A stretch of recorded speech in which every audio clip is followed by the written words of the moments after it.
Running up the numbers, that's a lot of grind. Try and take it from me, must be out your mind. Got a shot, smoky in the air, that's a lot of pop. Pockets running over with the dollar signs. Try and take it from me. Big time.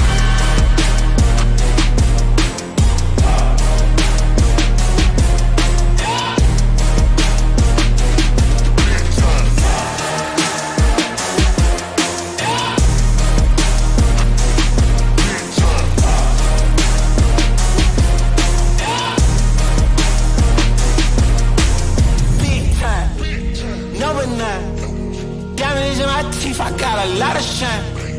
Running up the numbers, that's a lot of grind. Try and take it from me, must be out your mind. Oh, I'm big time, lot of shine. Smoky in the air, that's a lot of pop. Pockets running over with the dollar sign. Try and take it from me, from me, from me. Big time, number 9. Got it in my teeth, I got a lot of shine. Running up the numbers, that's a lot of grind. Try and take it from me, must be out your mind. Oh, I'm big time, lot of shine. Smoky in the air, that's a lot of time. Pockets running over with the dollar sign. Try and take it from me, take it from me.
This is the new world.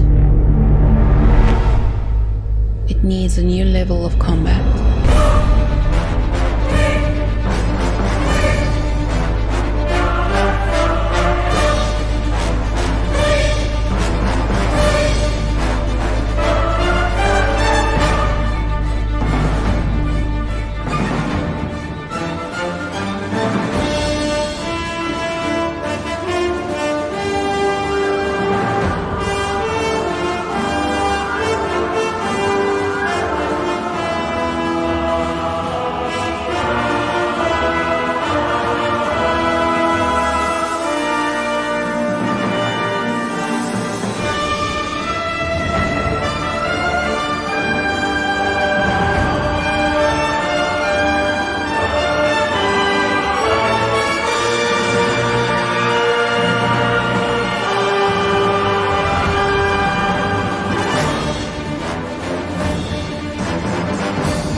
You're witnessing the new beginning, the first chapter of hope, new life, a new sport.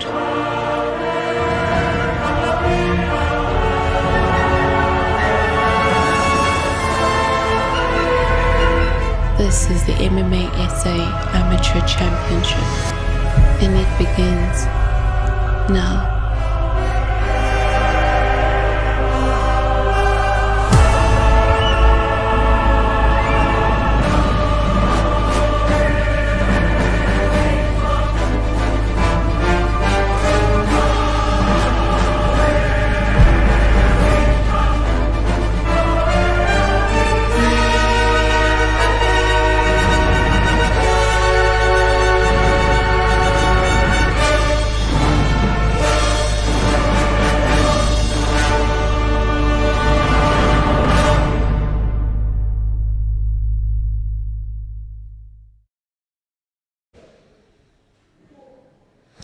We're live.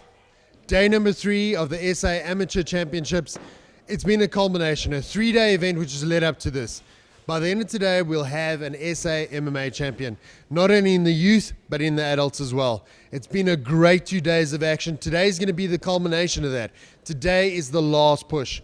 By the end of it, we'll have the champs. With me, the president of AMA, Dwayne Meredith. Dwayne, what can we expect? Well, guys, if the last 2 days are anything to go by, there's going to be an explosion in the ring. We've got the top 2 fighters in each weight division fighting off to be the champion for their respective weight divisions, to be crowned the SA champion. So, guys, they've laid everything on the line. They've done all the hard work, and it's time for them to throw down. Dwayne, let's talk about the youths. What's going through their mind? We've got the youth that's next door. They're competing to go to the world champs as well. And by the end of today, we're going to have a youth champion. So this is the first time I think that they'll have their proper youth champions, that they've actually built it up. Youths have got their world champs in Turkey later on this year. So it's very exciting. There's been some really, really good fights with the youths, a lot of good talent coming through. So they're prepping for that. The of winners here will obviously go into the SA squad or in the SA training squad, and then teams will be selected from there. It's been 2 days of great action. Like I said before, some fighters have fought all 2 days. Some fighters have had a bye. But today, everything is on the line. Today, they'll know who's here, who's brought it, who wants that gold, and I cannot wait. It's going to be great action. Don't forget to watch us live on our YouTube channel. We're streaming live. Have a look, like, comment, subscribe. Folks, here we go.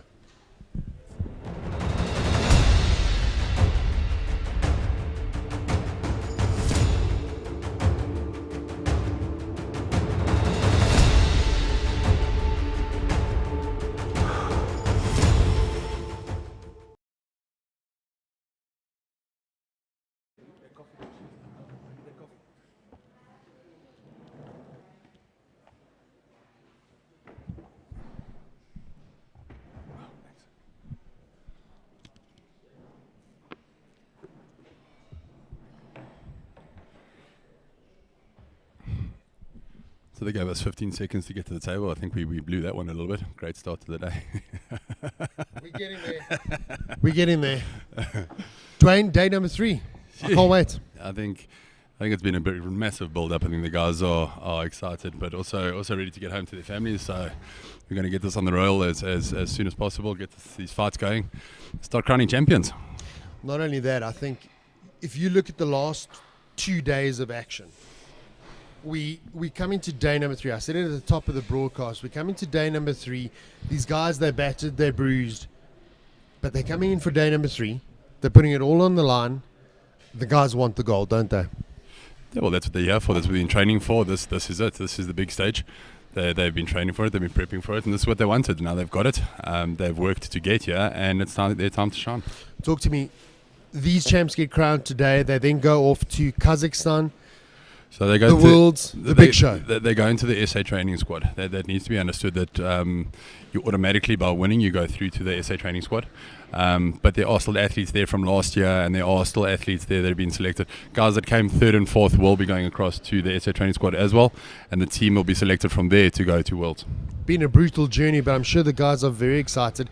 I can't wait. It's going to be another exciting day of fights. Let's get the show on the road. G'day everybody. let's get the first fight started. Fighting out of the blue corner in the strawweight division from Gauteng, we have Tyrell Lowe.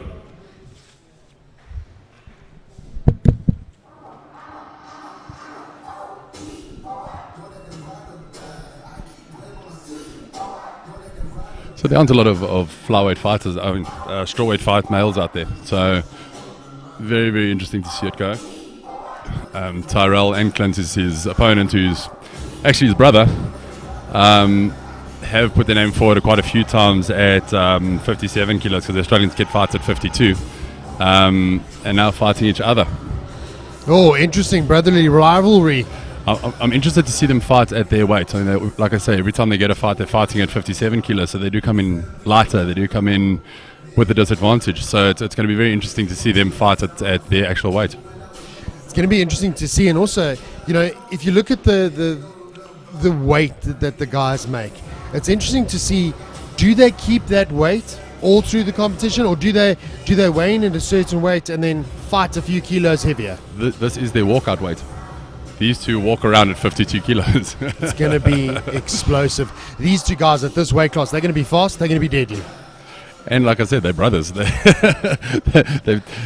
tested the waters. And his opponent fighting out of the red corner from Gauteng, Clint Lowe. No more rock fights at the pool. This is for all the marbles. So I said to the guys earlier, does the winner get the bigger room or does he get a medal? Well, he gets a bigger room and he doesn't have to sleep on the bunk bed anymore. I think he gets his own bed. He gets fed first. You know, mom and dad buy the bigger Christmas presents. He becomes the blue-eyed boy, the champion of the family. But it just shows you the dedication. I mean, the last thing you want to do is fight a friend or somebody out of your own gym. And yeah, you walk in and you're fighting somebody in your own family. I mean, it just shows the dedication to the sport. Exactly that. It's unreal. In all my time, I think this is the first time that we're going to see two brothers fighting. You heard right. Brothers.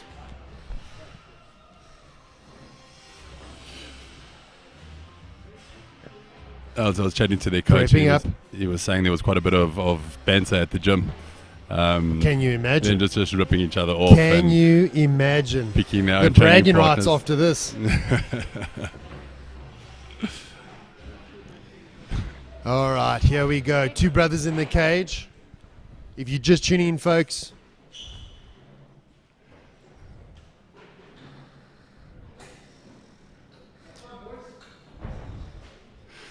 Mrs. Lowe, if you're watching, hide the crockery. The brother's about to get it on. Touch gloves in the middle. But if you come out against a family member or something like this, does it feel like advanced sparring? Because you don't have your crowds around you. You don't have. Do you come in at 50%? Do you go full out? It's an interesting dynamic. We're going to find out shortly. I mean, if there were the crowds to spur it on, then you can understand. But now that it's I'd like to see, instead of the coaches, I'd like to see mom and dad split up and go into different corners. Now that would be a fight. Yeah, but then Huh? I think just by that decision, Mom, really you chose me. Yes, son, but you washed my car last. I favour you, love. Brotherly love on display this morning. That being said, neither of them are excessively striking. They're not striking. They're working technically, aren't they? I think they want to show a technical set of skills. And I think that's going to last until the first punch gets landed solidly, and then.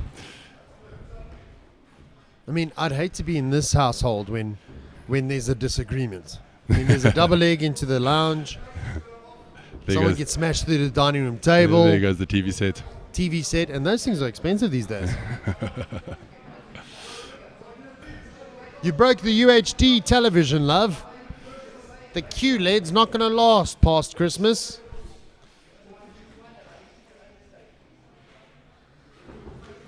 Yeah.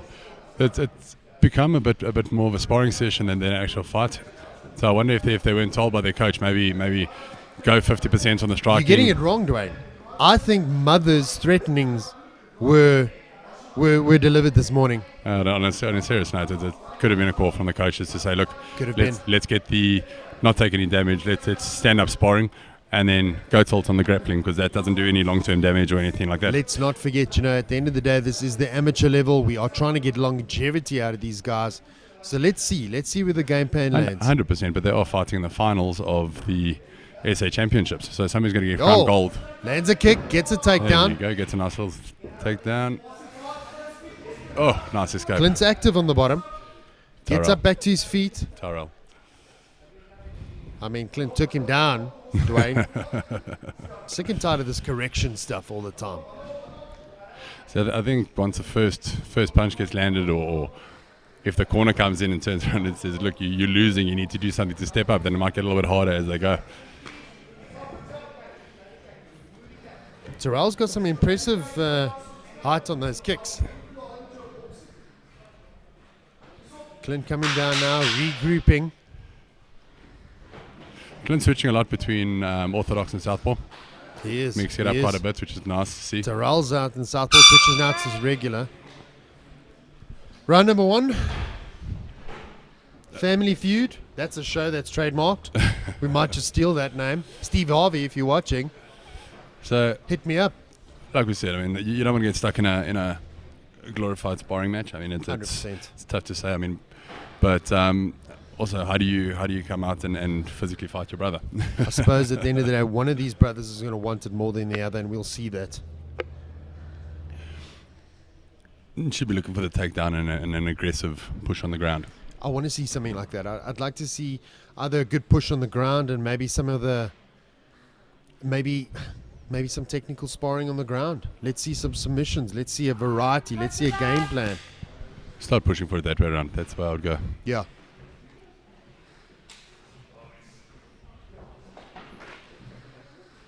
I think both these fighters are... The nerves are out, isn't it? Round number 2, let's see what they do. 100%. Well, look, we've had both of them fight for us before, but like I said, they've been fighting. Really? They've been fighting at 57, which is quite a bit heavier than their walk-around weight. So, Round number 2. interested to see if these two start blowing up, how quick they actually get at 52 kilos. And I mean, these guys at this weight class are quick. You blink an eye and it can be over. But these two at 57 are generally quite quick. That's why I say it is a bit. They are holding back. Oh! A little bit of Street Fighter moves there, huh?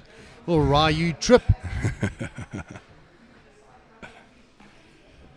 Spinning back kick. See, both fighters are showing what they've got. They've got some tricks in their bag, don't they? It's just that the selectors, they've got to watch. I mean, you want to see a guy under pressure. You want to see a guy taking strikes. How does he Bulls react? guard. How does he react to a physical fight? I mean, everybody changes the game plan when they're getting smashed in the face. Nice little Old reversal Mike there. Tyson. Both of these two use quite a bit of, or enter quite a few of the grappling comps and stuff as well. So it's Clint's got control now. quite experienced on the ground. They've had some nice reversals. And that's what I say. As soon as they're on the ground, now the two of them are going. They're not. Tyrell manages to get back to his feet.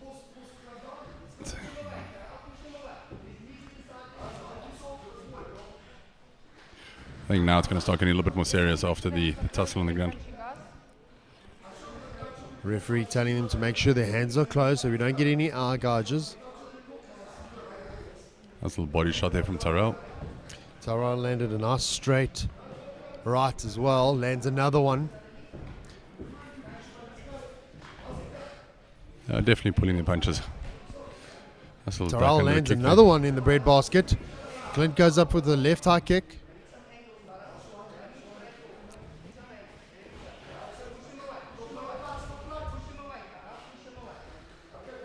You know, you also got to remember if this goes to the judges, you want to see some aggression.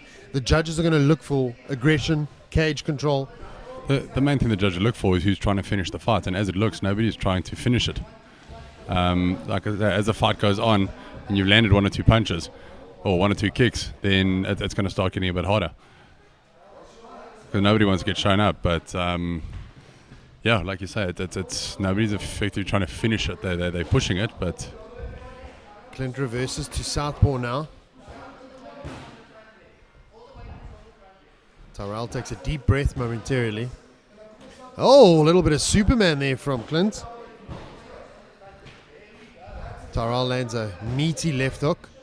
Or left kick, rather. That's another one on the way out. Tyrell's corner telling him to watch that weight that's on the front leg and to look for it, so as soon as it happens. Progressively getting harder and harder as they go. Inside knees, 10 seconds left, 1 second. Round number 2. It progressed, didn't it, Dwayne? It progressed. We're starting to see them loosen up. We're starting to see them put their mark down, aren't they? I'd like to see them come out blazing in round 3. Well, I think if you look at it right now, they got to. You got to see them now come out and stamp their authority on this fight. If you look at that beautiful little sneaky trip over there, which was amazing. Oh, little Ryu trip, huh? Little Street Fighter. Someone tell Tyrell there's a Mortal Kombat movie coming out. They might need extras. Look, the technicality and stuff is great. I mean, these guys are throwing nicely. They're moving. They are fluid. They are. It's just to do that against a guy that's punching you full out. It's a little bit different. All right, round number 3. I'd like to see them go at it, yeah.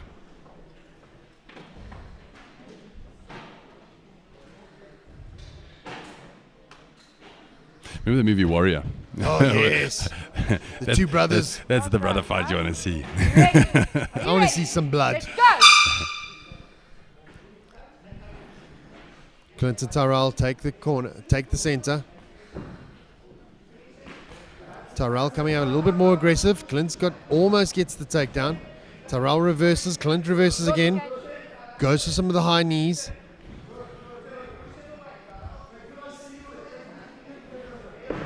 Looks like both fights. Tyrell gets the reversal. Looks like both fights are caught in getting a guillotine. Clint lets him off there.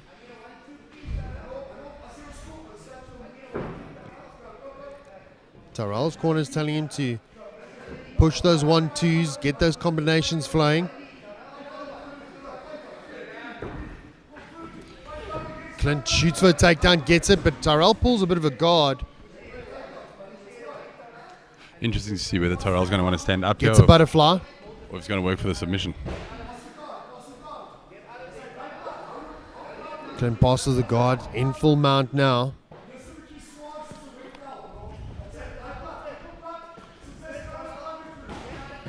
Tinkerbell shouting for Clint to be as heavy as a wet towel. That's a new technical term. That's heavy blanket. It's awesome. Ah, yes. Literal translation. I like it. Thanks, Dwayne. Oh! Ducks underneath that. So how do you score this? It's been very back and forth. Been for a both lot fighters. of there's been a volume, hasn't there? There's been a lot of punches, a lot of kicks, but the intention behind it, yes. That's it. Look, We need to see that. Clint is now the aggressor. He's coming forward, but Tyrell's not backing down. He's still throwing. He's still Tyrell's doing not backing down, but he took a deep breath there. Oh, Clint's landed that guillotine, fallen Hook slightly that out leg at the there. arm through. Loses the guillotine. Tyrell needs to get to And he switches over to side control. And let's see. He's got 53 seconds to work with the submission. And Oh, Clint gets the regard. Clint moves those hips, gets the regard. Looking at throwing up an armbar. Doesn't quite have the control he needs. Going for my platter there, but kind of modified. Very modified. Clint's working now. He needs to mount. He needs to get on top, and he needs to solidify this position. Almost checked on him now. Gets both hooks in. He now needs to work for that choke. He needs to try to get a crossface going. Try tie up Tyrell's arms and sink in that rear naked. 10 seconds 10 left. seconds to finish it. Looks like we're going to go to the judges. Somebody's not going to be happy after this fight. Who gets the bigger portion of the lasagna tonight? I'm going to wait for the judges to let us know on this one. If you're tuning into our YouTube channel, please comment, like, subscribe. We are watching the feed. Let us know what you think. Two brothers in the cage this morning. Kick us off.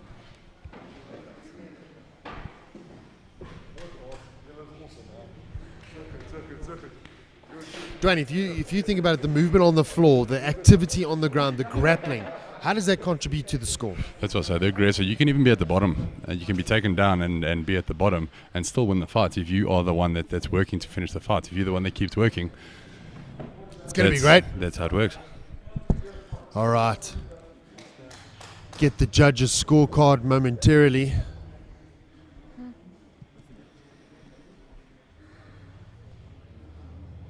Take a moment to think about the judges. They got to watch every punch, every kick, and then they're going to give you a breakdown of it.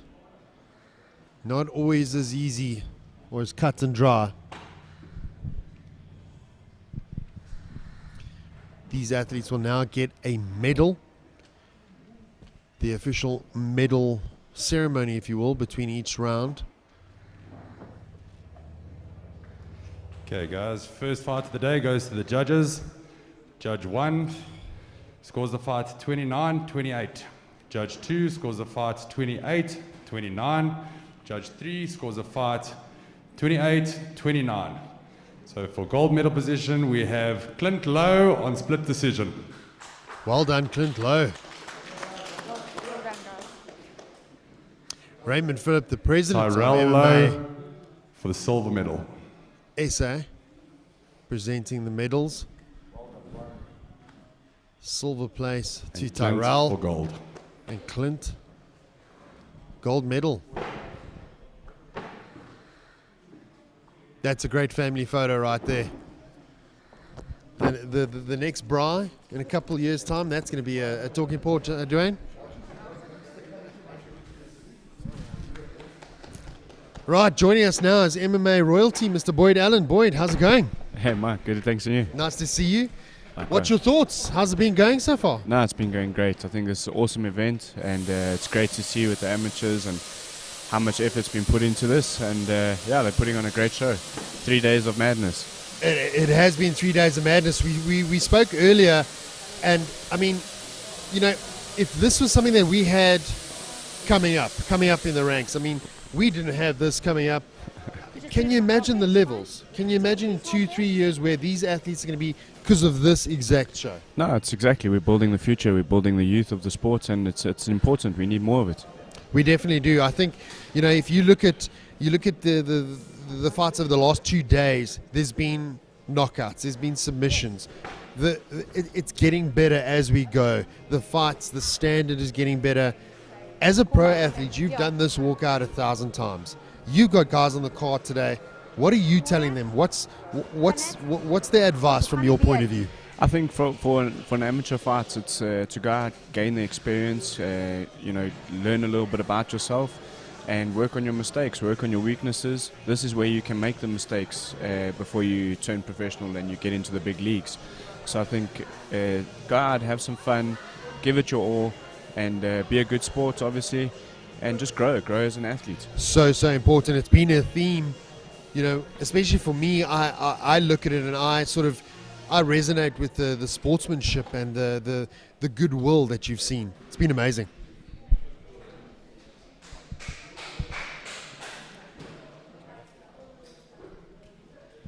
Okay, moving along to fight number 2 at strawweight from the Western Cape. In the blue corner, we have Anishna Mayman. Anisha had a great fight. She's coming in. She puts the workload out. She's there. She had punches and bunches in the first fight. The second fight, this is her 3rd day fighting in a row. I mean, Boyd, you fight once every 6 months? Yeah, or if we're lucky. You know, if you're lucky. This girl has fought 3 days in a row. Yeah, their That bodies kind of must be tournament taking is- some major strain. Yeah. And kudos to them. They're putting it on the line, and you know, they just want to progress in the sport. I think if you look at it from this point of view, it's the one thing that the amateur athletes can look at the pro athletes and go, hey, I fought 3 days in a row. Yeah, what have you done yesterday? Been great. I think Anisha's coming out today and she wants to prove it. It's for all the beans here. Yeah, she's coming out here. She's going to prove. Yeah, she looks like she's fighting out of PFA. We know Mark's a good coach with lots of experience. Also trained a few pro wealth guys. of experience, doesn't he?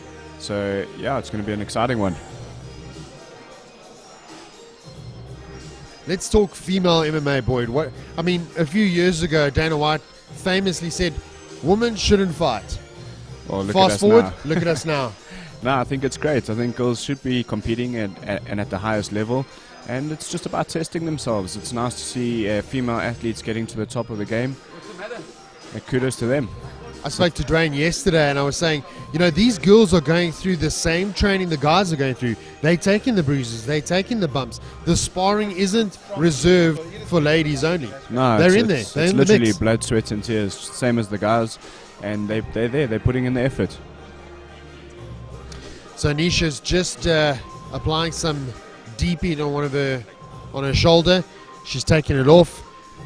Not allowed any sort of substance on them. Referee picked it up. I think it's just in case it rubs off in the opponent's eyes. Talking about back in the day fighting, huh? Yeah, all the dirty little tricks. Yeah, wrap your gloves in methylated spirits. Put some glue in the inside. Shh, love, this will be over shortly while I choke you. Looks like she's ready. There we go. It's going to be an exciting one. Referee Natasha Brits. And her Getting us opponent for- fighting out of the red corner, Cassandra LaRue. Getting us ready for the action.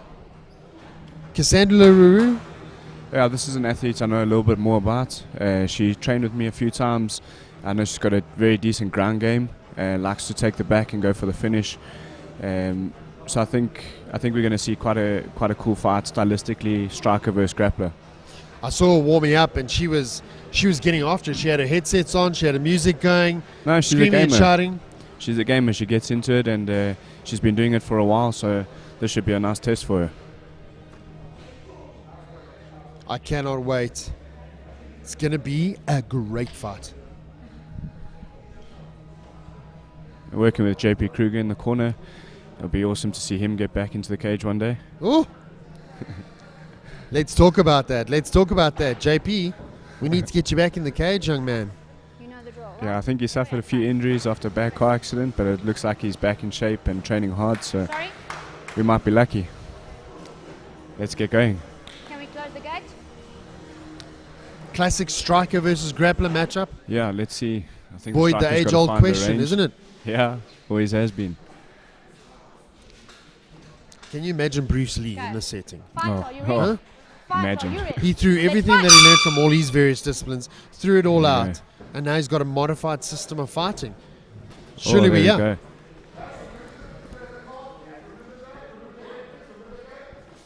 Yeah, I Can you think this imagine? is where it gets turned up now. The first punches are thrown. They're going to get comfortable. They're going to start finding their range, and they're going to get switched on. I like how Cassandra's moving in and out. She's a gamer. She's in the pocket.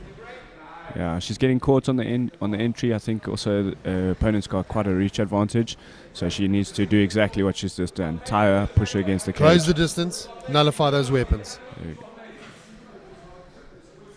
She's working for that head control, which is so pivotal. Use that head as a tip of the spear, yes? Yeah, good head pressure. Mark from PFA wants her to get the underhooks to defend the takedown.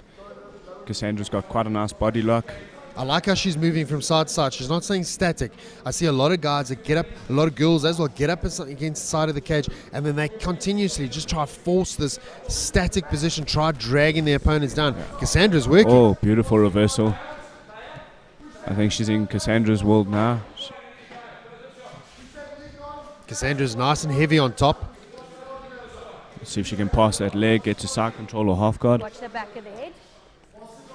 Nisha's trying to get that butterfly. Good work by Anisha.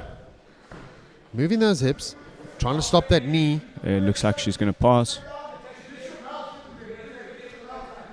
And Cassandra passes to half guard. Needs to settle a little bit. So Anisha's got to look out for Cassandra to pass full side control and watch out to get the mount. She's got to shrimp her hips out, maybe use the cage to get up. This is again, like you said, this is make your mistakes here.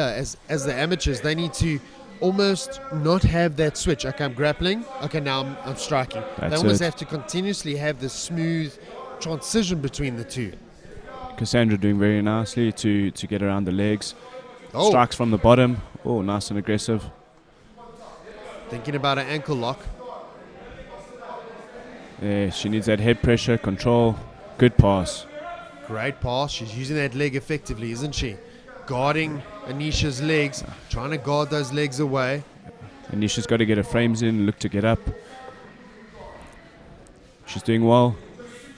Cassandra's getting stuck. Almost. There we go. Gets that knee in, looking for the mount. Let's look that she doesn't fall off balance. She's looking for the armbar. Yes. Good setup by Anisha's- Cassandra. And good defense by... Oh, 10 seconds out.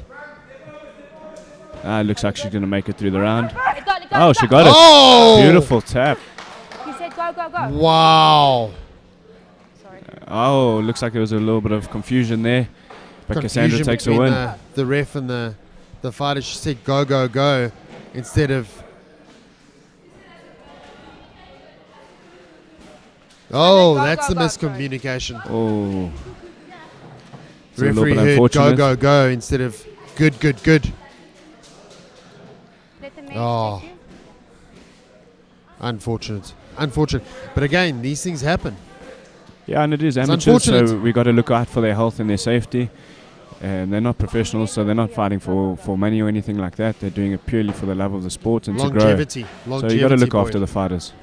You know, again, it's so easy to sit here and crucify the judges. They've got a split second between that elbow's broken or it's not. No, definitely. So difficult. I wouldn't want to be a judge for the money in the world. A judge or a ref. No. Good sportsmanship. I mean, the level of female MMA here today. This was a technical fight. That was a very Start to technical finish. fight. Technical. Well done to Cassandra. Beautiful armbar finish. Okay, guys, we're going to be handing out the medals for the ladies' strawweight division. In these events, you have gold, silver, and 2 bronze. So we have with the bronze medal, we have Bianca Standa.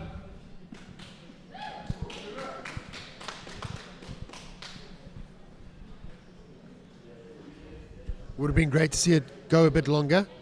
But that's why we're fans of MMA. We never know what we're going to get. Yeah, and I'm It's not sure scripted. Second sure we're gonna bronze see them medal back goes in the- to in the Hex Jessica pretty soon. Manamini. It'll be a nice rematch. Oh, yeah. I think these girls are going to go back and try to sharpen their skills even more, come back better.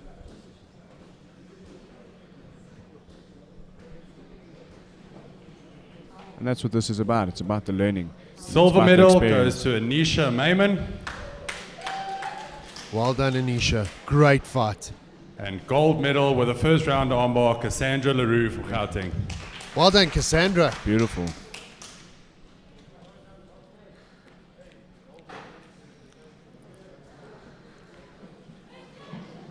I mean, what we're seeing right now could be the beginning of a fierce rivalry. Yeah, completely You know? agree. I think they set for a rematch and maybe they do it as pros. What a treat. We're being for a treat. But we've said it the whole weekend. It's been a theme. These girls are going to go back. They're going to train together. They're going to roll an open mat together. And iron sharpens iron. I think that at the end of the day is one of the biggest gifts we're going to get, surely. No, definitely. And you're looking at the athletes now and the coaches. There's good camaraderie. They're all smiles, no injuries. No mean spirits. So, good fight. Phenomenal fight. I can't wait. Well, that's the thing, you know. If you also, Boyd, if you look at the MMA rivalry, they don't have to dislike each other. It could be a 1-for-1. We could run this dance over and over again. And we've seen it a few times, especially in the pro rankings. There's been 3 fight threats.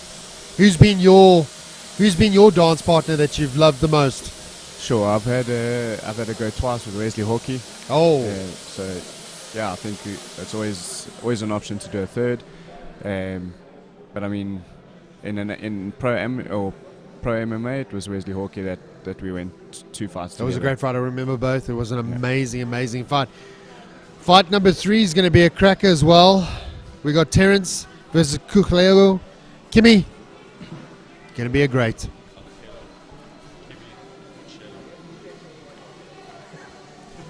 Boyd, your upcoming EFC fight. Yeah, What's the so- work been No, it's after been, COVID? It's been a long layoff? exciting getting back into it. Obviously been in the pro boxing rankings for a little while, for the last 2.5 years, and yeah, I'm excited to get back into the hex and be creative. Gonna be great. Fight number 3. Dwayne, get us going. Okay, guys, let's get moving into fight number 3. This is a junior flyweight male fight. Fighting out of Gauteng in the blue corner, Galagelo Kimi Mochela. What do you think Kimi's going to bring to this fight? It's day 3. He has to. He's here for all the marbles. He's here for the gold medal. He's here for the bragging rights. These athletes, I mean, their headspace. Yeah, I mean, they've put in the work now, and they've been working hard for the last 3 days. So I think he just wants to get in there, get the job done, get some rest. It's going to be great. Terence has been a great fighter as well. We've seen Kimi come in with a lot of a mixed bag of tools. He's been a grappler, he's been a striker, and he's shown the ability to mix up the two. Again, we don't want to harp too much on the striker versus grappler. It's always interesting to see a stylistic fight, but at some point it gets to the situation where both these fighters are well versed in all the tools. Well, yeah, that's the goal. I think that the amateur stage is set for exactly that. And his opponent, Terence Balelo from the Western Cape, fighting out the red corner. Terence came out yesterday, all guns blazing. He left it all out in the ring. He was aggressive. He came in. He came out. He was. You just didn't know what to expect next. He was dynamite on the feet. I'd like to see him do something on the ground today. Yeah, I think we can expect a bit of the same. Probably come out, start very aggressive. And yeah, we know styles make fights. Styles make fights, you know. If you've got an absolute stud on the ground and he comes up against someone who's just a striking dynamo, it's going to be interesting. You know, we saw it in the previous fight. She's getting dominated on the stand-up. Let's get her against the cage. Let's nullify those tools. Tie it up. Let's see what they can put on for us. Here we go.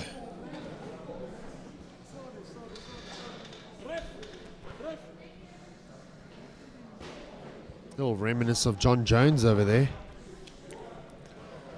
Terence looking loose. Both guys ready to go.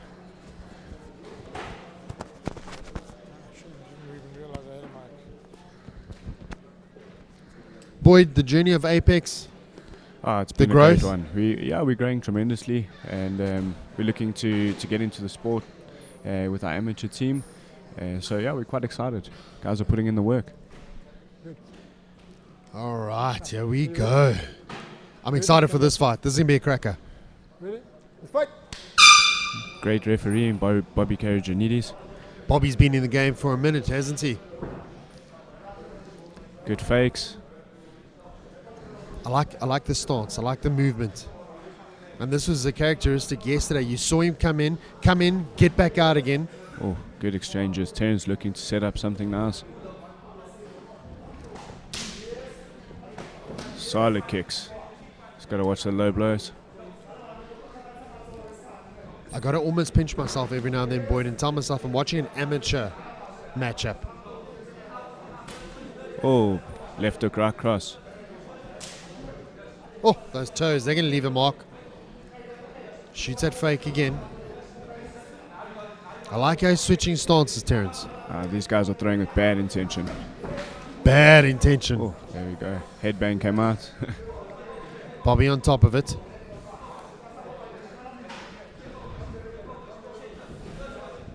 I'm watching an amateur matchup sitting next to Boyd Allen. Bucket list item. And what a fight. Like you said, Boyd, they're throwing with bad intentions, aren't they? A nice little spinning heel kick. Almost found the mark. I'm so impressed with Terence. Good front kick to the body. Catches him with the And liver it's kick. finished. And it's Beautiful. finished. Technical Beautiful finish. knockout. Wow. Body shot. Done. Yes, boy. Well done. That was incredible. Terence from Western Cape takes a win. Keep doubting me, he says. Running around, stamping his authority on this match. What's the bet, Boyd? He comes and asks Dwayne for a title shot. I'm taking bets. After that performance, I think he's right up there. Good finish. He's got a bright Beautiful future. tip to the body. Drops his opponent. Finishes the fight. Show sportsmanship there. Look at that. Again, the sportsmanship. Keep your head up. Positivity. That's what it's about. Hey, man, come back. It was great to share this moment with you, but come back. Oh. I beat you, but you did well. Let's carry on doing Good this. fight, brother. Where's Dana? Dana. 50 G's, Dana.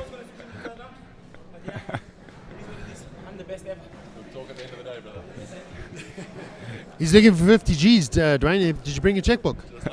Copy. Listen, while we're at it, me and Boyd want a couple of things. Can we put our expense list through? We're putting it through our expense list, Boyd. I heard the Vol Dam is great this time of year. Oh, nice little holiday. Yeah. I want a boat. Okay, guys, the winner of this fight, round number 1, 1 minute 23 seconds in by TKO, Terence Balelo. I absolutely love that fight. Terence has got a bright Okay, future. guys, Beautiful. Wow. in Clean, the crisp junior striking. flyweight division, Beautiful body we shot. have bronze medalist Lucan Buerta. Well done to Lucan. Lucan also had a great fight. He ate the best of everyone yesterday. But he's standing there and he's getting a bronze medal. We said it.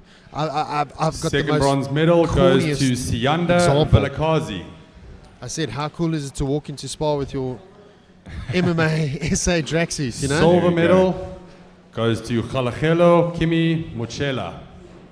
Look at Terence, the Gauteng. best of it's coming through to him now. The emotion set in. He's Kimi out actually, of the Gauteng. realization here.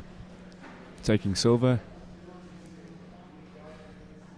And gold for the junior flyweight division goes to Terence Balelo from the Western Cape. Oh, I love that. Look at the emotion. You can see this means the A world to him. well-deserved great fight. Well done, boys. Boyd, your Mount Rushmore of MMA, locally, internationally. Sure, I Who's think your guys? I think winning the UFC featherweight title was one of my biggest moments, and then obviously fighting against guys like Leon Maynard and Don Madge were right up there, and then obviously competing in Moscow, Russia. It's going to be amazing. Don Maj, shout out. I want him to come do some commentary with us. Yeah, I Huh? think he'd love to. That'd He's be competing great. soon in the UFC. Oh, think I it's saw gonna that. be his I saw third that fight. announcement.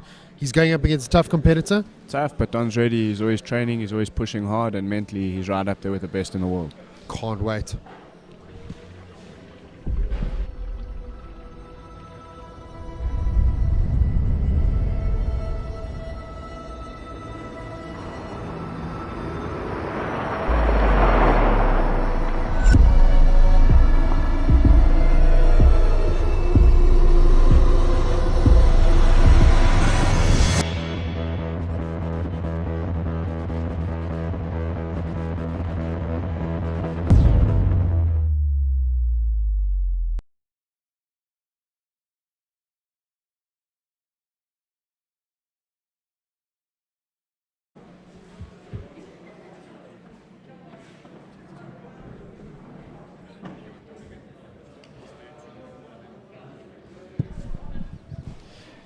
So third day, all for the marbles.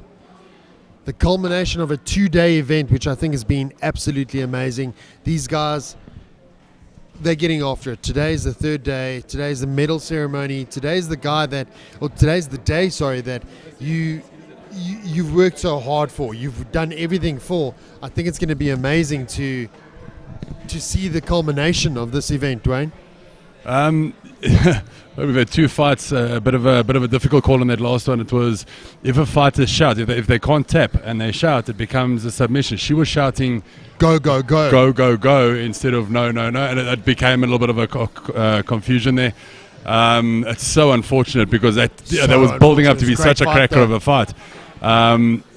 Must be so difficult to be in the position there as the ref. I mean, you're jumping in, you're looking at fighter safety and all the rest, and just a misunderstanding. But I guess at the end of the day, it is what it is. I think I'd hate to be a referee because it must be so difficult. You have a split decision These are amateur athletes. We want longevity. It must be so difficult As a to have to make that call there. as a promoter, phone me up tomorrow. I'll put that on as a. I'll put that fight back on. So you guys let me know when you want to do it. We're more than willing to put it on. It's going to be a great day of fights.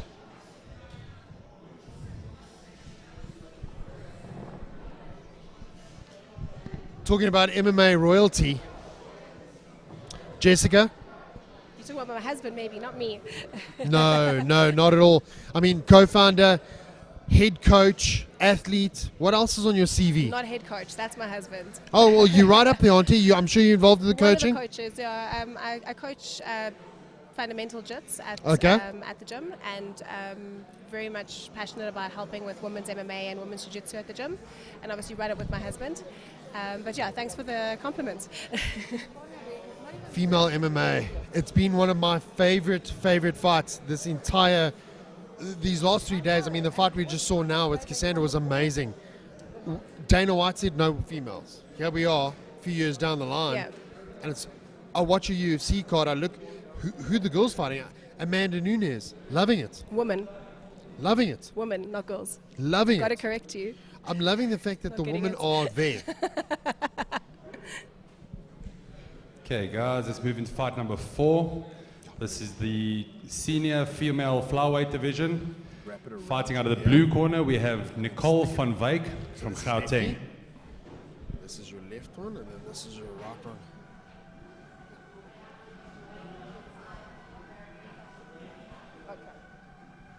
That's your right. Feel comfortable, Jessica? Yes. Got it.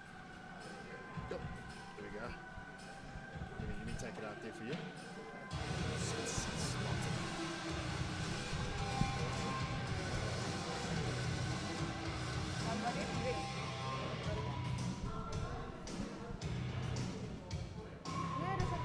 Here we go.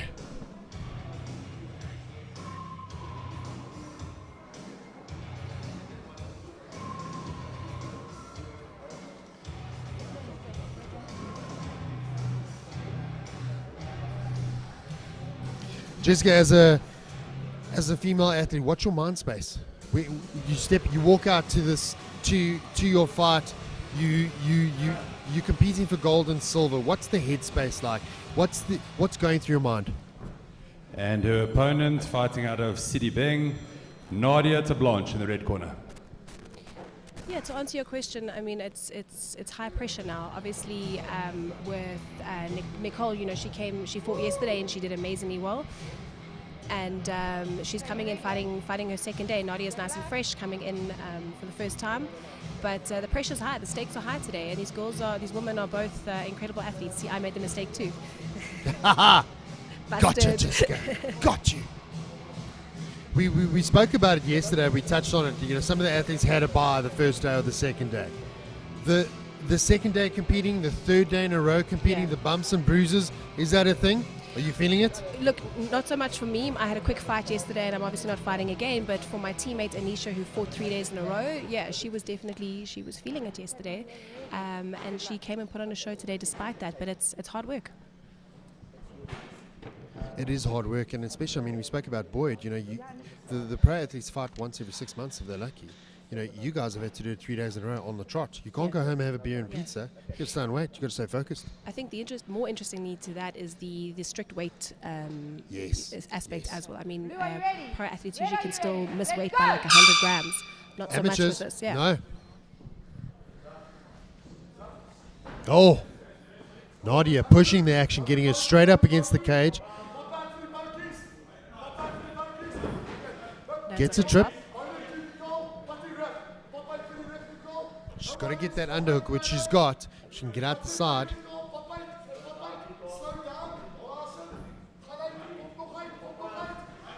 How difficult is it when you're in there? You're so excited to get that pressure, to get that positioning. But you know the famous saying, position before submission. Absolutely. You get so it's excited. about settling your nerves and settling your pressure so that you can, you know, maintain that position. That's what becomes important.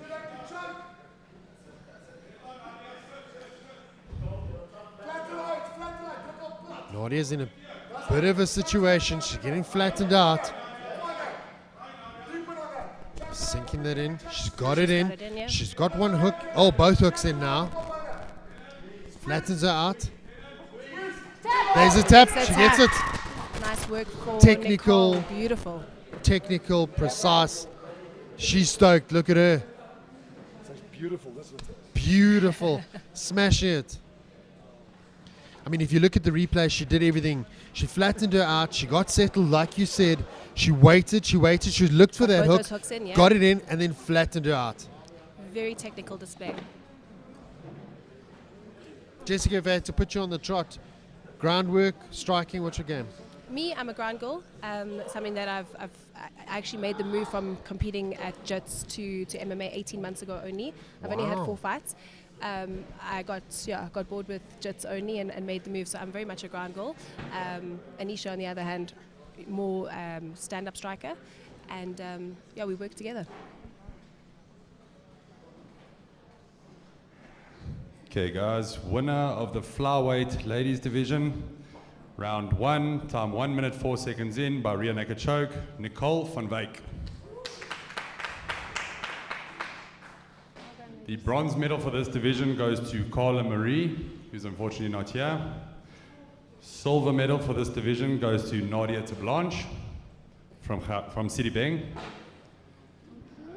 And gold medal to Nicole van Jessica, Wyk. talk to me, the from culture of Gauteng. PFA. Talk to me about it.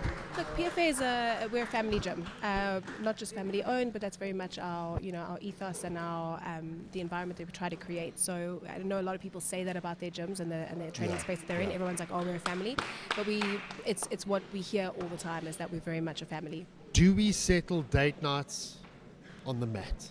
Often. Who cooks? Who washes dishes? So Do you lose? Do you win? You don't have to tell me.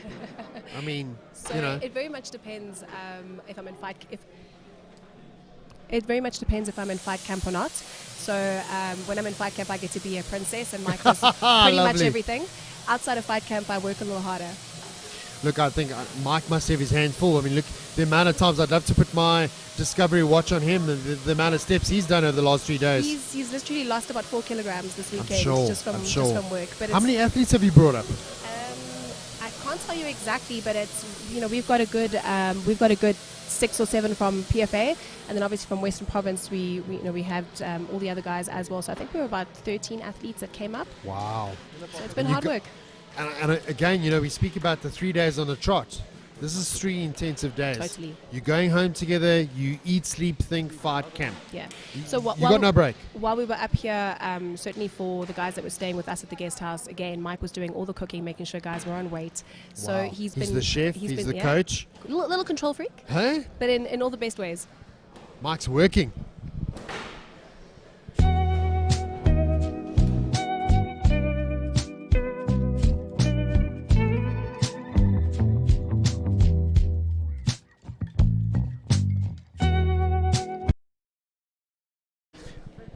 Jessica, as a fighter, I spoke about it with Boyd. Turn the clocks back 6 years ago, 5 years ago. We didn't have this kind of platform. This is a phenomenal opportunity for these athletes to be live on air, but also start chipping away at their CV, at their skill set. I mean, the opportunities that these athletes have right here, right now, is phenomenal. It's been an incredible production. It's been really, amazing for us to come up from Cape Town and experience it, and to be able to, obviously, for the guys at home to be able to see such a good production. It's been a real treat. The athletes have been treated really well by the organization. It's been phenomenal. Brownie points, Dwayne's next to you. Totally, yeah. Can you see I'm sucking up? But then also take an athlete like Anisha. She was 1-0 before she came up, and now 3 she's had days? 3 days of fight. So now she's exactly. I mean, that It's record's just to jumped go up home with 1,000%, hasn't it? 100%. Normally you have to wait a whole year to be able, as a female athlete with so few fights available, you have to wait a whole year to get that kind of record. 100%. So to rack that up in a weekend is an incredible and valuable experience. She's going to go home, bumps and bruises aside. She's going to love the fact that she came up here. She looked herself in the mirror, which 9 out of 10 times is your biggest adversary, isn't it? Totally. You broke through boundaries.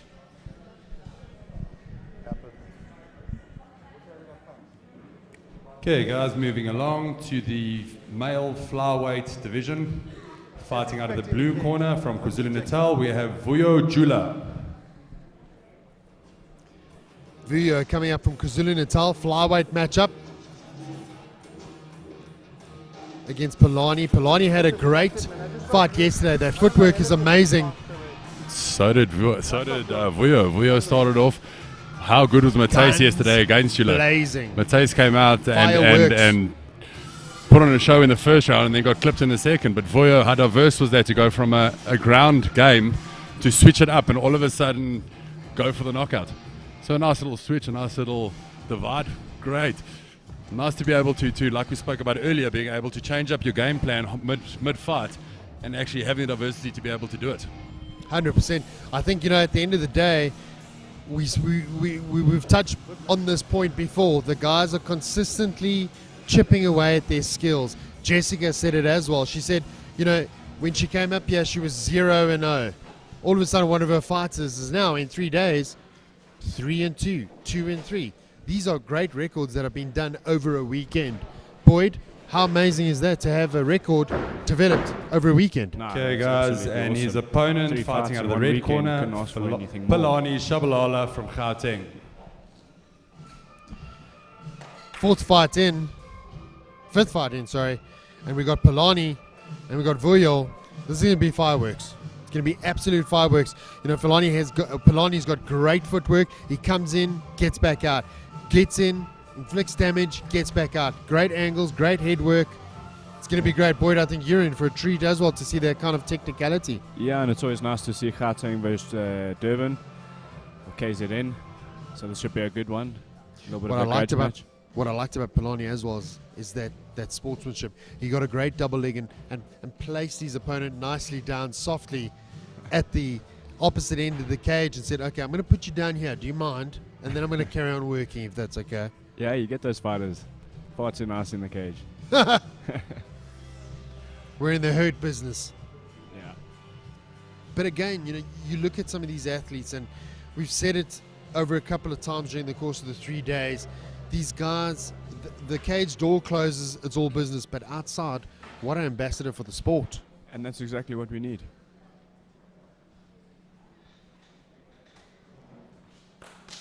Ready to get going.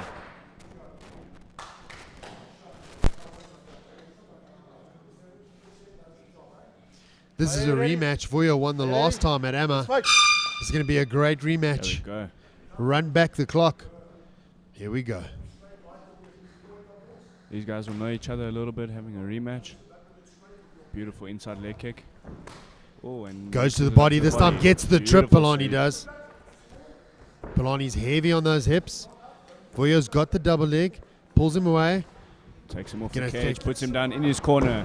Beautiful takedown. Straight into mount. That's experience, isn't it? We're watching an amateur fight, but that's experience. That's been run again and again and again back home, hasn't it? Definitely. Falani's got to fight those legs, get half guard, look to get up off his back. Gets the reversal, Polani does. Oh, Comes out the back door. beautiful scramble. Now he's going to Ground and town. pound. Got his back. Going to look to drag him down. Body Got a lock. body lock. Looks for Gets a a suplex. submission. Beautiful suplex. That suplex was beautiful. Dan Gable loving that work. JB calling to get some of those knees to the body. Get heavy on that half guard. Needs to take his hand out and flatten him out. And Vuyo's got to get his frames in, look for the get up, looking for a single leg. Polani's got those hips down, but gotta watch Vuyo the comes neck. through. A little guillotine attempt, but he's out. And goes to work with the ground and pound. Look how he's pinned him. He's pinned him beautifully, using Using his the feet cage. as anchors. Using the cage as a base, knows you can't get swept from there. And Falani did well to get up. And And he trips reverses. him. Great reversal. Polani was in a bit of fire there, but worked through it, didn't he? Oh, beautiful. Good ground There's and some pound. ground and pound. Gets that back control, body lock. Some nice wrestling. Boyd, the flow of wrestling, the planning the moves, which is a little bit difficult in this setting because you're going up against someone that's actively fighting you. But As an athlete, do you try and plan this sort of flow, this flow wrestling, as they say? Yeah, I think we try and plan it as best we can in our head, but at the end of the day, I think it's about reacting and just going back to muscle memory. You can see these guys are putting quite a few hours, and that's exactly what's happening. Good ground and pound. That guard tying Polani up a bit. Guard is open now. Polani can make a move. Vuyo's either got to look to get up or look for a submission off his back if he can. Needs to move those hips, doesn't he? Has to get out of there. 10 seconds. 10 seconds left. Great first round. Great action. We've seen everything. We've seen stand-up. We've seen wrestling. Break. Beautiful. Round number 1. Boyd, if you were the judge,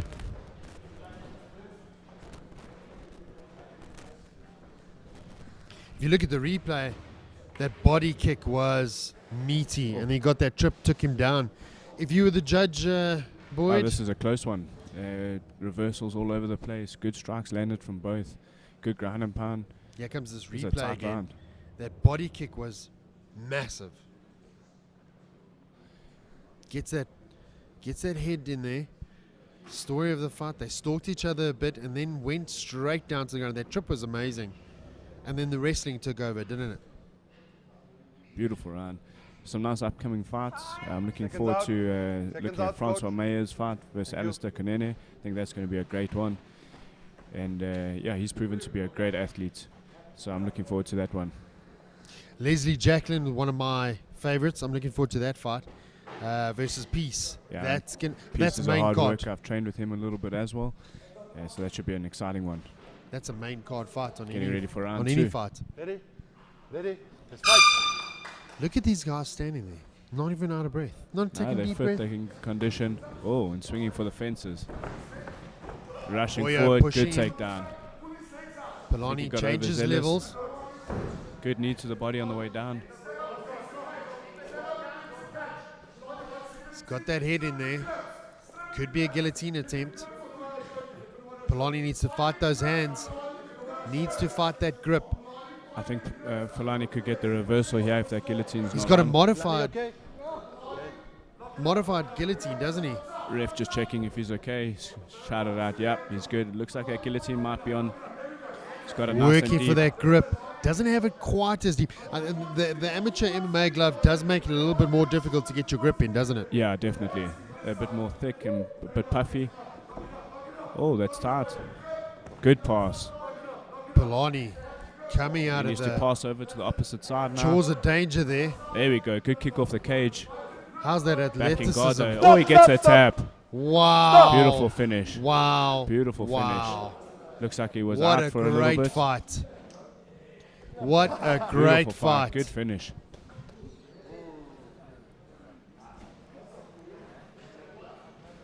Very good finish.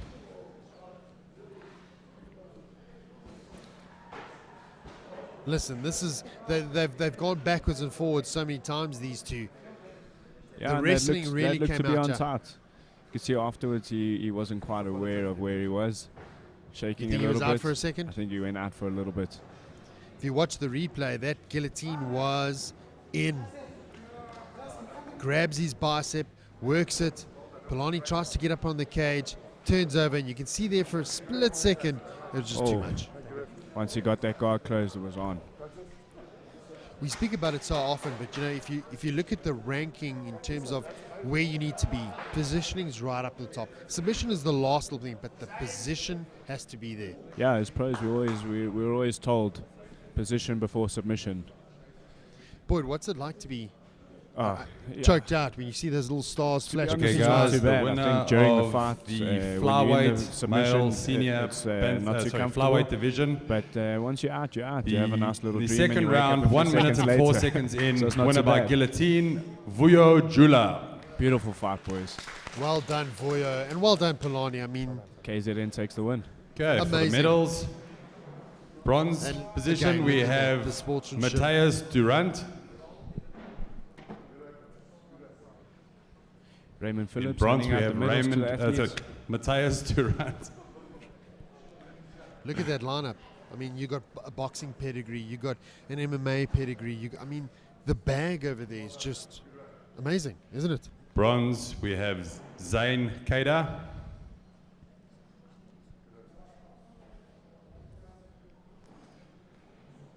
Taking Silver, we have Pilani Shabalala from Gauteng.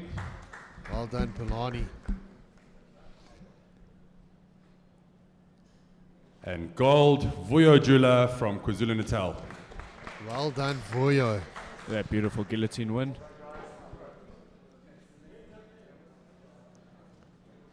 Awesome to see the growth of the sport. Man.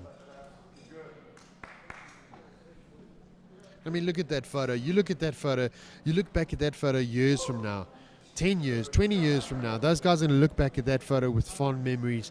The advice that these athletes, these amateur athletes, they're going to go back to their gyms. They're going to go back and they're going to talk about the experience, and that excitement's going to infect one of their other junior guys, and they're going to reach down, bring them back up, and again that sort of knock-on effect of growing the sport. It's No, phenomenal. definitely, and these guys are all coming out post-COVID, so we know they've been working hard and they haven't taken their foot off the gas. Listen, I think COVID changed the entire world, in terms of training. There was, after the hard lockdown, we couldn't train at all. No one was allowed to see anyone. And look at this, 1 year out, look how amazing we're doing.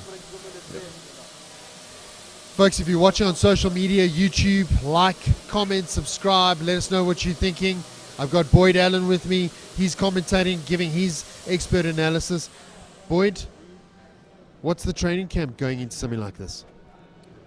I look for amateurs. You've got to be prepared for anything. There's always bars, there's always draws. So you just have to be ready for anything. And I think She got bronze, I think. I'm not sure. If you look at MMA, Boyd, Can I just put it on? I think it's the fastest growing sport in the world. We've had plenty of reasons why. Perfect. no, definitely, and it's exciting to see the South African athletes putting it all on the line, especially post-COVID. I think that we're going to get a lot of good athletes coming into the sport, a lot of newbies, and it's exciting. It's exciting to see where the sport's going. Boyd, Well if I put you on the money here and I say, where is South Africa in terms of the world? Are we behind the curve? Are we along with the curve? Where are we? No, I think we're right up there with the best of them. If you look at guys like Dricus du Plessis, Don Madge, JP Base representing South Africa. Look then at Chad African Honeycomb. athletes, Chad Honeycomb in Brave just had a beautiful win, finished via leg kicks. We've got a few other athletes, Stephen Gonzalez, fighting in Brave as well. Great stuff. Off to the next fight, Dwayne. Okay, guys, moving on to fight number 6. Guys, just a quick announcement. Fight number 7 has been pulled off the card. So after this fight, we will be going to a break.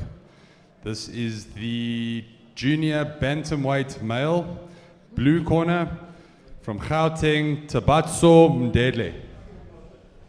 Tabatso had a great outing. I think he's going to come here. He's going to try and prove everything, isn't he? He wants that gold medal. No, definitely.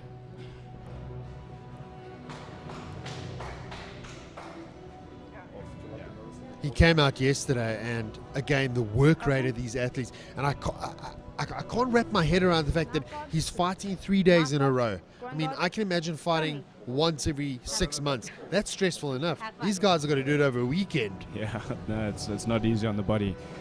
And hats off to them. They've put in the work. Athletes have to make sure mentally that they're in the right place and they're keeping their head together.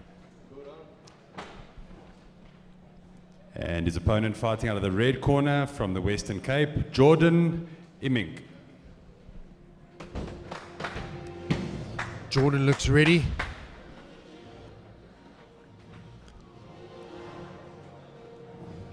Yes, these athletes are obviously putting in the work in the gym, and they've got to mix a few different martial arts together to be able to step into the cage with some good Muay Thai, some boxing, some judo, some jiu-jitsu, and some wrestling.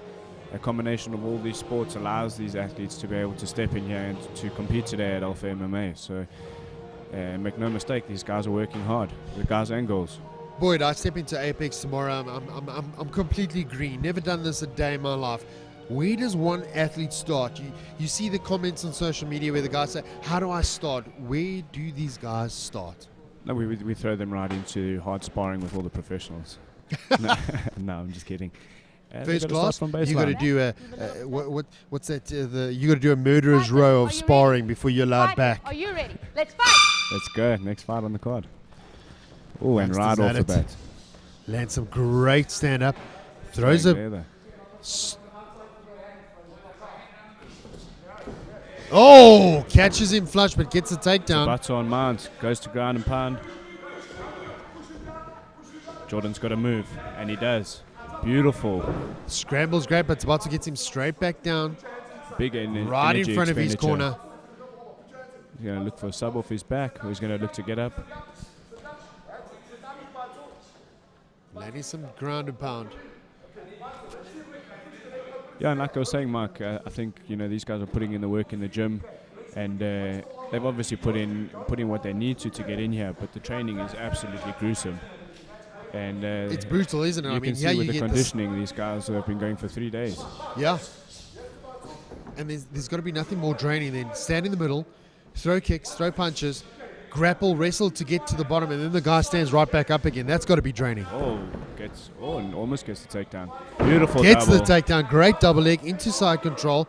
Jordan's working now. Looking for the underhook to get up.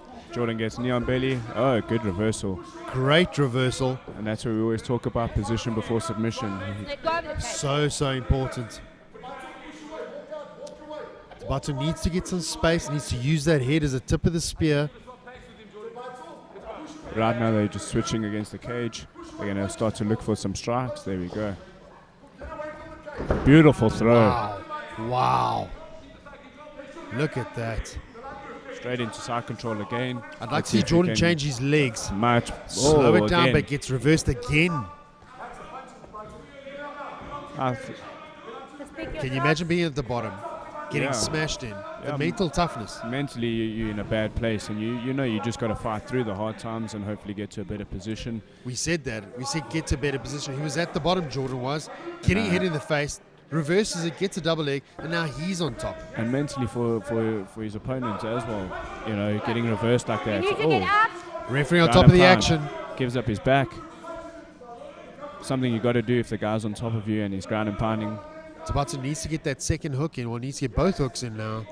Yeah, it looks like he's going to slip off. Tabata's got the neck, but doesn't have the hooks in. Needs to get the hook, gets one Got hook the in hooks now. He's got to flatten him. Got the second hook in. Jordan's trying to get that one hook out. Let Got go, both. let go, let go. Oh, he Natasha gets stops it. it. Gets it. Natasha stops it. Well done. Wow. Beautiful finish. Fantastic Beautiful finish. finish. Well done. Well deserved. Rear naked choke. If you look here, he struggled in the beginning trying to get those hooks in. There's the But tap. once he got those hooks in, once he got that positioning, once he got that control, To your corner. he got the sub. Is he good? Is he Great good? Corners fight. can come in. We're seeing some really good fights today. The levels. I mean, I've said it before, but you got to pinch yourself and say, hey, I'm watching an amateur fight. Yeah. No, these boys are throwing. I mean, look at the coaches. Look at the lineage here. I mean, you've got years of experience. You've got you've got JP. I mean, you got Mike. You got Chris Bright. These guys have been there. They it wasn't as pretty back in the day, but look at all of that experience. I mean, that's invaluable. Okay, guys, winner of fight number 6, the junior bantamweight male division. Round 1, 2 minutes, 42 seconds by rear naked choke, Tabatsu Ndele. Awesome performance by these two athletes.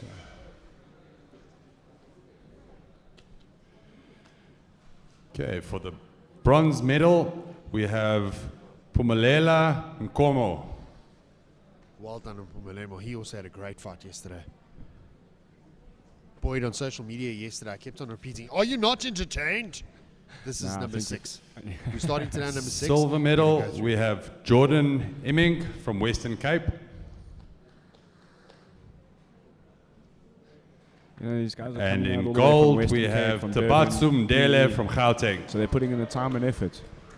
All the provinces That Dwayne said is it. the junior bantamweight male division. all the provinces have come to represent. Dwayne said it yesterday, said it again today.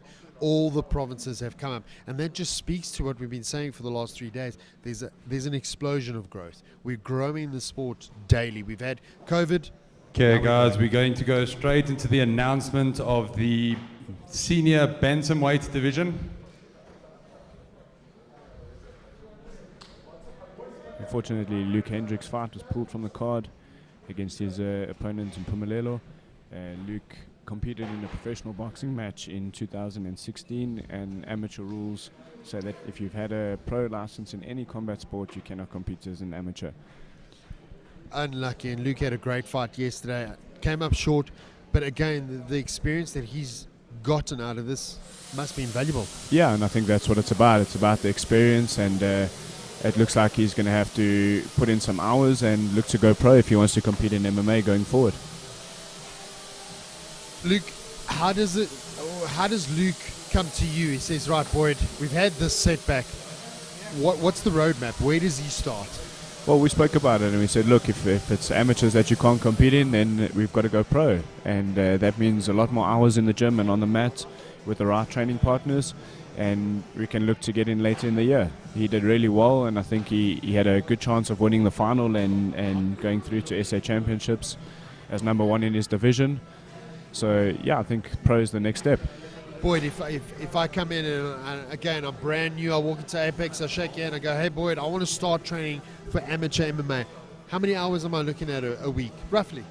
Well, look, it depends on what you can put in, but as a coach and as a gym, you want the guys to put in as many hours as they can.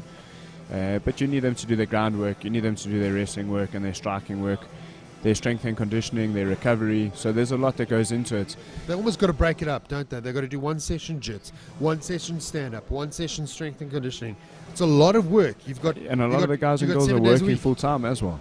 You know, they're not fully sponsored athletes as amateurs. You know, you're starting off from scratch. So if that's a dream, you've got to be willing to put in the hours after hours. Before and after work, yeah? You've got to do what pays the bills and That's then it. make it in the morning or make it in the evening. I've heard some guys, I mean, they sell everything they have. They drive their car to the gym, they park the car, they live in their car and train. Yeah, to sleep under the ring or the cage, do what they have to, train clients, make a little bit of money on the side, and do what they love. With that being said, we're going to go into the announcements. Okay, guys, we're going to go straight into the announcement of the bantamweight senior male division, 61.2 kilograms.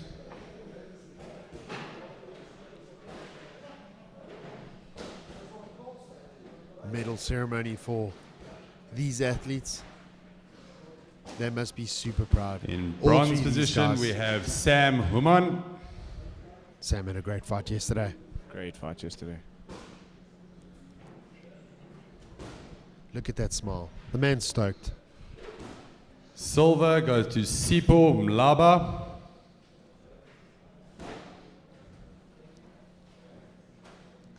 And gold goes to Mpumelelo Ngoma.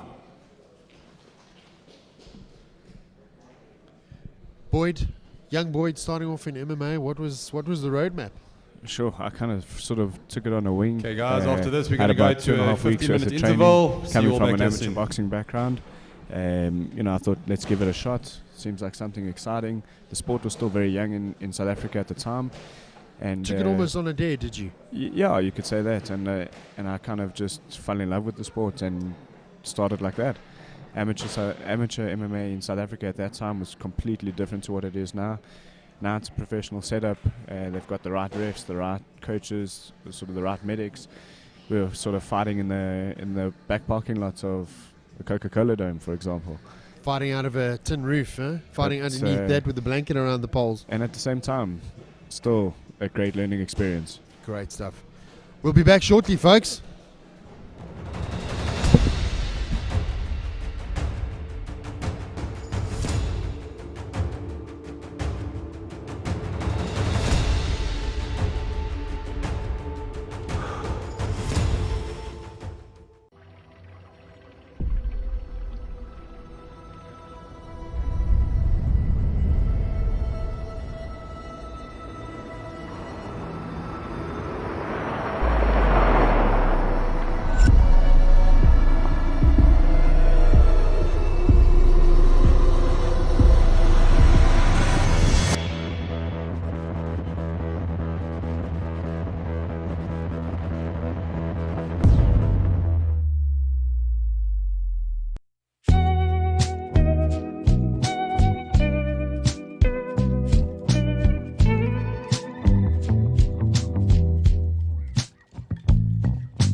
when we started fighting, there was quite a few times that we had to.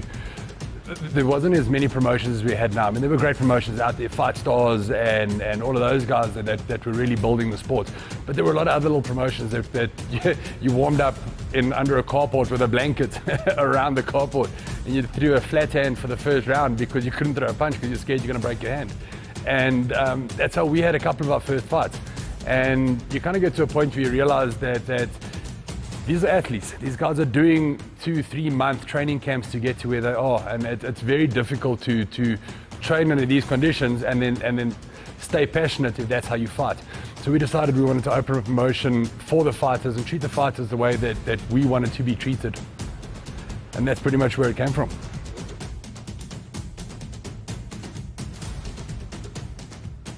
So Alpha was our baby. We've built it up. We started off 2 years ago. We started off with AMA 1. We're now sitting on AMA 11. Like I said earlier, we try to step it up every time. I mean, we've gone from having events at a car dealership. We stepped it up to a school. Then we went to a public. Last 2 events we had Mall of Africa. We're stepping it up as far as we can. I mean, we're taking it to new heights. We're giving the fighters something to look forward to, and we're giving the spectators something to watch. You can grow the sport as much as you want. If you don't have the support of the fighters, you're never going to grow. Athletes want to fight. Pro athletes, it's their income. It's where they make their money. It's where they put food on the table. Most of them have got their own gyms. If they can't compete, they can't impress people, people won't join their gyms. It's very, very difficult. So for the pro athletes, I think it was a lot tougher than everybody else. The amateur athletes, our phones rang off the hook. Everybody asking us, when can they get involved? When can we reopen? And all the rest. I think the toughest thing to do was when we hosted the first event. Because we had to do COVID testing, we had to do all the rest. There is only so much finance available. So we had to select only the best. Where all our other events, we've built up at least 5 or 6 debutante fights and then built it up from there. Whereas there we couldn't do it. As soon as we did the Mall of Africa event, I mean, it cost just that much money that we had to put the best of the best in the cage. And it had to be impressive.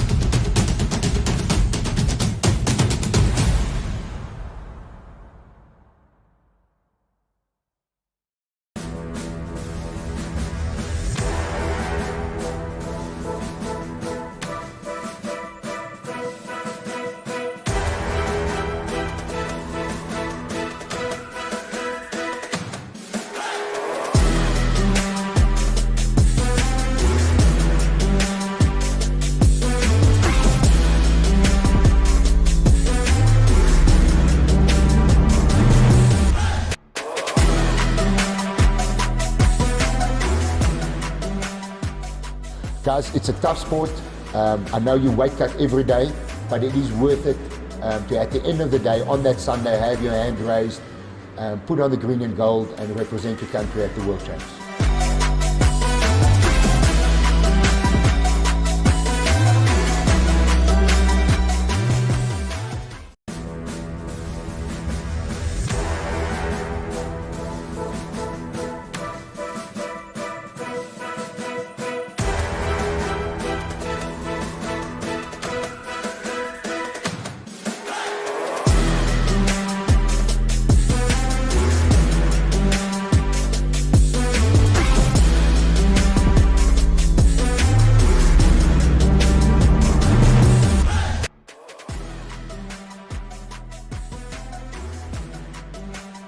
That has been going up and down, up and down. In 2017, there was a significant change in that. When it was a grounded fighter, was as soon as somebody's got 3 points touching. That was the old term that they used, which wasn't the correct term. It was basically when somebody had the soles of the feet touching and a hand. Once that is touched, that's a grounded fighter. Subsequently, it has changed again. It was if 2 feet is touching and both hands. And when we say hands, we're talking either knuckles or palm of the hand, not just fingers. If both hands and both feet were touching, that was a grounded opponent. It has now subsequently changed again back to anything that touches over and above the 2 soles of your feet. So if your 2 soles of your feet are touching and anything else is touching, except the fingertips, when it's a hand, it has to be palm or knuckles. If that touches, then you're a grounded fighter.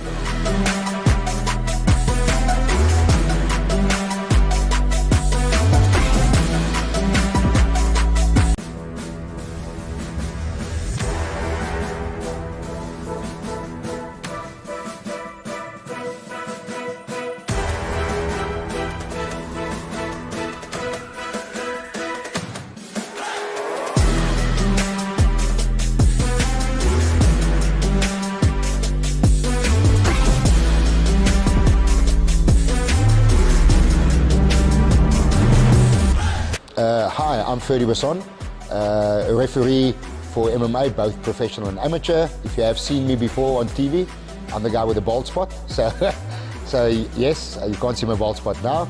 I'm also the Vice President for MMASA and the Chief Official for Africa. So the scoring in MMA, we normally work on 3 Ds, and the 1 D is a little bit contentious, so we've got damage, duration, and domination. The damage is a word that we don't like to use, but let's be honest, that is what we're looking for. So those are the 3 main criteria that you're looking for when you're scoring a fight. Then from there, we break it down to the grappling component and then the striking component. Those active grappling and active striking is your 2 most important things, and those are the things that guys look for first. So if somebody lands a punch, you know, you get scored for that. If somebody attempts a submission but it fails, you get no scoring for that. If somebody throws a punch and it misses, there's no score for that. So we are literally looking for the guy that tries to finish the fight in the round. That is the guy, that's the overarching principle. That is the guy that will get the winning of the round. So if you are trying to finish the fight, you're doing techniques, you're going for the shots to finish the fight, not just pitter-patter jabs, that is the guy that will win the round.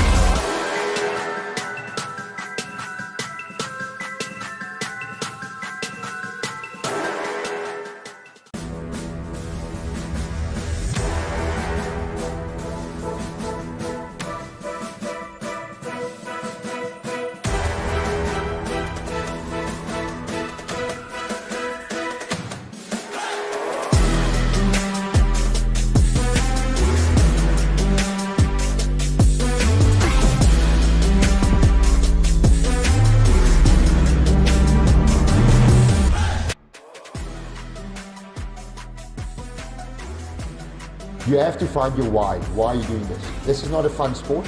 You know, it's not like tennis that you go for an outing on a Saturday and play a few games. This is not it's a hard sport. It's a hard contact sport of all the sport. So you really need to have that motivation.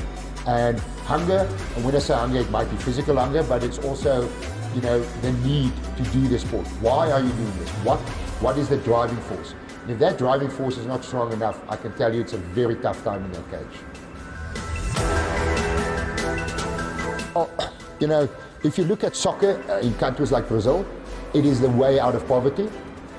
Boxing for a long time was in South Africa. Boxing is a little bit under the weather at the moment. So yes, MMA is definitely one of those avenues.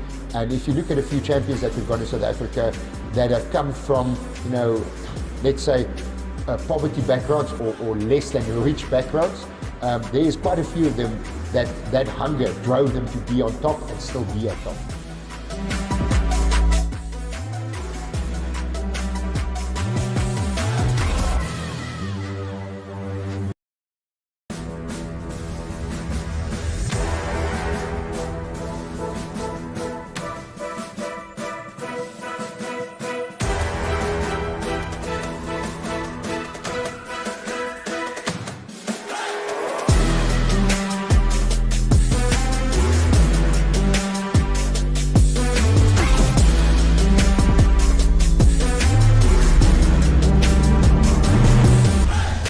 Hi, I'm Ferdy Basson, a referee for MMA, both professional and amateur. Okay, so on the unified rules, you'll find that there's various promotions in the world, ONE FC being a big one, UFC being a big one, but they use different rule sets. The rule set that we use in amateur and also the rule set that IMF's rules, amateur rules are based on, is called the unified rule set. This is administrated and came into being by the ABC, which is the American Boxing Commissions. They're the custodian of that rule set.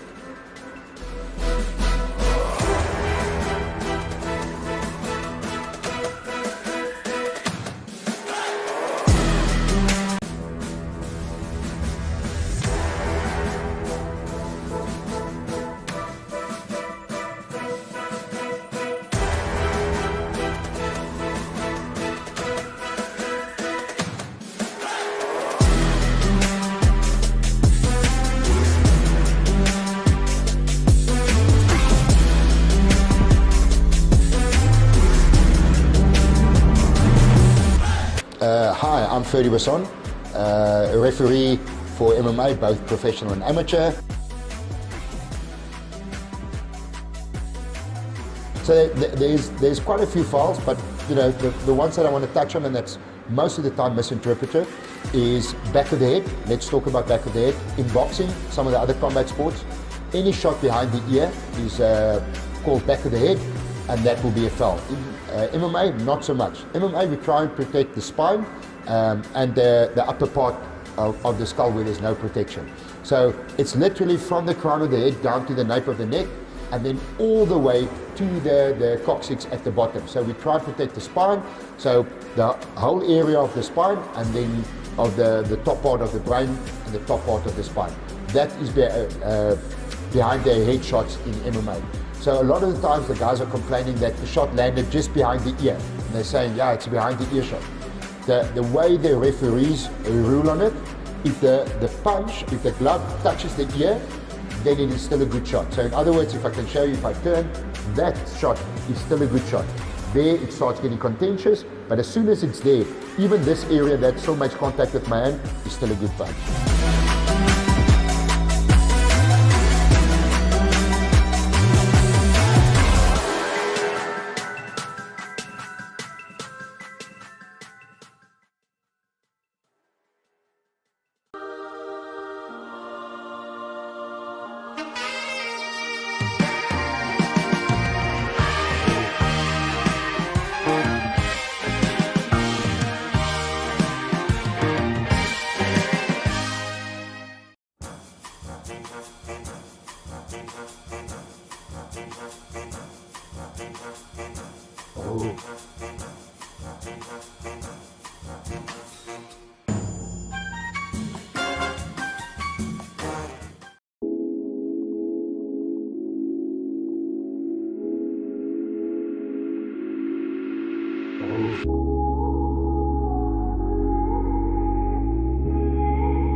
So when we started fighting, there was quite a few times that we had to, there wasn't as many promotions as we had now. I mean, there were great promotions out there, Fight Stars and all of those guys that were really building the sport.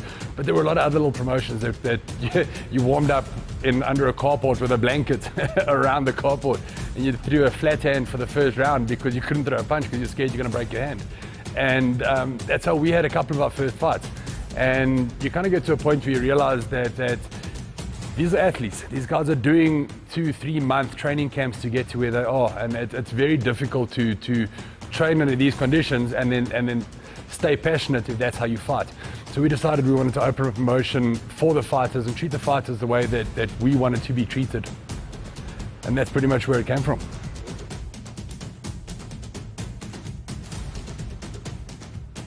So Alpha was our baby. We built it up. We started off 2 years ago. We started off with AMA 1. We're now sitting on AMA 11. Like I said earlier, we try to step it up every time. I mean, we've gone from having events at a car dealership. We stepped it up to a school, then we went to a public. Last 2 events we had Mall of Africa. We're stepping it up as far as we can. I mean, we take it to new heights. We're giving the fighters something to look forward to, and we're giving the spectators something to watch. You can grow the sport as much as you want. If you don't have the support of the fighters, you're never going to grow. Athletes want to fight. Pro athletes, it's their income. It's where they make their money. It's where they put food on the table. Most of them have got their own gyms. If they can't compete, they can't impress people, people won't join their gyms. It's very, very difficult. So for the pro athletes, I think it was a lot tougher than everybody else. The amateur athletes, our phones rang off the hook. Everybody asking us, when can they get involved? When can we reopen? And all the rest. I think the toughest thing to do was when we hosted the first event. Because we had to do COVID testing, we had to do all the rest. There is only so much finance available. So we had to select only the best. Where all our other events, we've built up at least 5 or 6 debutante fights and then built it up from there. Whereas there we couldn't do it. As soon as we did the Mall of Africa events, I mean, it cost just that much money that we had to put the best of the best in the cage. And it had to be impressive.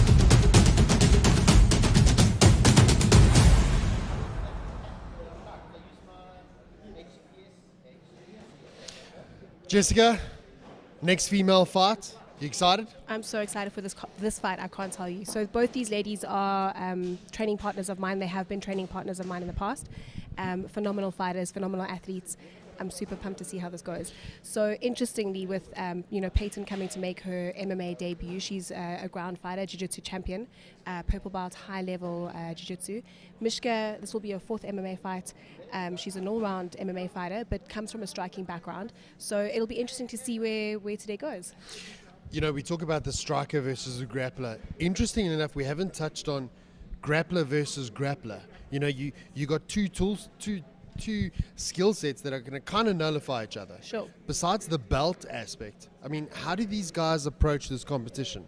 Do they sit and spy at each other in the gym and go, he's got a terrible jab, and try work a game plan from there? So, I mean, all I can do is talk about my fight yesterday, because that's exactly what it was with Kaz, was 2 grapplers going against each other, and the better grappler won on the day. You know, if you look at we spoke about it with Boyd before the break, the growth, the skill sets, the pedigree, not only from the coaches side but the athletes. I got to touch, and I almost got to pinch myself and say we're watching an amateur competition. Yeah. They're amateurs, but they're fighting with a professional mindset already. 100%. I mean, the level of fighting this weekend has been on another level. It's been exceptional. All right, we're going to throw up to the announcement to Dwayne. Get us underway. Okay, guys, let's get rolling again.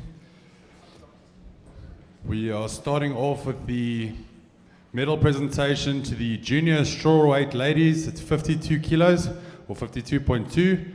Gold, we have Saskia Jade Yankees. I loved Saskia's match yesterday.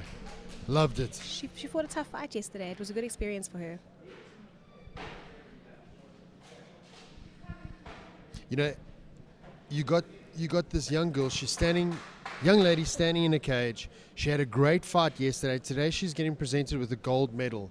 That memory, that feeling, she walked through the most difficult thing yesterday to do it, and she's done it. Yeah, so Sorry for the timing there, guys.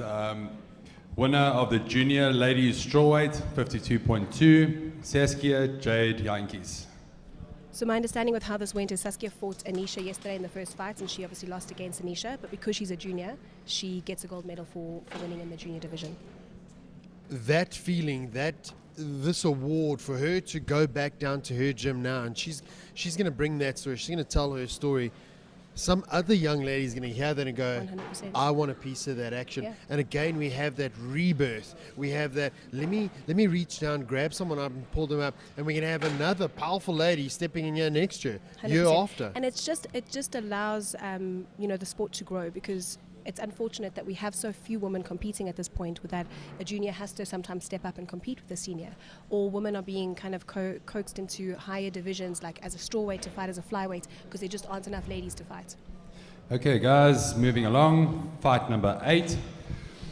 Fighting out of the blue corner from the Western Cape, we have Mishka Lobsha. This is ladies bantamweight. Jessica is sitting next to me and she's not impartial at all. She's got higher favor here because she's a ground shark lady. Her Jessica? So like I said, no, not at all. I know both ladies very, very well, and I admire both women. They're incredible athletes. I'm sitting on the edge of my seat purely because I know them so well, and I kind of have a feeling how this is all going to go down. But yeah, it's going to be a good fight. It's going to be a great fight. You know, you've seen the sale of self-defense courses. You've seen the ladies anti-rape courses. Yeah. I think every boy, girl, woman, and man should sign up at a local wrestling club, local jiu-jitsu club. This is not only a way of life, but if you look at the wild. You look at the lion that walks in the wild, looks up at everyone. He's one of the few lions that get attacked. I think these ladies getting into the MMA background or getting into a jiu-jitsu background is perfect. And her opponent fighting out of the red corner is Peyton Letcher from the Western Cape. I mean, how do you package this, Jessica?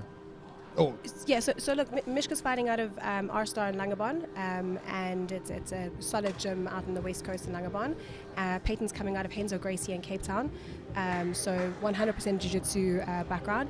And Peyton herself is a pioneer of teaching women self-defense, and I think it's important that women who are looking to get into self-defense go to a legitimate space to do it, and preferably, in my opinion, do it with a female coach. So at my gym, I teach the women's self-defense as well, and I just think that as women, you're able to hold space for other women learning self-defense in a more powerful way than being pushed around by a guy.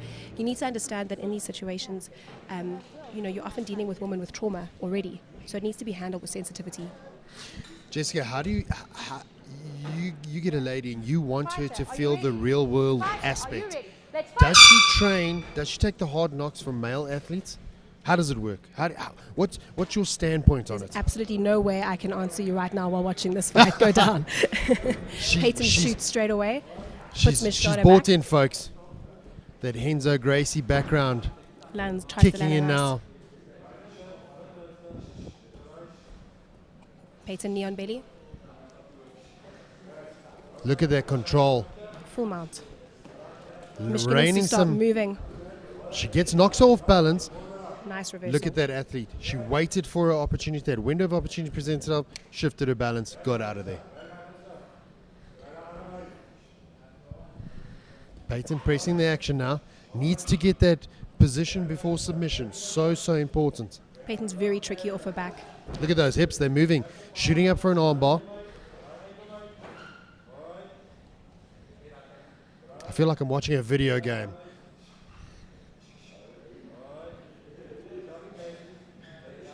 Peyton's been an active athlete since she was 9, transitioning into BJJ recently.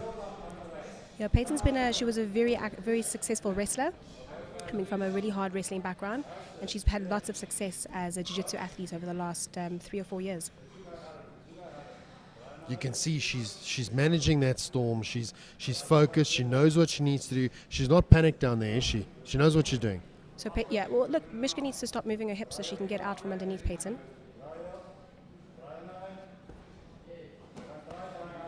Vicious ground and pound, but clinical. Look at that. Tries to trap her arm, stop her from defending herself. Okay. Wraps that arm. In that triangle. I'm loving the backwards and forwards. Loving it. These girls showed up to fight today. How's that modified triangle, Jessica? Going in for an armbar now. Needs to grab her arm. She does have an omoplata if she can get it.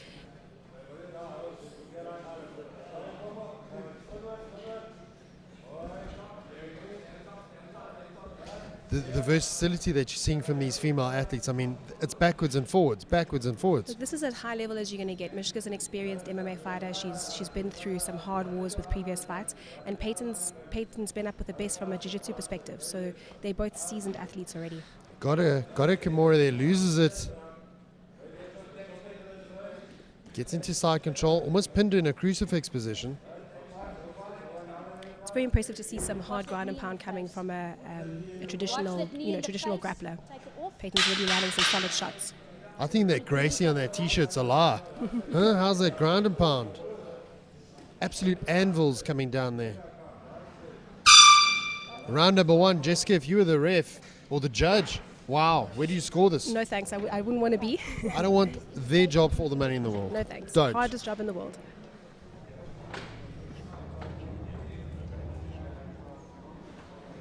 Mishka being a junior, she's had to move up a level. I mean, I think these athletes best represent next level combat. These girls absolutely putting everything on the line.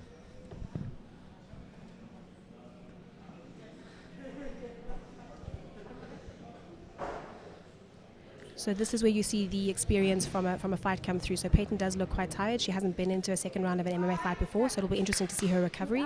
Mishka's been through the tough rounds from a fight perspective before.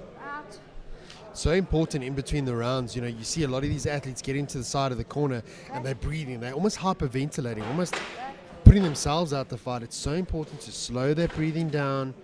Take a deep breath through your nose, out through your mouth. So important to see that happening. Both these fighters coming from Cape Town are dealing with the altitude, so the stakes are level.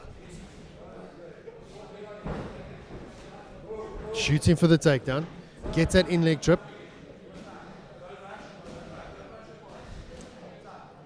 Right in front of the corner. And is that something that the athletes practice, Jessica? Do they practice getting straight back to their corner so they don't have to try and contend with the couch shouting over the crowd? Is that something that they work on? Not necessarily at our gym. I have seen a lot of athletes, over this weekend work to that. I think in this environment where there's no crowd, you can pretty much hear your coach from anywhere. But there is that security in knowing that you're right there.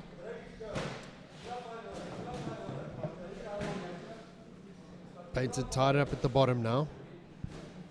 Mishka pushing the action from the top, Peyton's using on her the head. top. Peyton's on top, sorry. Using that head as a spear. Some ground and pound now from Peyton. Mishka needs to stay active. She needs to get moving from underneath Peyton. Needs to stop moving her hips, doesn't she? I've been underneath and on top of Peyton, and she's got some serious hip controls. She's got tricky hips. Jessica, if you're in that position, you're at the bottom now, you're absorbing some damage. What are you looking to do? Out underneath Peyton, I'm looking to get out. So I want to create a frame. I want to get my butt to the opposite side so that I can scoot away from her. You never want to have your back flat on the mat like that. So right Takes now, so much energy to move, doesn't it? And like you said, these girls are technical. This is high level. These girls are, I mean, it's one calculation after the next, because you doing one move where there's a counter and a counter and a counter. I mean, look at that flexibility. Look, that's the other thing that you deal with female athletes is you see some amazing movement that you don't see with the men, purely based on flexibility. Flexibility is amazing. And again, this is where, as women, it's all good and well to train with men, but ultimately you're not going to get the same experience unless you have a good female training partner, because we do move differently. Pros and cons? It's good to have both. I think it's amazing to have both. I've rolled with some girls that have folded me in half, How old folded are they, my these clothes while I was still wearing them. Just stop it. I like this negativity. These ladies smashed I'm me, here okay? to educate. You're doing a phenomenal job. How long have you been involved in the sport, Jessica? So jiu-jitsu about 7, 8 years. That's a lifetime, and, eh? Long time. And recently moved into the MMA space full time. What do you, I mean, if I had to ask you, who's your top 5 internationally, ladies-wise, or top 3? Oh, I love Shevchenko. She's my ultimate. Oh, So these ladies are going to see a third round. That's amazing. I'm excited. ambassador for the sports, isn't she? Yeah, she's Shevchenko. an incredible athlete. I had a chance to meet her when I was in Dubai 2 years ago. Wow. And she's just the most humble, incredible woman.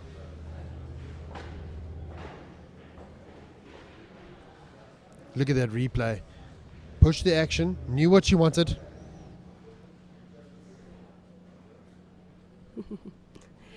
So yeah, the guys in my ear are telling me that Mike has been compared to Faraz Zahabi on the commentary. It happens a lot. So Is it just looks-wise, dashing good looks? It's a Lebanese flair, So he'll take that as a compliment. Great coach. He is phenomenal. And I mean, hubby should take that as an absolute compliment. I mean, I said it earlier on, the amount of work. You said he's lost 4 Ks in 3 days. I mean, that Look, I don't know unreal. a coach that puts more of his heart and soul into his team than And you can mine. see it. Yeah. You can see it. So coming up for round 3 for these incredible athletes. What's been amazing to see, we speak about the grappler versus the striker all the time. For a grappler, Peyton's thrown a lot of shots. And for a striker, Mishka has been able to survive quite a lot of what Peyton's put on. So these ladies really do have an all-round game. But look at that. She backs her up immediately, throws that punch, closes the gap, gets it down. There's a game plan. 100%. There's a game plan. And what's impressive to see, the game plan is being applied under pressure. It's amazing. What I can say about Peyton after training with her for before one of my last fights is that, again, as a grappler, she's quite able to take a good punch, which is ultimately the question, right? Is can a grappler take a punch? And she's answered that yes many times. It's one of the interesting things that you see as well is you take a wrestler or a grappler, you give them a stand-up game, there's a metamorphosis. There's just this durability, this hard weariness. And as I say that, the ladies reverse, create a bit of sense. Peyton shoots in again. Oh! Beautiful takedown. Great takedown. Look at that. That's that the girl wrestling is coming out. working. The wrestling is, like you said, just on full display. So here, if I'm Mishka, I'm letting go of what I've got there and I'm trying to get out underneath. She's helping Peyton, isn't she? She's just keeping that pressure on top of her. Let go of her arms. Look for an underhook. Look to create that space. Get your frames working for you.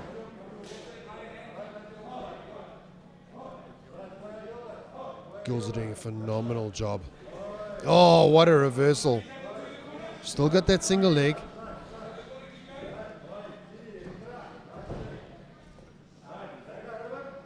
This is a phenomenal display of MMA technique. Like I said, it's amazing to see, we speak about that striker versus grappler all the time, but these ladies have both displayed incredible all-round technique.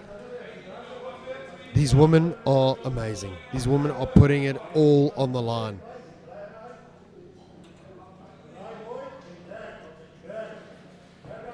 Working now for some control. Getting to the later part of this match, you can imagine fatigue is setting in, but they're still working. They're throwing, they're active.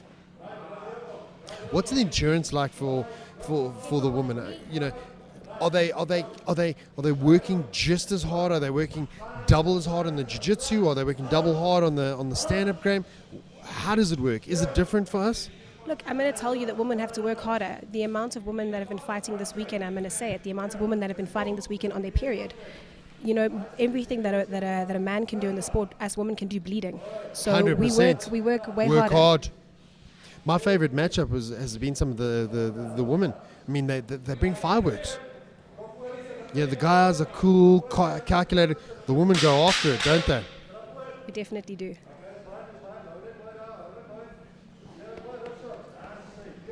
Getting that heavy top pressure. Gets the full mount at the end. She finishes up on mount. Well done. The work rate in this matchup was phenomenal, wasn't it? It was high-paced, it was entertaining, it was a technical, beautiful display.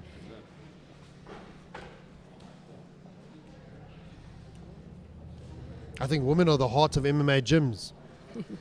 Come on, say it. I would agree to that. Say yes, I would we agree got to it. that. In We fact, got what it. I'm seeing in South Africa now is there's definitely a growth of female leadership within MMA gyms. Yes, yes, And I yes. believe that the gyms that do have that female leadership are the ones that are standing apart now. Because ultimately, if you want to take money from your commercial females who are training in those gyms, you need to be able to offer them the facilities and the management and the safety that that a previously very male-dominated space. You said was it before. earlier on, you have a female that approaches you, she's had some trauma. There's that psychological safety of approaching a strong female lead and saying, this is what I've gone through, help me. 100%. And that's just, that's empowering, isn't it? I think it's really important that we start looking at this MMA space as not being so male dominated anymore. Not just from an athlete perspective, but like I said, from a gym management perspective, from a reffing perspective, to have women sitting in Okay, management guys, after and administration is three important. very hard fought rounds, what a crazy display of talent that was. We have judge number 1 scoring at 28-29, judge number 2 scoring at 27-30. Judge number 3, 27-30. Unanimous decision, Peyton Letcher. Absolute phenomenal fight. Peyton, well deserved. Okay, so senior ladies bantamweight medals. In silver, we have Mishka Lobsha from the Western Cape. Again, I can't imagine the pride in these in these women's in chests. gold, we have Peyton Letcher from the Western Cape. It was really exciting to see Peyton come and step into this space. She was itching for a jiu-jitsu competition, but because of COVID she couldn't travel, so she decided to test herself in the MMA space, which is incredible. And Mishka obviously winning gold last year and having the opportunity to come back this year and test herself against the top grappler in the country is on Africa.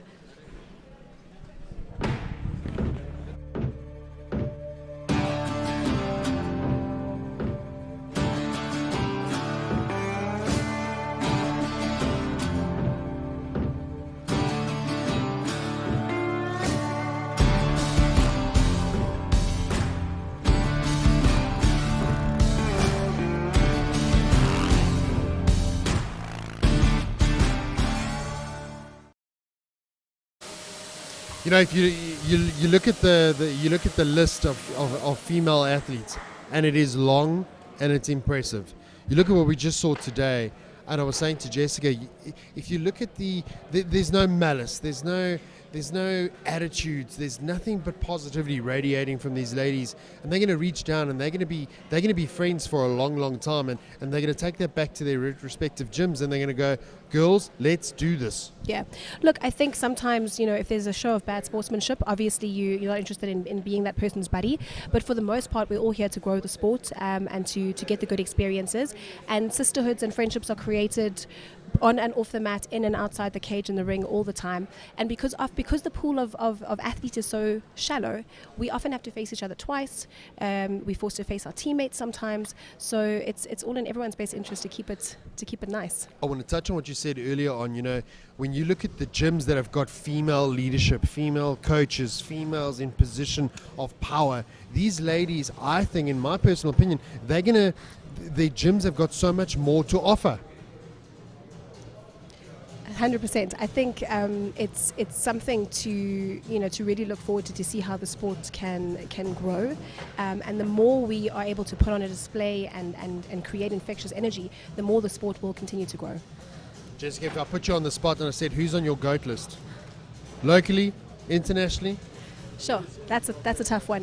Locally, it's hard for me to speak of. Internationally, there's so much.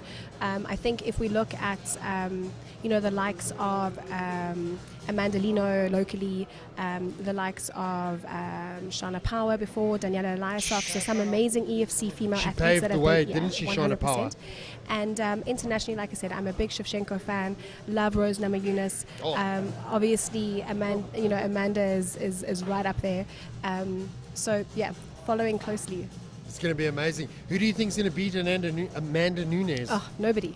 Oh, that word. woman is unstoppable. Woman's a She's beast. unstoppable. I would fear for my life. If she picked a fight with me, I'd say, I'm very, very sorry. Take whatever you want. Just take it. It's yours. Yeah, look, she is an all-round incredible beast of an athlete. She really is. Absolute phenomenal. And with that, let's get into the next fights. Okay, guys, moving on to fight number 9 in the junior featherweight division. Fighting out of the blue corner, KwaZulu-Natal, Alexandros Christodoulou. Put that. There's one fine. Okay. Because otherwise, if the other one doesn't. Lingers, if you want. Alexandros fought yesterday. We got heat on social media because we didn't have his surname. My word. You guys had some admin issues yesterday. We had a couple. Speaking about that, and I mean, let's face the facts. A lot of what you see today and over the last 3 days, there are people over here in this building that have put on this show purely on their own dime. Yeah. We promoting this show with people that they believe in the sport. The people involved, the officials, the guys helping backstage, people that you aren't seeing. They're using their own time. No one's getting paid. We're doing this for the love of the sport. And let's be honest, yes, we got a lot to learn. We got some technical issues. We have some things that we still have to get done. We're doing it for Okay, the love of the guys, sport. and his opponent fighting out of the Western Cape, Jason McKay. Yes, I wasn't really supposed to be sitting here for this one. This is No, one of my but guys. you're One of great. my guys about to walk in, so I'm not going to be too impartial. I'll do my You best. go right ahead, I don't mind. You're doing a great job, Jessica. You're going nowhere. So Jason, Jason is coming out of Western Cape. He's a phenomenal beast of a human, and he actually competed with the seniors last year. Look at that beard. He's 21. I'm proper jealous. I'm 41 and I've got like a mediocre his beard. His beard game is as strong as his metabolism. Jeez. This guy loses 2 kilograms in his sleep. So he's waking up and eating oats when all of us are starving ourselves for a day to make weight. So very jealous of I this hate man's him. metabolism. Yeah, no, I hate him too, but I love him so I much. hate I walk past McDonald's. I pick up on average 3 kilos. Yeah, you can't smell that stuff. You just gain weight. Yeah, yeah. This is going to be a great fight. Technical. Steps to the middle. Love to have been a fly on the wall there to find out what he said. Jason's a sportsman. I think he just touched gloves. Wished him good luck. Reach advantage definitely going to be something to work off. Ready? Fight.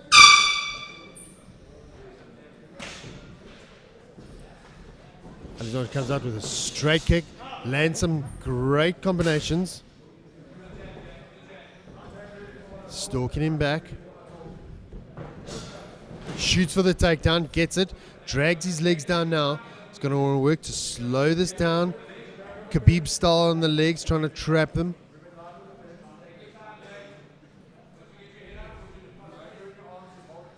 Jason's nice and heavy. Needs to get his head out there, create something for him. Alexandros needs to let go of that grip and work something with his hips, and he does. He's trying to flick him over.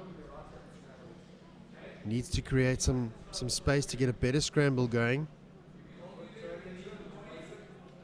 Jason super heavy on top. So Jason's coming off ACL surgery at the end of last year as we It went into doesn't lockdown. show. It doesn't show. It's been interesting to see his rehab and how he's bounced back. Gets a solid side control game. You know, we say about it all the time, but that positioning is so important before we try launch for a submission. Watch the back of the head. Look at that transition. Great scramble.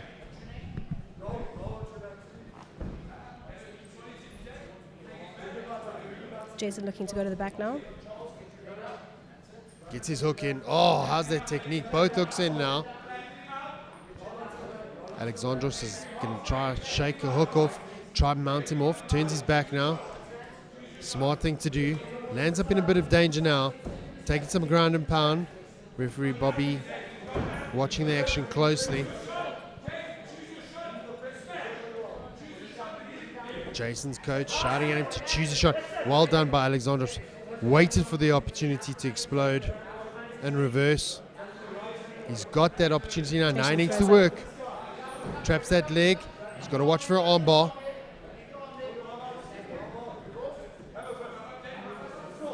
Wonderful escape. Jason with Jason, that single leg. that Goes to side flow of control, wrestling, beautiful. amazing. I love that shoulder pressure. Basics, takes a deep breath. He's calm, he's calculated, he knows what he's doing. So Alexandros coming out of Forge MMA, he's on the bottom. He needs to look to obviously get his hips out. At some point, you got to decide to let go of that neck. You know, 10 seconds. that's often the hardest decision. Is when do I realize that? When do you let go? When do you let go of it? Jessica, end of round one. You're in Alexandros' corner. I'm in Jason's corner. No, but I'm putting you in the opposite. I'm doing it on purpose. I just had to say that. What do you do? What's the advice here? How are you going to go about it? He's down, Look here, potentially. You know, here again, yeah, he's potentially down. It's hard to know how any judge is going to score that. He's got some really aggressive, vicious striking. So I would say he needs to do more of that. Needs to work on that. Going to your man's corner. What are you doing there? Jason's an all-round athlete. He's got kicks. He's got phenomenal grappling as well. Like I said, he's coming off that ACL surgery. He's been out for most of this year with his rehab. So this is a big test for him to see how durable his legs are going to be in this fight. You know, if I look at the screen now, look at Alexandros. Look at the youth. He's in an MMA cage fight. Yeah. And he's doing it. He's getting after it. It's incredible to watch these young guns go at it. That boy in 10 years' time, the wealth of experience that he's going to build, he's going to take that, walk into any MMA arena competition, and he's going to do well. You ready? You ready? And look, before when your athletes were becoming pro, they were coming from either traditional striking or traditional grappling backgrounds. Now the youth are getting started at MMA so young that when they get to that pro level, you're getting complete athletes. Jessica, give us a scoop on PFA, something that no one knows. Oh, I feel like you What do you guys put in know- the cereal? Stop. He's, Catches an arm strike. Okay. Just go stand over there. unintentional knee to the Stand over head. there. Jason, stand over there. He's going to stand in corners, not allowed to be coached. Got to look at the For a minute. Just relax for a minute. You know, with these referee. Bob Reed just asked him to take a minute. Waiting for the replay. We're going to look at the replay and see, was that a knee to the head? In amateurs, the rules are slightly different than it is in professional MMA. And again, you know, some of these situations have come up yesterday and the day before. We're looking for longevity for the athletes. Tell me about hubby and the food game. I mean, the man's got a beard game, he's got a MMA game, he's got a gym, and he cooks. I mean, slow down. He's just crushing it too hard. Yeah. Give the rest of us a shot. You know what I he mean? sets the bar really high. Look, he comes from a restaurant background. Is so this the he- Lebanese in him? The bar being high, yes. He comes from a restaurant background, so he ran a couple of restaurant chains, and before, the gym was always a side project, and then about 10 years ago went into the gym full time, and it's only been gym since then. It's been all MMA since then, but he definitely has a passion for cooking and food. All right, so referee looking at it now, asking the question: was he hit in the eye? I'm just letting you know. It wasn't intentional. So you don't Referee saying that it wasn't an intentional strike to the eye. No, He's and taking I his think- time. I think in these cases, you know, with these young guys, it never is, but you're excited to be there. Heat of the moment, Yeah. isn't it? You It's know, hard to these pull guys back. are competing at the end of the day. It's difficult to pull back and remember rule sets and do this. It's difficult. Put yourself in that position. It's not the easiest game in the world. You know, Yeah. you're not playing chess. You're not Yeah. building a house of cards. 100%.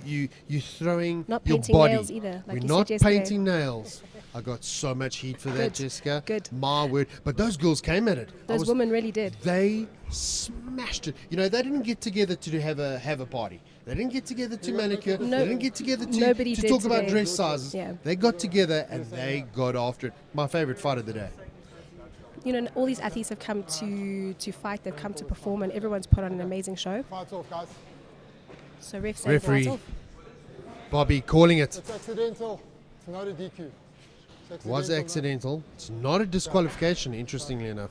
That was accidental. It's got to be disheartening for both guys to see it end this way. They put everything on the line. But again, they live to fight another day. The longevity, what we're trying to create over here, both these athletes are going to go back home, and that's going to be in their mind. It's a tool in their box that they're going to go, okay, I need to do this, I need to do that. They're going to grow from this experience. Look, the hardest lessons are learned in situations like this. So it'll let both athletes think twice before being in a similar situation. And as we saw with that stoppage between Anisha and Cassandra, that was stopped incorrectly. Again, my conversation with Anisha afterwards, she was like, "Well, I've learned what I need to say and not say next time to make sure that never happens again." She grew, didn't she? So it's an unfortunate, terrible stoppage, but we in those moments is when we learn the most, and the same will be for these two athletes.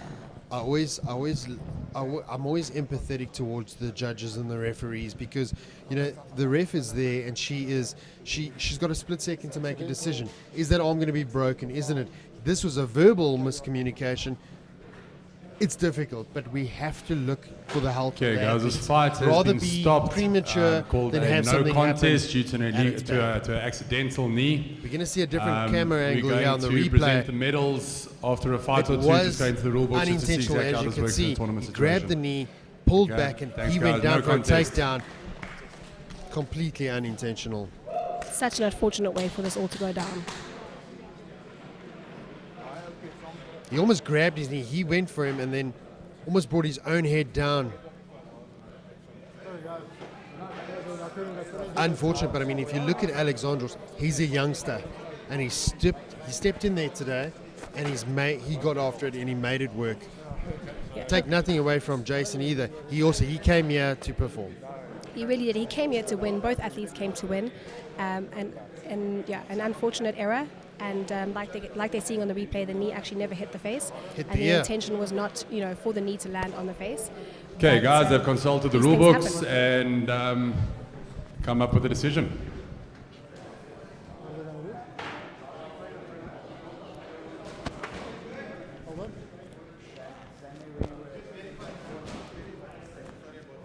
Okay, they're re-verifying. They'll let me know in a second.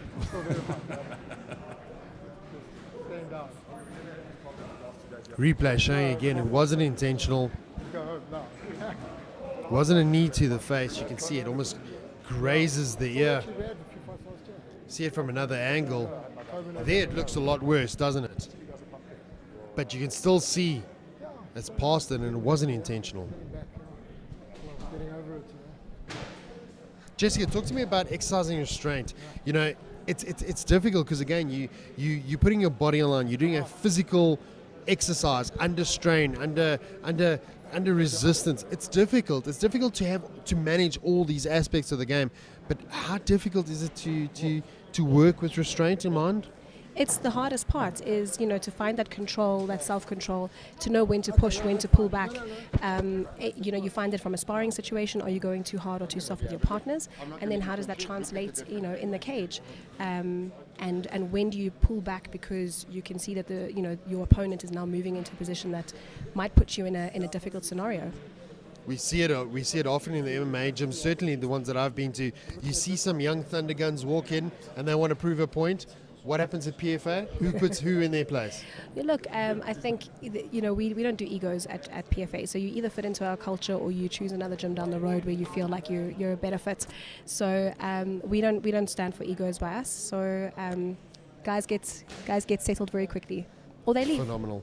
Also this sport, there's always been a stigma attached. Although I say that, I think that stigma is fast disappearing because you see the guys that are involved in the sport and you see these guys going at it in the mat, on the mat, in the cage. But the moment they step out of their cage, they are just role models for the sport, role models as human beings.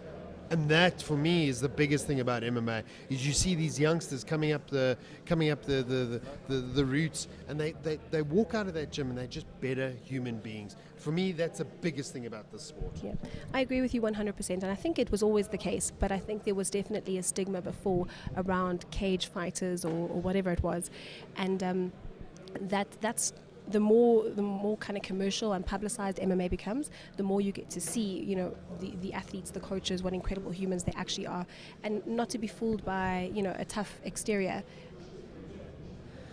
Definitely, Sorry for the delay, guys. The officials just busy reviewing the footage, just making 100% certain everything's correct, and they will be with us shortly.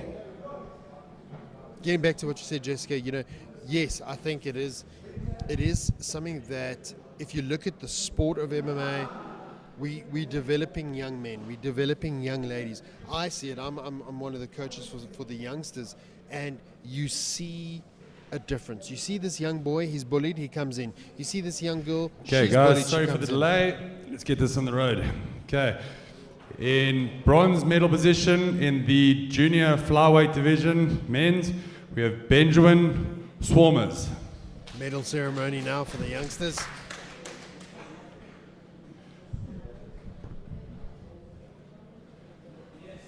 The other bronze medal goes to Akil Lelman. Richard Jason just Akil fixing has unfortunately the already left. medals on his fellow competitors, huh? Looking And out. we Kind of guy he have is. Gold medal for both of the athletes that fought in the final, Alexandro Cristodolo and Jason McKay. Both athletes get gold Two medals. medals being handed out. I'm happy with that. I think that's a good decision, and I'm thankful in this case that there was a replay to go back to, because had there not been, it could have been a very different outcome. You know, if you look at it, both these youngsters, no one took their foot off the gas. They both went after it. It's not like he got injured and he was down and out and clearly an underdog. Both of these guys came and they put it down on the line. An incredible display of what's to come. Like we said, these are young athletes.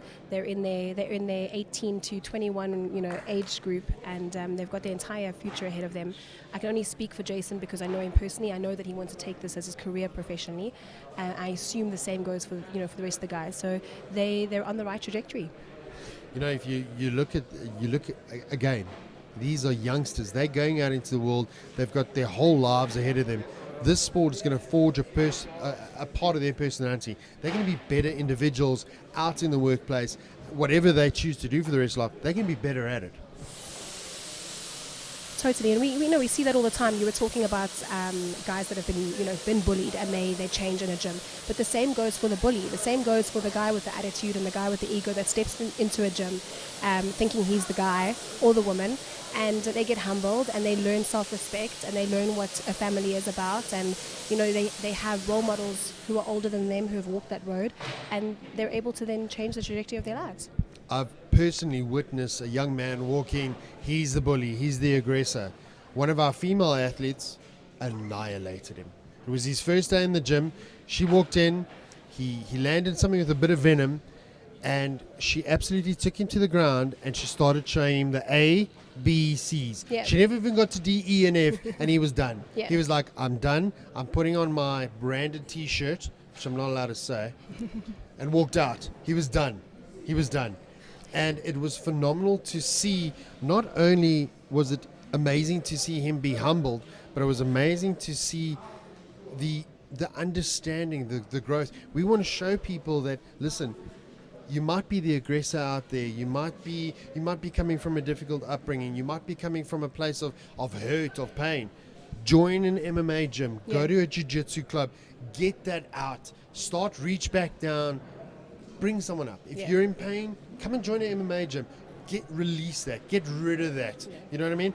People that are in trauma, men, women, children, join an MMA gym. I wish I could. If I become president, putting my hat in, if I become president of South Africa, the first thing I'd do is I'd make it compulsory. Okay, cool. I'd do it. I like that. You might have my vote. I'm in. I'm in. So I think we see that a lot, and it's really incredible to see the growth of youth who come into a gym. And I've said it time and time again, MMA saved my life. Jiu-Jitsu saved my life. I was on the wrong path, and it fixed it for me, and it does it for so many people. It's the same story for so many. 100%. Getting into the next fights. Okay, guys, moving along to fight number 10. It's the senior featherweight division, male. Fighting out of the blue corner from Gauteng, we have Kyle Sham. This is going to be a barn burner. Kyle Sham was an absolute winner yesterday with his fight. It's going to be a cracker. I'm so excited. Kyle came out on Friday and he had a 3-round fight, so a long one. And the question was yesterday, is he going to have the stamina to pull through another 2 days if he went through another 3-round fight yesterday? And then he got the KO or the TKO in the first round. So a great way to finish up fast and save a bit of energy. He's coming out for the 3rd day in a row. You can already see some of the battle scars and the wounds. The man's here. He's here to fight. But this is where those rounds and rounds and rounds in the cage and time on the mat comes into play. You know, we've got something in the gyms called Shark Tank, where one guy stands and continuously faces a new opponent every minute. This has got to be the worst Shark Tank ever. And his opponent fighting out of the red corner from Gauteng, Nathaniel Kamana. Nathaniel brought it yesterday, didn't he? He also had a war. And I think both these athletes are going to be, they're the best of the best. You couldn't ask for a better matchup. It's really, really two top class athletes. You've got Nathaniel fighting out of House of Tinkerbell. You've got Kyle fighting out of Brendan Katz's gym, Fight Sports Center. School of hard knocks, if you ask me, huh? Both of them have got really good stand-up, strong ground game. You couldn't ask for better preparation for this fight, so it's going to be very interesting to watch these two throw down in the ring. I'm going to do it, Dwayne. 7th mention. You ready? Are you not entertained? Give us a second. We're all going to be properly entertained. I think this is the kind of fight that you actually go to a fight night for. This could be on a main card at Emma. This could be on a main card anywhere. And if these two decide to carry on with this as a career and they go pro, this is definitely going to be seen again. They're just top athletes. Carl opening up with the leg calf kick. Oh, nice Nathaniel little counter watching. there. Counter there from Antonio with the right. Look how light on his feet Nathaniel is, huh? Both Moving feet- up and down. Light on his feet, springing around. Feeling each other out now. Carl in and out. Throws that inside leg kick this time.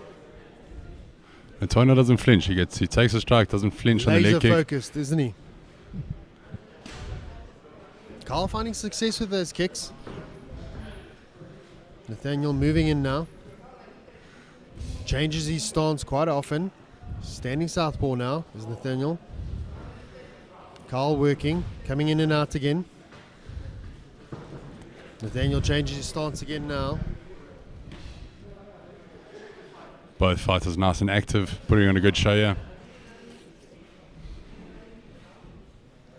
Generally, when you get to this level of fight, the guys have got so much respect for each other that they're tentative in the first round. There isn't much thrown, but these two have just Lot of thrown. respect for one another, yeah. These two have just thrown that out of the rule, and they're just going at it. So they're having a proper brawl. Daniel catches that leg, gets the body lock. He's going to look to try time up now, trip him, drag him down. Got to watch those knees. Gets the double leg. Antonio with a nice little takedown. half Transitioning into guard. the half. Carl looking to create a bit of space, use Carl- the cage and stand up. Carl scooting his hips back, but Antonio's controlling his bottom arm very nicely, so he can't get his hips. Oh, Oh, there he gets it Carl down, he gets it stands back up and gets Carl the reversal. Gets the takedown. Great effort. And it Nathaniel reverses him again. I mean, wow. Returns the favor.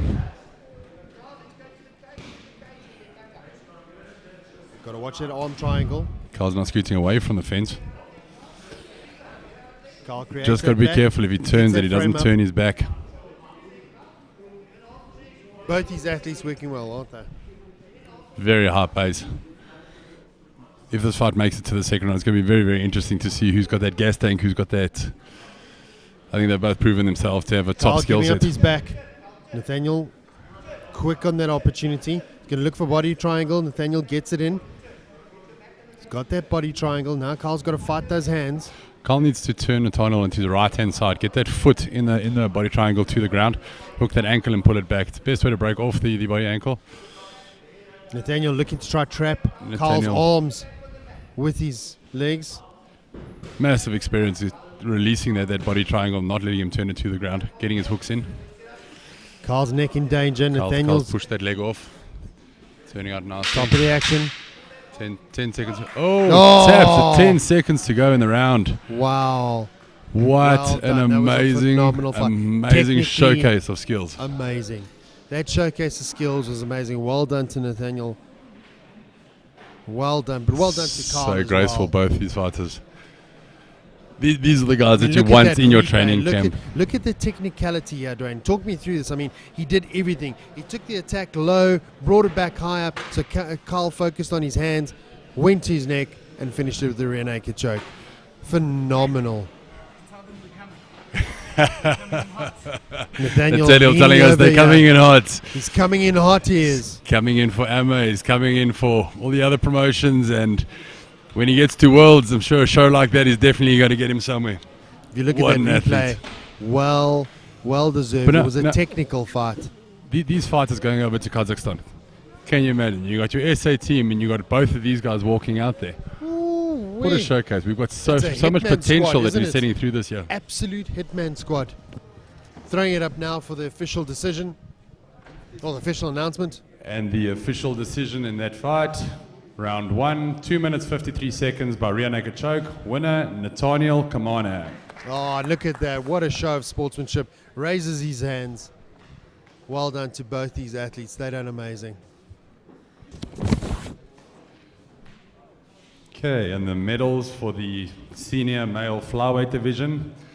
Bronze medal, we have Jesse Shaper, who unfortunately can't be here. Sipo Gift Zinte, bronze. The silver medal goes to Kyle Sham.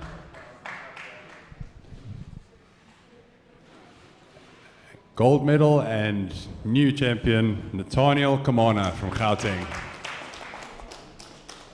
Well done. What a great fight. And well deserved to all those athletes for their medals. The pride in their chests must be amazing. Listen, these athletes just left it out there. That fight was, if that fight had gone 2 or 3 rounds, could you imagine that rolling around The there? technicalities of that. I mean, these boys were just launching attack after attack after But attack. that's the thing, when your skill set's this high, one mistake finishes the fight. 100%. Would have loved to have seen it for 3 rounds because so much entertainment. Would have been amazing. But yeah, such a good way to go. Guys did phenomenally well. And well done to Nathaniel, our new MMA champion.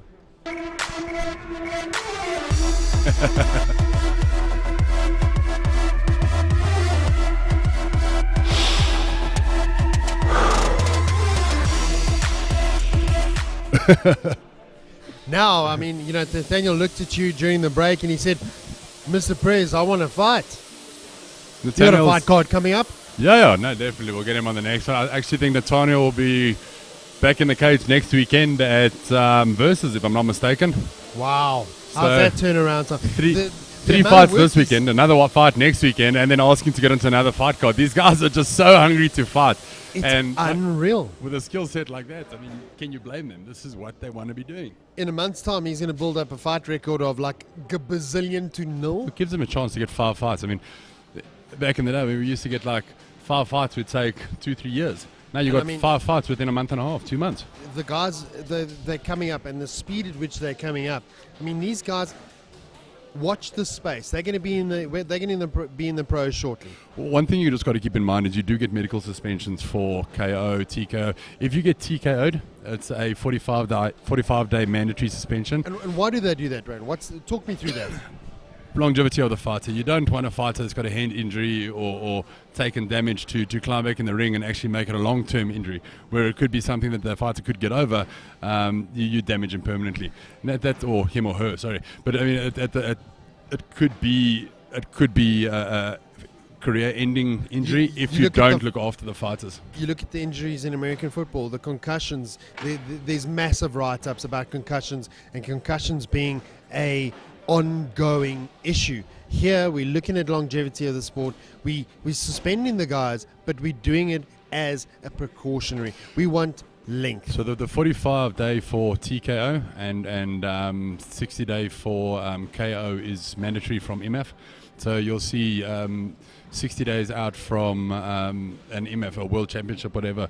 Most of the fighters that are in the team will pull back from competition. Sparring will get a bit softer. You don't want to take on injuries before you actually walk into these massive tournaments. 100%. Moving into our next fight. Cage has been sanitized. We're COVIDed. That's a word, COVIDed. Moving on to fight number 11. It's the ladies senior featherweight. From KwaZulu-Natal, Volmarie Alberts in the blue corner. Where's Jessica? I want her here commentating on this next female fight. This is going to be a cracker. Absolute war. These ladies are coming in, representing from KwaZulu-Natal, Volmarie. Solid competitor. I still think one thing is you guys are talking about ladies the whole time as this being better or this being... The ladies these days are athletes. It's not ladies athletes and male athletes. Just because they don't fight each other in the ring, everybody's putting in just as much effort. Everybody's just as talented. And personally, I feel that both sides can be looked at as athletes. And this divide needs to start getting smaller, because the more it's ladies, the more that there is that segregation. And like I said, there's no less work, there's no anything else. So it needs to be treated like athletes. Athletes getting ready now. Ready? And her opponent fighting out of the red corner, Dana van Wyk from Gauteng. Dana coming in from Gauteng. She's looking to oust her KwaZulu-Natal counterpart. Well, this is the first fight that both of these fighters have had at the tournament. Both of them have had bars together. They're the two in the division. Dana is still a junior. She's still very young. And that, let's speak about this experience now. She's going to be pushed up, essentially. She's going to be taking on someone who is older. She's having to climb a mountain. That experience is invaluable. That can't be taught anywhere. I don't know if you've ever seen Dana fight. She's a beast. Massive talent. Looks so cool, calm and collected over there, but don't let that fool you. But she was still at the youth, and she kept phoning me at Emma wanting to get onto the card. Her coach was pushing for her to get onto the card. And we had to wait for her 18th birthday, and I think it was a couple of days afterwards was the first time she fought. Well, happy birthday, you fighting, darling. She just wants to fight, and when you see her start throwing down now, you'll see the skill set, and you'll see why she's one of my favorite athletes at the competition. Do you ever remember the rookie cards you used to collect as a kid? Rookie cards with the power scale. She's right up there for me.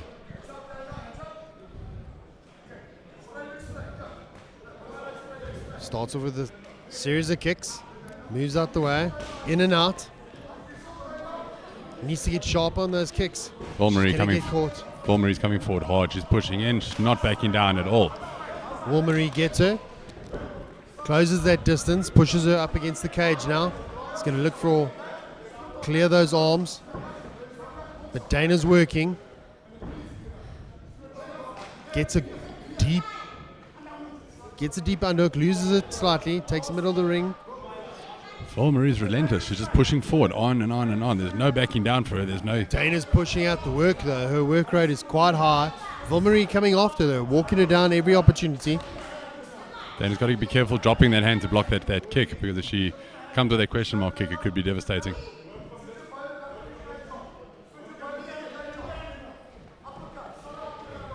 Dana listening to her coach. Mark of a seasoned athlete. Listening to her coach, getting all the perspective. As an athlete, you're in there, you're focused on your opponent, but your coach can give you a... Dana giving up her neck there. She's got to be very careful she doesn't... Volmarie looking to tie up her Dana arms. needs to bend her knees and get her hips underneath her to stand back up.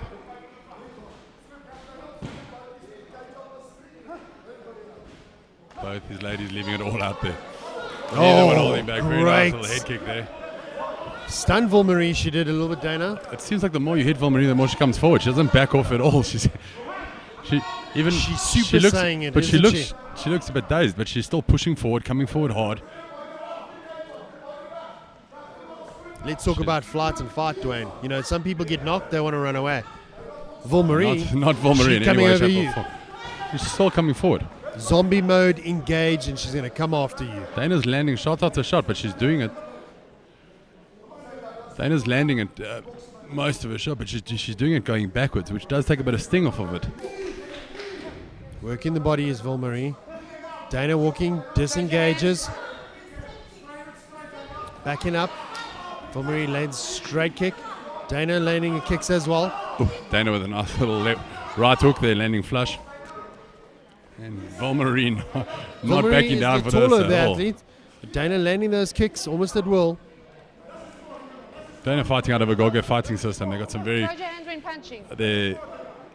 strong kicking pedigree, if I want to call it that. They got a lot of their fighters that they use their legs a lot. Their stand up is very neat. I'd like to see double unders for.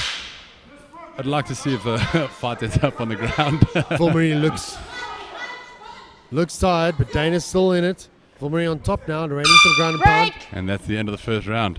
First round. Wow. Oh, such a fight. Wow. Volmarie's got no back down in it. Never give up. Never reverse. That gear's been broken. Yeah. That gearbox, something's wrong. You need to go back to QA, dog. You know? That gearbox is broken. It's working for her. She's coming in. She's putting on pressure. Dana's got some really good stand-up, but she got Dana backing up. If Dana was throwing those punches with the front foot, which got all her power behind it, it would have been a lot more devastating. So the strategy she's fighting with is really good.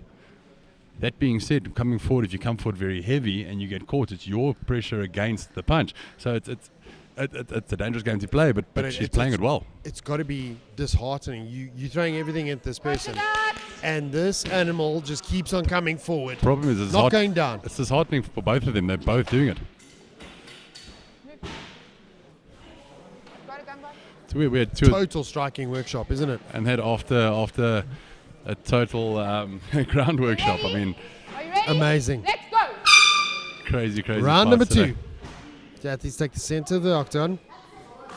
That being said, these are the best athletes in their divisions. Just look at that work rate. Can you imagine having to count every single punch? We're up 1,000. I want to round every punch. You're sitting with one of the clickers. Yeah, the click. old scoring system. Pick your shots. Don't grab. Got the single leg now, hunting for it. She's going to look to try trip her. Dana's got her arm around the neck. If she sinks in that choke, she sits back. If Dana sits back now, tightens up that guillotine, this could be tight. Those hips were beautiful from Dana. She got heavy, she sprawled out nicely. She's in the full guard now, Volmarie. Dana needs to create some space, try get out of that full guard. You got them the wrong way around, buddy. Dana needs to pass guard, get to the top, get to side. Dwayne, that's what I said. You're one of those Shut your mouth. Dyslexic commentators today.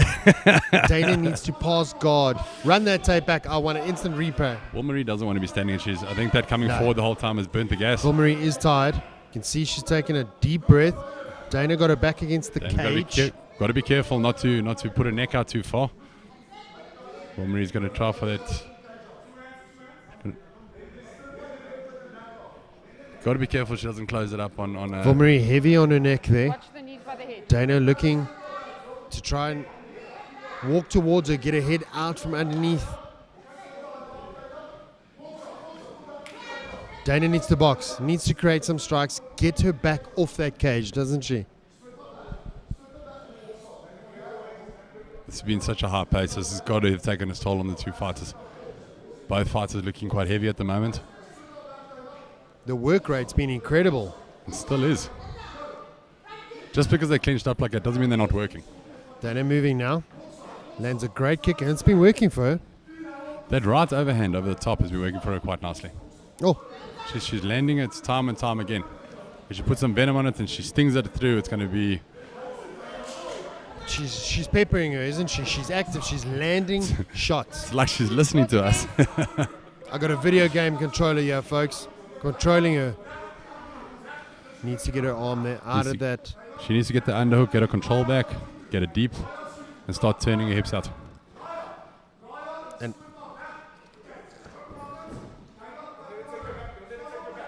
Dwayne, when are we getting Chris Cyborg to come in? She was at our Durban event. She was there coached by Richie Kwan. Oh, so yes. Came through with the guys down there. We had a couple of their fighters on the card. We need to get an international visitor, Dwayne. You're up, Slugger. Break! What? Talking about an amazing matchup, Dwayne. When are we getting a ladies headliner at AMA? I'm putting you on the spot. I don't think it's going to be too long. We need to build up the records a little bit, and we've had them on the main card. Look at these ladies go.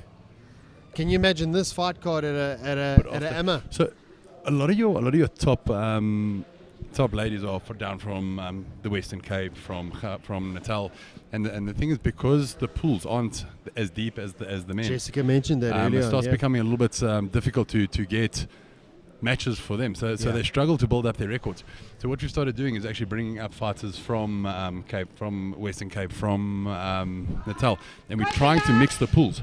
So we get everybody fighting each other, which means when they get to these tournaments, they've got the records, they've got the experience. Coach Tinkerbell getting ushered out of the cage there. Third and final round. Third and final. Okay, final round, ladies. Are you ready? Are you ready? Let's go!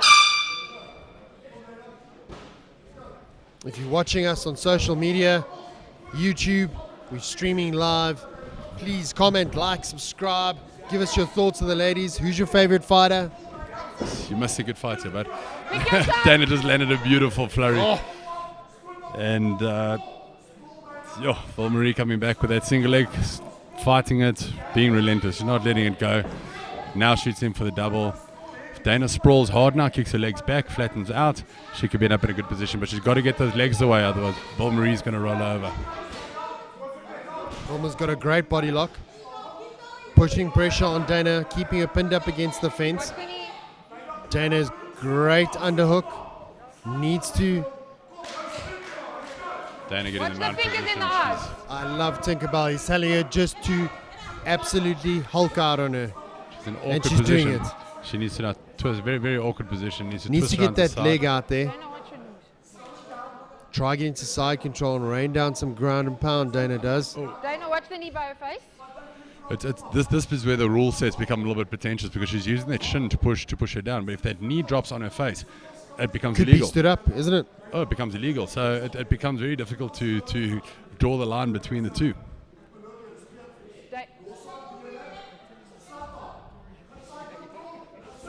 Zathy's working. You can imagine they are extremely tired. Come, ladies. 3-round war. Coach. Referee asking them to up the pace.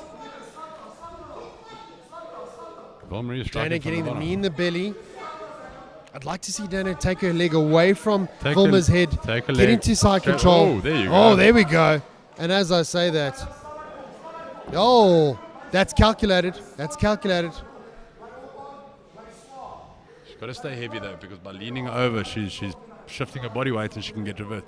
If she keeps her body control, if she keeps her body weight in the middle, it's going to do her well. Very nice Very of Vilmarie smart. to throw those hammer fists from the Calculating. bottom. Getting that hammer fist. And those punches are scoring. It's such an awkward position from the bottom there, because you're kind of tied down. There's not much you can do. So Blue in blue position. that little hammer position from the beginning makes it. And that's bugging Vilma. You can see she's trying to scoot out there. She's trying to get out of there. So the problem is the ref from there. It's very difficult for the ref to see your face. So these fights can get stopped. And She gets heavy, there you go. gets that knee, Gets it half proper guard. side control. If she shifts her leg slightly to the side, sits back on that thigh, gets the pressure down, there you go.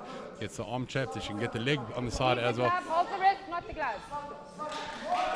Landing those punches. Some nice punches there from side control. 10 seconds left in She's the got to fight. be up in the She's scorecard. going to go to the judges, and Oh, look at that. Relentless. Watch Not that waiting for the upkick. timer to run out. She's coming after her. Oh, well done. what a great finish to that fight. Phenomenal bout. I want a rand for every punch. I'll be a millionaire. Who do you have for that one? I got Dana. It's a tight call. I got Dana. Are we going to bet a hamburger? Filthy moustache? We can Or a hot dog? Filthy moustache hamburger. We can double or nothing in the next one as well. Filthy moustache. Not first, otherwise you're not going to get a shot. These girls done phenomenally well. Both of them hugging each other out, saying thank you. Well done to both these girls. They look exhausted. Phenomenal effort.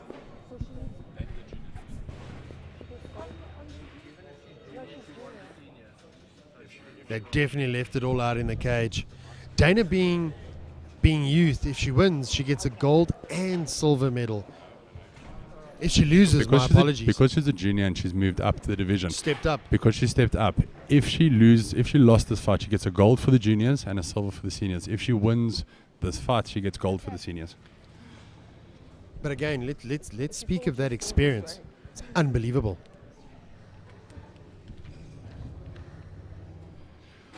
Judges' scorecard incoming. Okay, ladies.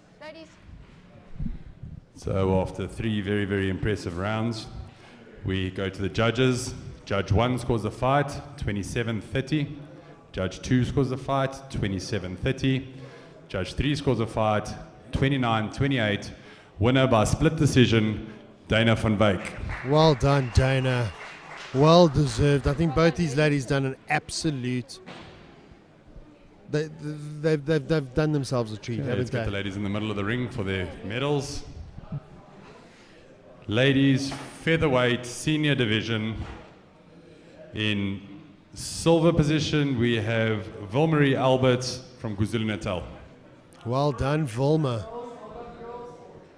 Absolutely. And in goal position, we have Dana van Wyk from Gauteng. Absolutely phenomenally done. Well done, girls. That was a treat to watch. Well, like we say, I mean, these ladies have brought it today. Wow. We had a grappling seminar just now, and now we have a stand-up We had an striking MMA seminar, This is didn't we? all facets of the game. It's unbelievable.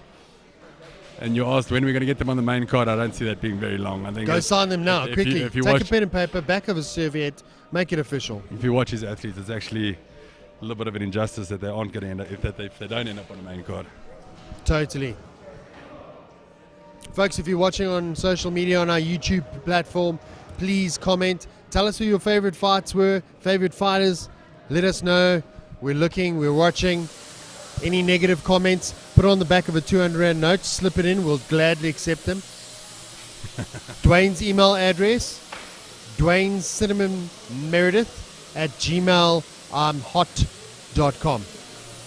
You lose that one a little bit there, bud. I did. I used it. Stretched it out. You know, we need to buy some time while they're sterilizing the cage. Look, I think it's been unbelievable the actual work rate and the talent that these fighters have brought to the cage, especially today. I mean, it's not even, I say especially today, but I mean, look at some of the barn burners we had yesterday and Friday. Phenomenal. We've had some really, really, really top class athletes come through the cage. And the future of the sport is looking bright. I don't think there's anybody that can doubt that at the moment. Bright. I think this is the year that we're going to go to Worlds and we're going to go make a massive statement. Because we've got the seniors and the juniors that are fighting now. And if this is anything to go by, I mean, we're sending over a crazy team. Let's talk about the youths. I mean, that's live on our Facebook stream. How's that going? Have you heard anything from that side? Yeah, there's obviously with the youth, it's quite fresh. So you're always going to have you've got different scoring systems for different divisions, and different age groups have different rule sets. So there is a lot of misunderstanding and a lot of confusion, and a lot of it's going to be unhappy people. You've got to have a winner, you've got to have a loser. Imagine being mom and dad on the side of the cage. So it's going to be worse than a soccer girl fight, isn't it? That's my daughter, that's my son. Last thing you want to see is just your child getting hurt, and after that you've got you're watching it happen, and then you see your child doesn't win, so you've got the heartbreak as well. So you've got the children pulling the parents apart. It's very difficult. It's very difficult to do, but that's how you develop the sport. That's how you grow, and that's how you become a better athlete. Same with if you lose a hockey match, a tennis match, you lose a rugby match, you're heartbroken. Nobody wants to lose, and nobody's parents want to see their kids upset. All right, next match of the day. Okay, moving on to fight number 12 in the lightweight division, junior male. We have Sabelo Magudulela from KwaZulu-Natal fighting out of the blue corner.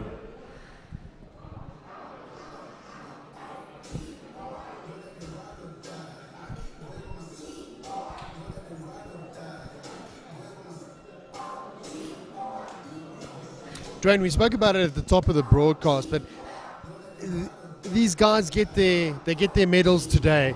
What's next? So these athletes now have been called out. By winning today, they become the champion, the South African champion in their division. From here, they go to a training camps. They get coached from there, and the team will be selected for Worlds. You've got the youth coming up in Turkey, and you've got the seniors coming up in Kazakhstan later on in the year. Make a swing by Khabib's house and those guys. It is. It's so good to see how spoiled for choice the coaches actually are this year. And once again, like I said earlier, you got guys like the MMA Athlete Fund with Justin and Alistair. Guys like that coming aboard, raising funds for these athletes to take them over to Worlds. Big shout out to those guys. That's going to make a massive difference in the team that actually goes over. Big shout out. His opponent fighting out of the red corner, Sibusiso Suvundle from Gauteng.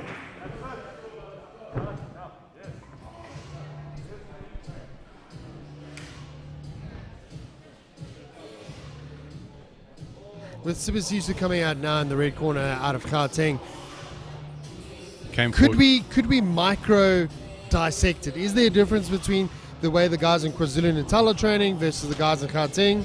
Or is it just one one cookie cutter way of training. Mike Tyson said it best. He said everybody's got a plan until they get punched in the face. So the guys can plan as much as they want. It's a tournament, so you try and take as little damage as possible in your earlier fights and build up to your finals. I mean, I think a lot of the time the guys that have been fighting softer or trying to avoid damage in the earlier fights that have made it through to the finals are going to be a completely different athlete coming in the cage today. Do you think there's a difference between the regions in the way they fight or train? But you're always going to bring out your predominant fight style when you're getting hit. It's one of those things. So even if you've been training to take the fight down, slow it down, if you get hit and you back yourself to knock someone out, you're going to come forward blazing. Here we go. Sibusiso lands a good kick. Sabelo in there. Got his back towards the cage now. Breaks contact, does Sabelo. So Moving in nicely. Sibusiso fought very hard yesterday. It was a hard hit and he came forward very, very strong. Like I said, you could have a very different style in the finals, but going to be good to see what he's...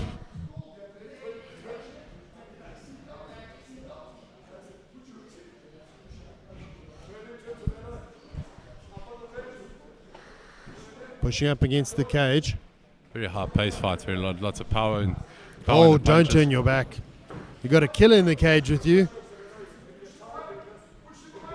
You've got to fight to the ref's decision. It's very difficult. Saying that was the illegal blow. Calling a groin shot. Referee stops it. Neutral corner, please.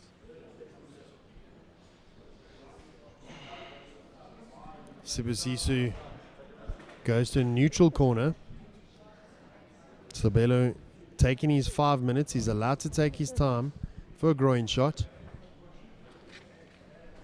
It's probably the worst feeling in the world because you're sitting, you're hurt, you can't breathe, you want to carry on fighting, you want to keep going. Your singing voice is pretty much over. But you take a shot in the groin like that. I mean, what does that do to your gas tank? I mean, that's got to affect you. And then Breaks the momentum. It happens like this in the first round. You end up in the third, and you start falling behind. You start wondering, is it because of that shot? Should I not have panic stepped sets up in again? a little, doesn't it? Here we go. Back onto the action. Sabelo gets a standing trading in the middle. Oh.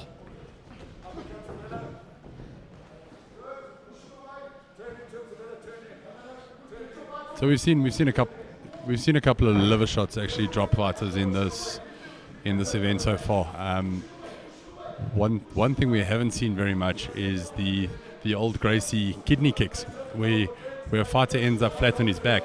That was always stopped. It was never allowed. You couldn't lie on your back and heel kick to the kidneys, and that's been reintroduced. You're allowed to do it. You may not strike to the middle of the back, but you can now use your heels on the kidneys from underneath. So it's one of those techniques that we haven't seen work in a long time. That Massive hurt. action. Yeah, it hurt him. That little knee in the... Sibusiso swarming on him now, potentially smelling the blood in the water. Let's work, guys. I like how he's working. Sibusiso's working. Disengages. Sabelo's going to try and look for a takedown, a single, double of sorts.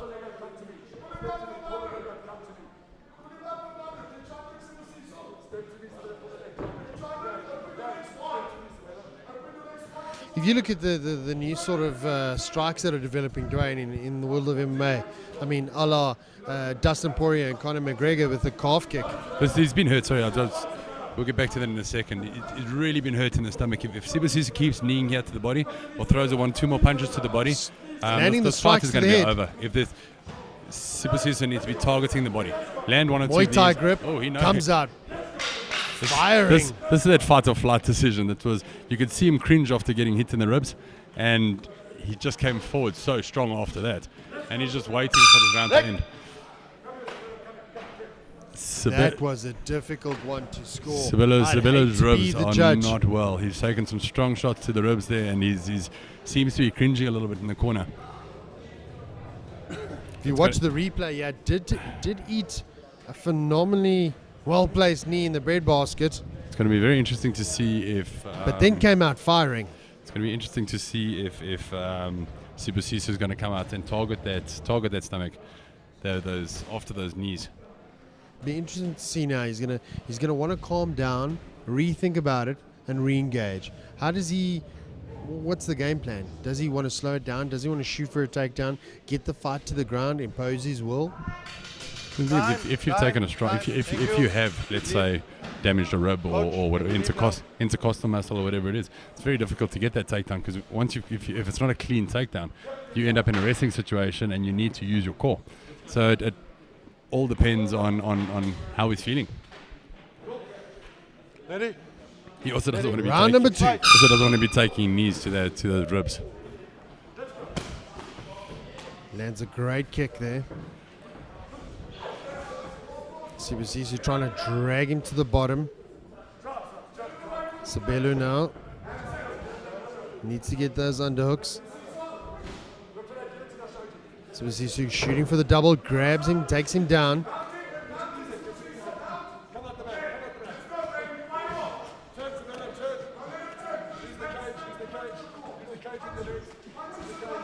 You know, the one thing about MMA is referee looking at the action very closely. It could stop this fight. Will that previous damage to the Oh, referee calls it. Referee calls it.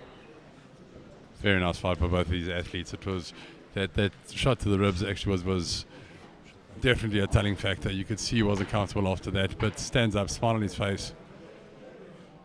And standing strong, smile on his face. Check him. You happy with him? Paramedics checking these athletes. You know, if I look at the sport of MMA, it's actually it's a weird thing to you look at the replay here. These boys came out firing. Sabelo landed some good strikes on the feet. Pushed Sibusiso to the cage. Sibusiso took him down to the ground, landed some ground and pound. But like I was saying at the top of the comment, you know, MMA is actually one of the more safer sports. Okay, guys, can we get fighters to the center of the ring, please? In round 3, 41 seconds in. TKO Sibusiso Sovendle. Sibusiso takes the win. The Gauteng athlete.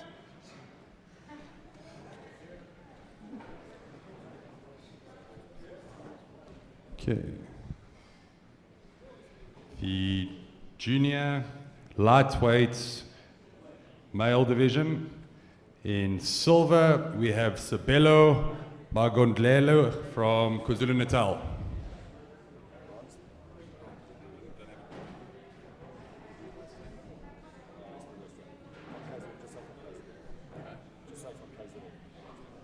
Sorry guys, I wasn't given a name for third place.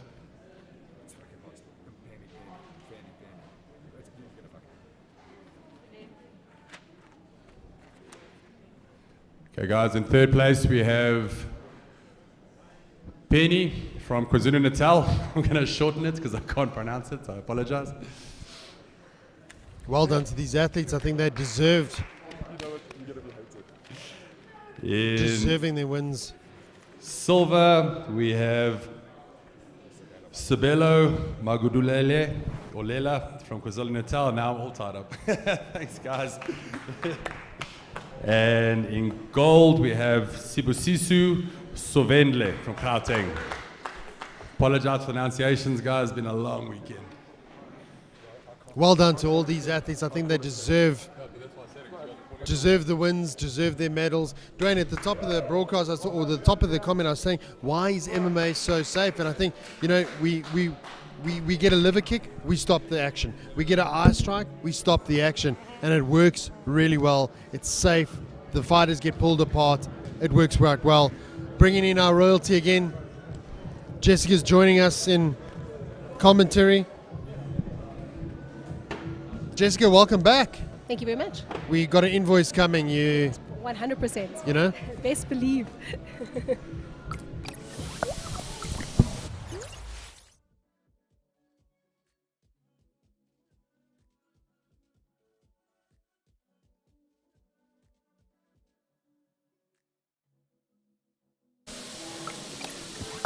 Jessica, we got our next matchup coming up, Alistair versus Francis. This is going to be a barn burner. Yeah, so both Joburg boys, I don't know much about them. Don't be Joburg biased, I'm watching you, huh? To educate me. I can't educate you in a lot. I can't. You've educated me, ladies, pronunciation of names, females. I'm scared of you already. But are you taking notes? I have. Okay, good. Not. Good. Mental ones, haven't written it down. What do you think of the fight so far? Last day? It's been a cracker. It's been a lot of fun. It's been really entertaining. It's been good to watch. 3 days. Yeah. These guys have been going at it for 3 days. They've had to stay on weight for 3 days. They've had to stay focused for 3 days. That just the concentration line. I mean, I go home, change my goldfish's water. I'm done. Yeah. I'm done. Concentration done. These guys have had to be on it for 3 days. It's been interesting to be in it because I had to do the same thing and to be that focused. I mean, literally how it normally works is you weigh in the day before, you go and rehydrate, you eat, and then the next day you fight, you're a different person. And then it's done, you can celebrate. So to weigh in on the same day for an MMA fight is already a lot. And then the fact that you then perform, you go home, you don't get to eat some sweet potato probably because you need to make weight the next day. So it's chicken and broccoli and egg whites again. You just gave away your game plan. That's it. Sweet potato, you're a fan? I love my sweet potato. Ooh, yeah. Okay, guys, moving along to fight number 12. Fight number 13, I apologize. We've got fighting out of the blue corner in the lightweight division from Gauteng, Alistair Kuneni. This is going to be a great one. Alistair comes in with a high work rate. He works hard. He's got a well-rounded game. I think he's going to come in here. It's third down the trot. Like I said, the motivation is there. Maybe the gas tank might not be. Bumps and bruises are certainly going to be felt at this stage. But these guys are going to leave it all out here, especially with a guy like Alistair. He's coming after it. And are these guys, are they teammates? Obviously, they're both Gauteng guys. I'm not sure if they're fighting out at the same gym or not. Like I said, I don't know too much about these fighters. But even just, the fact that you've got, provinces fighting provinces is already for a lot, already a lot for many because the guys have been training together and building that rapport over a fight camp, even if it's only been a few weeks. It's interesting, the sport of MMA, it's not a team sport. You go into your gym, you're training with a bunch of people. There the team works together, the cohesiveness works. When you step into this octagon, you're on your ace, you're all alone. It's interesting, even if you are fighting from the same gym, at what point do you put you first and go, okay, I need this, I'm going to go ahead for myself. If they are fighting at the same gym, it's going to be an interesting dynamic. How do you get around that if you had to fight one of your teammates? And I think that's where, ultimately then it comes down to the gym and its ethos and how they feel because there's a lot of teammates that just refuse to fight each other. And myself and Anisha are one of them. We made the decision right from the beginning that we would, if we both got to finals, we wouldn't fight each other. But we've seen brothers fight each other today. So, everyone's going to have a different stance and a different approach. Can you imagine that dinner conversation this afternoon? Look, you should ask Mike about that. Him and his brother fought each other multiple times. Oh, wow. I want to have a conversation with Mike after this. And his opponent fighting out of the red corner from Gauteng, Francois Meyer. Good, you ready? I'm super feeling good, no question. Cool, man. Good luck with it, yeah? It's going to be interesting to see Francis coming out.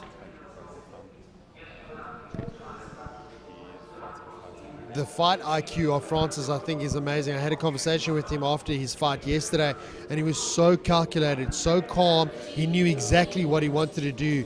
He knew the steps to victory. It was interesting to have the conversation with him. So young, so grounded, but yet so focused and so deadly. Francis knew exactly what he wanted to do. He got in the ring we got into the octagon rather with his opponent yesterday, and he felt he was getting resistance from from a particular skill set, so he changed it up immediately. He had a double, he had a guillotine, wasn't quite in, snapped his opponent down and got right back up again so his opponent couldn't readjust. That kind of mental agility in this game, something to be said for that? 100%. I mean, I'm being told now that Francois is a bit of a nomad and he trains out of kind of a few gyms, Forge MMA being one of them, but that he kind of travels between gyms to train. So that in itself for me is an interesting approach to take, where I'm very much a one camp you know, you stay with one coach kind of person. So again, everything doesn't always work for the same person. I'm one of the guys that I champion the cause of going around and doing open mats, because you kind of get used to the same guys in your gym. Now you go train with someone else, it's a different ball game.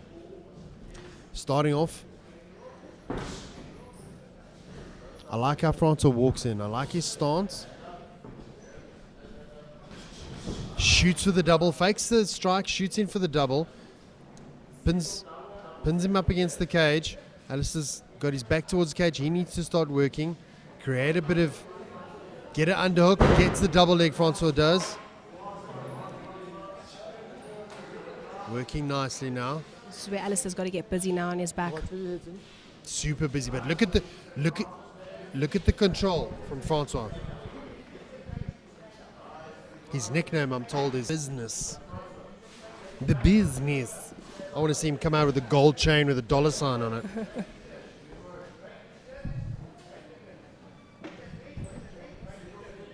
Working now against the cage. I want to see Alistair get an underhook, get some sort of wizard control.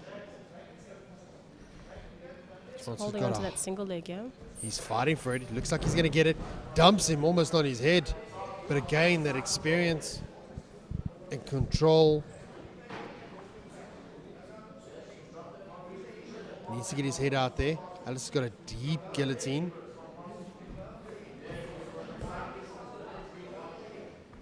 Doesn't have his hands joined. So momentarily, Francois isn't in too much danger. Scrambling back up to their feet.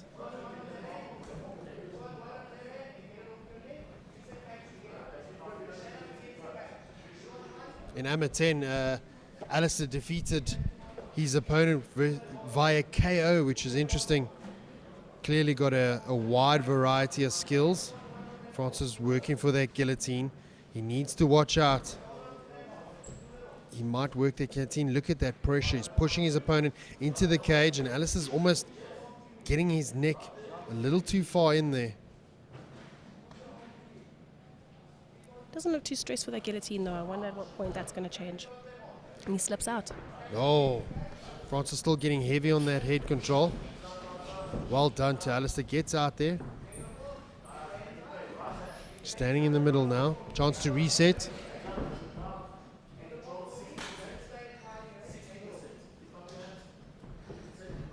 Francois needs to keep those hands up. Shooting for the takedown. Alistair stuffs it. Momentarily gets pushed up against the cage. Francois working. Clearly it's his game plan. He wants to get this to the cage. Drag him down. Catches that double leg. Dumps him on his back. Let's see what he can do in the next 10 seconds.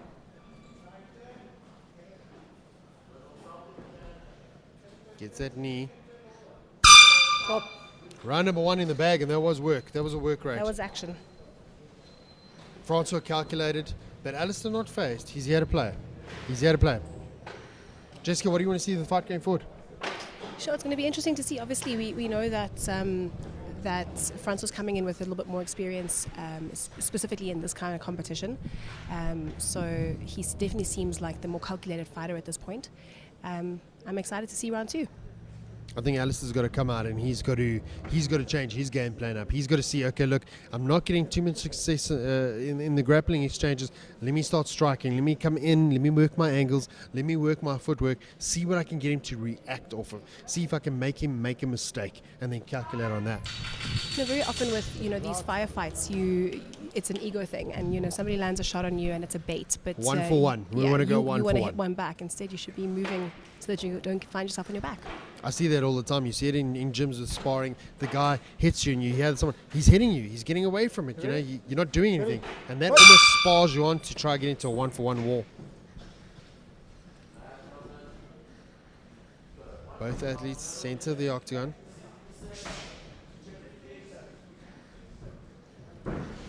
Also coming out with a bit of a hook kick there. Man's getting fancy pantsy on us today. Nice inside kick landed. Dustin Poirier is going to charge you for that. Oh, catches him, drops him momentarily. I don't know if he's stunned. Francois fakes it, shoots for the single, gets a double now. Back into his wall, dumps him down on his back. Alistair's needs to let go of that, needs to start working technically. Francois in full mount. Jessica, the likes of Conor McGregor, the humble fighter versus the brash in your face kind of guy. Where you at? I think I know what your answer is. Tell me, where do you think it's at? I think you're the humble, Yeah, always. down to earth. Conor McGregor is an amazing athlete, but I struggle to like him. And that's, you don't. It's not a game where you need to win the hearts of anyone. That you ultimately you're fighting for yourself. So if that's your vibe, that's your vibe. But yeah. It's interesting to see. I always make that stark contrast. The best guy isn't necessarily the most famous guy. Conor being a shining example of that. Look, and not everybody's meant to be that kind of superstar. And some guys fight because they love to fight, and others fight because they want the fame and the fortune. And that who you are as an athlete is going to depend on what kind of fighter you are. Some amazing ground and pound raining down now. We manufacturing that here today. Coming through the amateur ranks, these guys are putting on a show. Francois gets showing some beautiful dexterity in his legs there. Alistair climbing out of that. Both these fighters going for the latching on to each other's necks. Francois comes out with almost like a modified gator roll. Needs to pull that arm away. Goes for the gator roll. Missed an opportunity to go for a dart choke there. Gets the body lock. Got his back. A very nice dynamic display here, changing it up all the time. He's got that one hook in.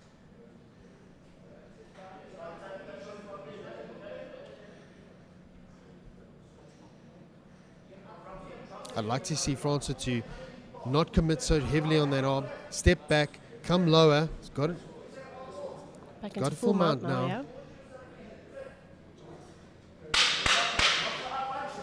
Posturing up, trying to rain down some ground and pound. Gives up his back in the process. Oh, this is close. Referee's on top of the action. Oh, And these I guys hate to see use a corny third words. round. Saved by the bell. That was incredible. You watch the replay. Both these athletes took the center. Francois with a beautiful knockdown. Look at this straight right. Catches him beautifully, knocks him. That was a phenomenal strike. Story of the game there. I think that was a great highlight. But it's good to see how these athletes come back now. Obviously, they've both given it 2 hard rounds, coming back into that third round now.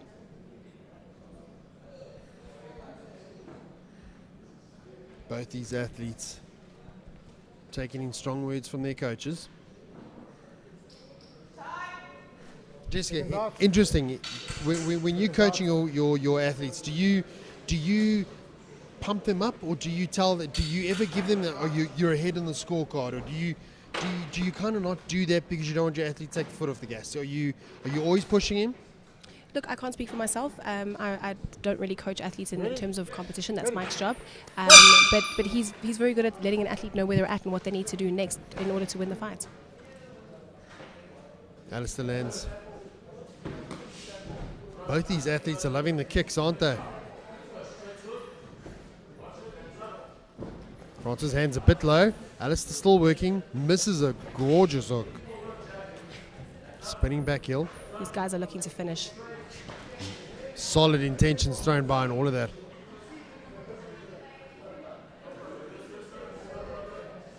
Alistair still got that head movement. Still looking the fresher of the athlete.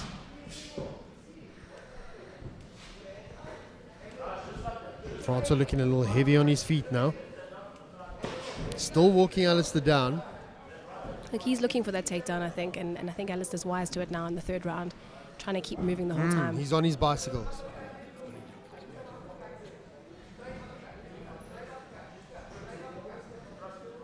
Moving nicely.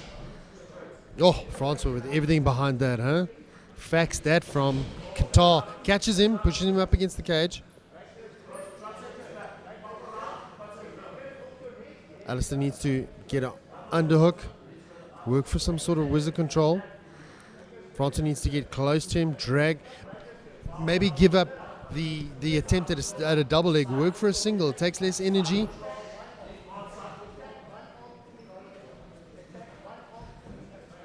Looking for that inner sweep. Got to watch. He doesn't want to get into a guillotine. His neck's quite far out, but he looks relatively safe. Alistair's corner telling him to smash him so he can't pick him up. Oh, he needs to watch that guillotine. Francois holding on to that guillotine with everything he's got. Jumps into guard, locks it up, but he needs to turn on his side. He's fighting against the cage floor. He needs to turn on his side so he's got more of an angle. Doesn't want to run the risk so late into the third round of burning out his arms. Well, that's the thing. You eventually he has to let go if this is not on, and then he's sitting with 2 gassed arms. And especially working with the MMA glove. It's quite a puffy glove. His neck is deep in there, bicep right over the neck. I mean, it is in. You just question how much power he's got left in those arms. And if he could turn his hips, there he lets go. That's got to be disheartening. So late in this round as well. 20 seconds left. Let's see what these guys can do. Francois needs to... Oh, he gets out. If Alistair puts his left leg down, he's already got the one arm trapped. Try bump him. Disrupt Francois' base. Sense of urgency now is the 10-second clap around. Oh. Beautiful fight. Hard fought. Hard fought. Beautiful show of sportsmanship as well. That for me is, besides the growth, besides the human element, I absolutely resonate with seeing that. Yeah, well, look, that's the human element. I love it. And that's what we're able to showcase on a platform like this, where you don't always get to see so much, you know, when it's a professional event. The guillotine was deep, as you see in the replay now. The man jumping into that. Both these athletes now going to get the medal ceremony.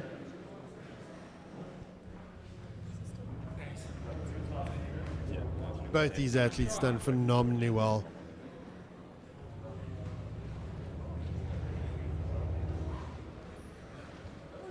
Johannesburg Gauteng came out to brag today with that matchup. Yeah, that was fun to watch. Like I said, didn't know much about these guys going in, and that'll be the case for many guys watching around the country. You know, you're meeting athletes on YouTube for the first time, and now you know their name. Okay, You know their name, they guys, start after following 3 them. hard-fought rounds, judge number 1 scores the fight 28-29. Judge number 2 scores the 28-29. And judge number 3 scores the fight 27-30 by unanimous decision, winner Francois Meyer. Always difficult to leave it in the hands of the judges. Always. Okay, guys, for the senior male lightweight division, medals. In bronze, we have Kevin Pretorius. Medal ceremony. Kevin Pretorius getting the bronze. In bronze, we also have Abdur Rahman, who is unfortunately not here. Can you imagine In if silver Wayne stood up? position, from Gauteng, we have Alistair Kuneni. Like at the Oscars, he's not here right now, but I'll gladly accept the award. And in gold, from Gauteng, we have Francois Meyer. Well done, Francois. Jessica, I'm super excited about the next fight. This is a rematch. Shalise and Demi Lee, they fought before at Emma. Shalise came out on top. This is going to be a great fight. I can speak personally. I've trained with Shalise before. The woman's a multi-sport athlete. She's done the comrade. She's done bikini. She's done fitness. She's done CrossFit. And now she's doing MMA. Faced some challenges with injuries coming up to this fight, but she's here. She's ready to work. Demi, everything to prove. I think she's going to come out to try and upset the previous win that Shalise had. It's going to be a great fight. So I remember this fight. It happened this year, correct? This year, I think yes, it was at the Emma. same. It was the same card that Mishka fought on when she fought Kaylee, as far as I remember. Where is Demi Lee from? What's her? Demi Lee, as what's far her as I know, pedigree? she's from KwaZulu-Natal, Newcastle. Okay. So, bit of a regional rivalry. Shalise trains out of Mayhem Fight Sports here in Gauteng. It's going to be a great fight. Shalise has got the height on her, but Demi doesn't back down. for no snake in the grass. She's there. Whatever fight you're going to throw to her, she's going to come after you. It's going to be a great fight to watch. Can't wait. And like I said, it's because the pool of athletes is so small, and particularly when you go higher up, so you're looking at lightweight women now, there's even less available there. The chances of you having to fight a rematch, and there's pros and cons to that. You're coming in either on a win or a loss, and you're expecting it to either go the same or go differently, however it's going to go. But it's also an opportunity to get another shot, which is great. You always want to get back that loss. You want to even the playing fields. You want to say, listen, you caught me the first time, but here I am. I'm back and I've caught you. Yeah. Let's run this again. Let's run the rubber. To show your improvement. So that was, say, 6 months ago. Yeah. How much have you improved over the last 6 months? If you look at the multi-sport dimension, Shalise was crowned a USN sort of model. She was the ambassador. So she's the epitome of strength and discipline and sport. It's going to be interesting to see how she takes all of that and translates it into this match. I can't imagine that even that has been easy for her, because there is this connotation around fitness models and it all looks pretty, but how does it translate? How big's the engine? How does it translate to function? As an MMA athlete, we often speak about function over beauty and your muscles. Okay, guys, moving on to fight number 14. After this fight, we'll be taking a short interval. This is the senior ladies lightweight division. Fighting out of the blue corner, KwaZulu-Natal, Demi Lee van Sail. Demi Lee coming out, like I said, she's going to want to get that back. She's going to want to try and get one back over Shalise. And like you said, just before the announcement, Shalise is the fitness girl. She's the CrossFit girl, multi-sport athlete. Demi's going to want to come in and prove it. Demi's going to want to come in and get that loss back.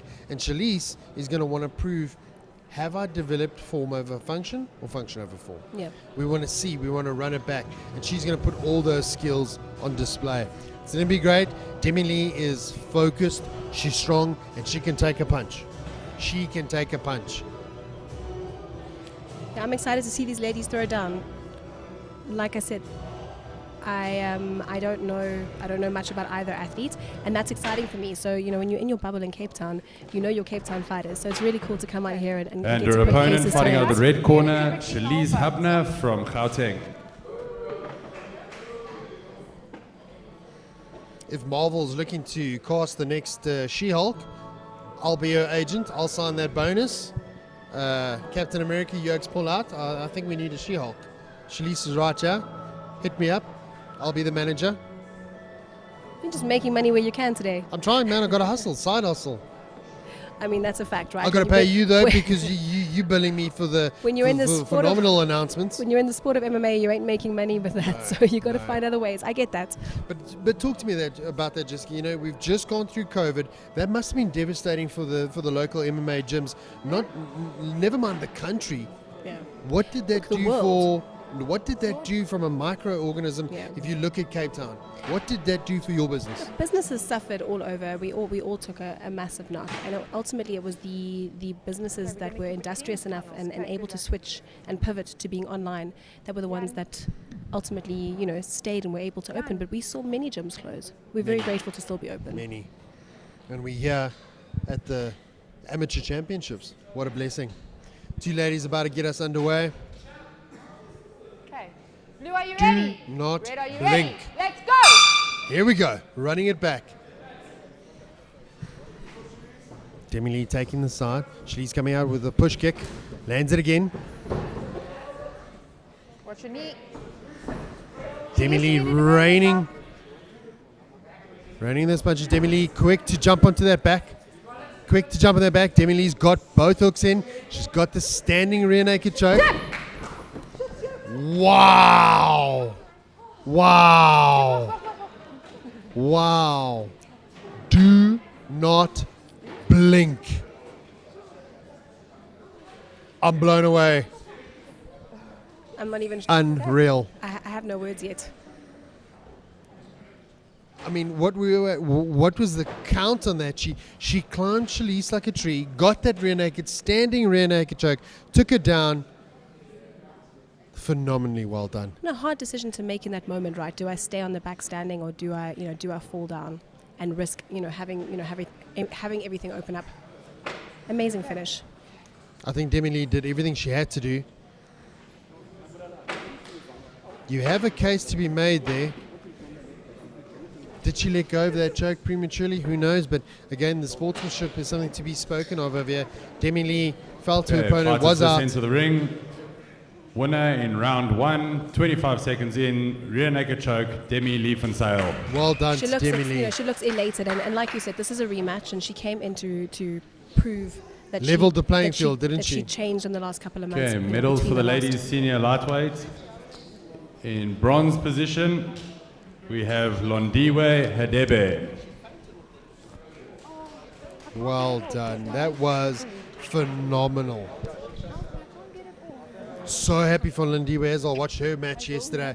She was a tank. Silver, walked in, we have took Shaliz fire, Habner took punches, from Gauteng. and didn't stop. She did phenomenally well. I was very, very stoked for Londiwe.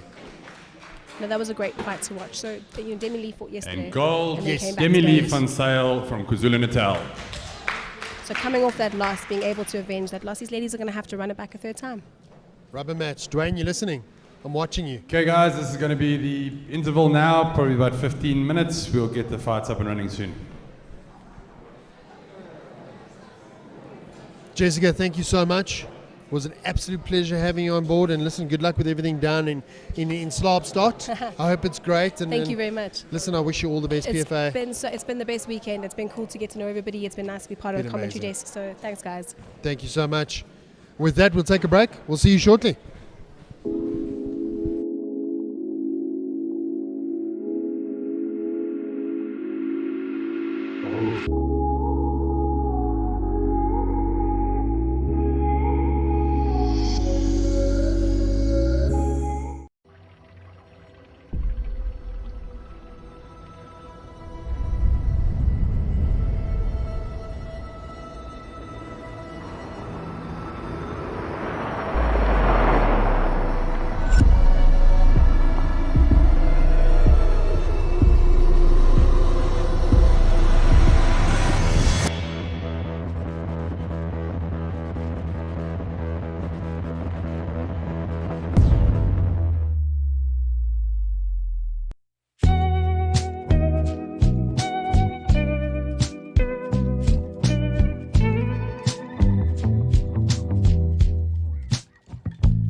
Guys, it's a tough sport.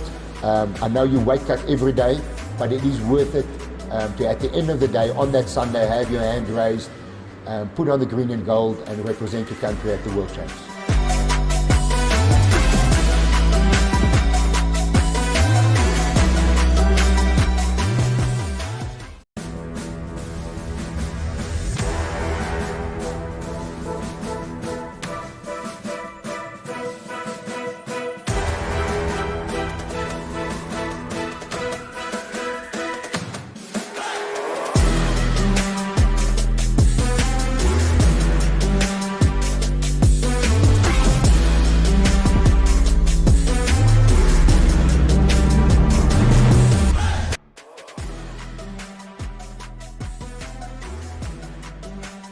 That has been going up and down, up and down. In 2017, there was a significant change in that. When it was a grounded fighter, was as soon as somebody's got 3 points touching. That was the old term that they used, which wasn't the correct term. It was basically when somebody had the soles of the feet touching and a hand. Once that is touched, that's a grounded fighter. Subsequently, it has changed again. It was if 2 feet is touching and both hands. And when we say hands, we're talking either knuckles or palm of the hand, not just fingers. If both hands and both feet were touching, that was a grounded opponent. It has now subsequently changed again back to anything that touches over and above the 2 soles of your feet.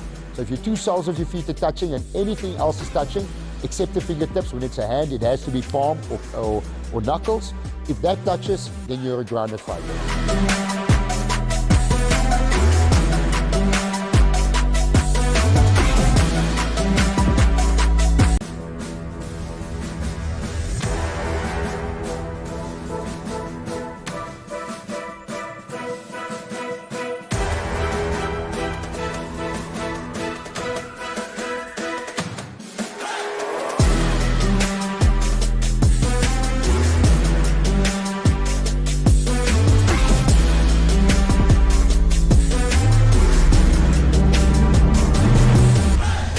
Hi, I'm Ferdy Basson, a referee for MMA, both professional and amateur. If you have seen me before on TV, I'm the guy with the bald spot. So yes, you can't see my bald spot now. I'm also the Vice President for MMASA and the Chief Official for Africa. So the scoring in MMA, we normally work on 3 Ds, and the 1 D is a little bit contentious, so we've got damage, duration, and domination. The damage is a word that we don't like to use, but let's be honest, that is what we're looking for. So those are the 3 main criteria that you're looking for when you're scoring a fight. Then from there, we break it down to the grappling component and then the striking component. Those active grappling and active striking is your 2 most important things, and those are the things that guys look for first. So if somebody lands a punch, you get scored for that. If somebody attempts a submission but it fails, you get no scoring for that. If somebody throws a punch and it misses, there's no score for that. So we are literally looking for the guy that tries to finish the fight in the round. That is the guy. That's the overarching principle. That is the guy that will get the winning of the round. So if you are trying to finish the fight, you're doing techniques, you're going for the shots to finish the fight, not just pitter-patter jabs, that is the guy that will win the round.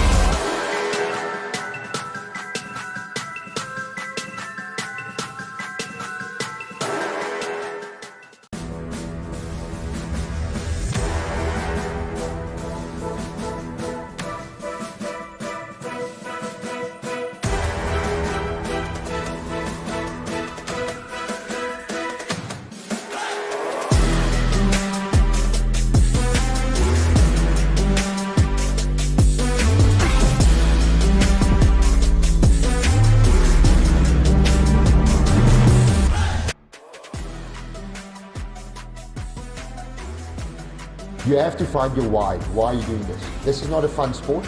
It's not like tennis that you go for an outing on a Saturday and play a few games. It's a hard sport. It's a hard contact sport of all the sport. So you really need to have that motivation. And hunger, and when I say hunger, it might be physical hunger, but it's also, the need to do the sport. Why are you doing this? What is the driving force? And if that driving force is not strong enough, I can tell you it's a very tough time in that cage. If you look at soccer in countries like Brazil, it is the way out of poverty. Boxing for a long time was in South Africa. Boxing is a little bit under the weather at the moment. So yes, MMA is definitely one of those avenues. And if you look at a few champions that we've got in South Africa that have come from, let's say, poverty backgrounds or less than rich backgrounds, there is quite a few of them that hunger drove them to be on top and still be at top.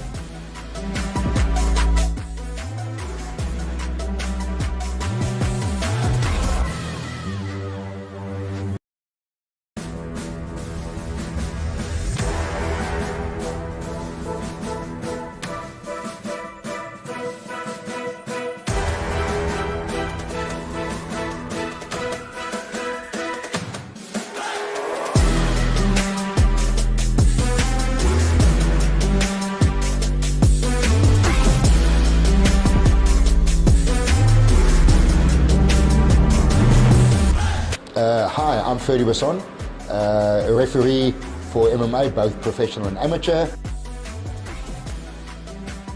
Okay, so on the unified rules, you'll find that there's various promotions in the world, ONE FC being a big one, UFC being a big one, but they use different rule sets. The rule set that we use in amateur and also the rule set that IMF's rules, amateur rules are based on, is called the unified rule set.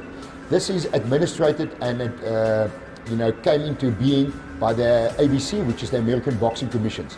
They're the custodian of that rule set.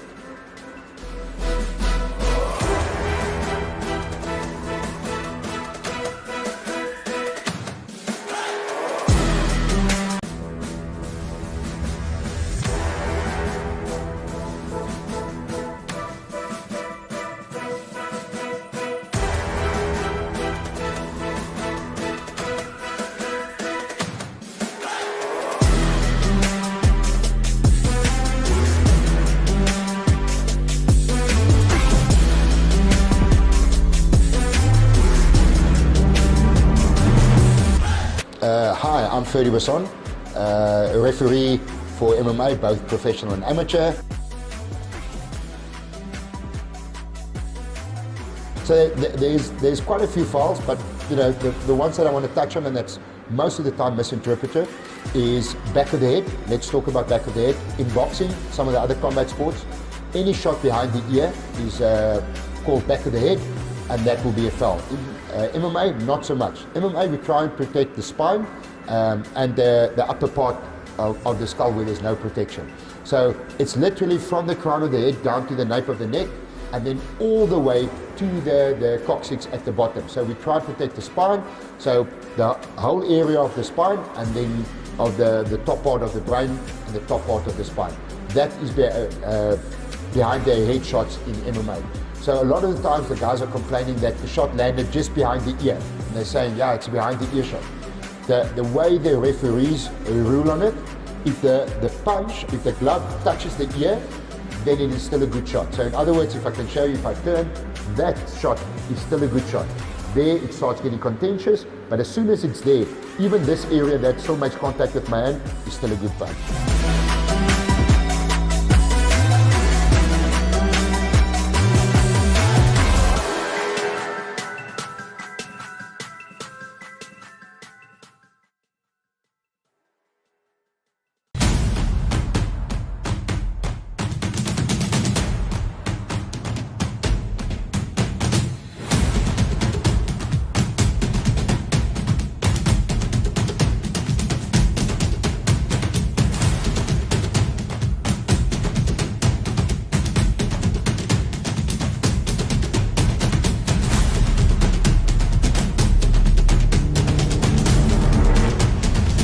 So when we started fighting, there was quite a few times that we had to, there wasn't as many promotions as we had now. I mean, there were great promotions out there, Fight Stars and all of those guys that were really building the sport.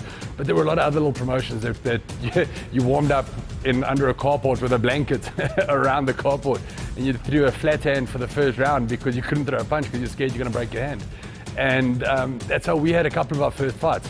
And you kind of get to a point where you realize that these are athletes. These guys are doing 2-3 month training camps to get to where they are, and it's very difficult to train under these conditions and then stay passionate if that's how you fight.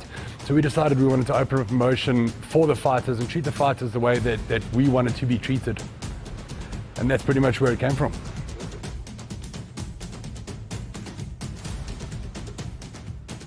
So Alpha was our baby. We built it up. We started off 2 years ago. We started off with AMA 1. We're now sitting on AMA 11. Like I said earlier, we try to step it up every time. I mean, we've gone from having events at a car dealership. We stepped it up to a school. Then we went to a public. Last 2 events we had Mall of Africa. We're stepping it up as far as we can. I mean, we take it to new heights. We're giving the fighters something to look forward to, and we're giving the spectators something to watch. You can grow the sport as much as you want. If you don't have the support of the fighters, you're never going to grow. Athletes want to fight. Pro athletes, it's their income. It's where they make their money. It's where they put food on the table. Most of them have got their own gyms. If they can't compete, they can't impress people, people won't join their gyms. It's very, very difficult. So for the pro athletes, I think it was a lot tougher than everybody else.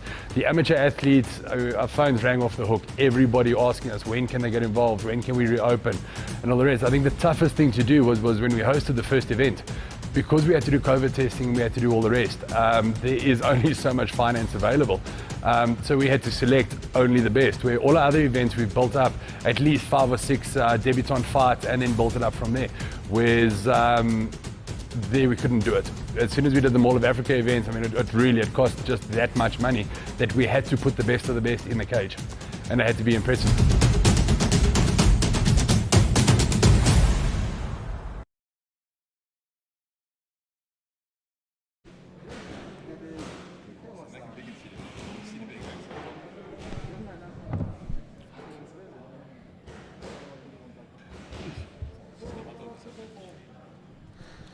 All right, so we're back after the break. Mr. President? Just had a quick change on the card. One of the fighters needs to fly out ASAP, so he'll probably come in, throw a couple of punches and run out the door. But one way to spend a Sunday. Can we get the show on the road? Let's do it. Quick change on the fight card. We're going to have the heavyweight seniors up next.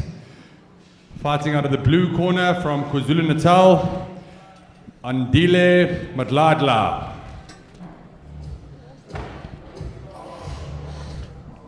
Talk about the pressure, talk about having to deal with something on the fly. Fight card change, added pressure of now needing to come out a little bit earlier than what he originally wanted to. He's ready, he's here. Andile was outside in a team photo. There was he standing there smiling at each other, taking team photos, telling him, "Bud, you got 5 minutes to get ready," and all of a sudden his team, yes, we're going. So broken a sweat, ready to go. Yes, there he is. But it's up from the coast. The altitude does help with that little bit of a sweat. How does the altitude work? Do you think it's a massive player in the game? The oxygen's a lot thinner up here. I think athletes have learned to train at higher altitudes, or altitude masks, restrictive breathing. Thanks, COVID.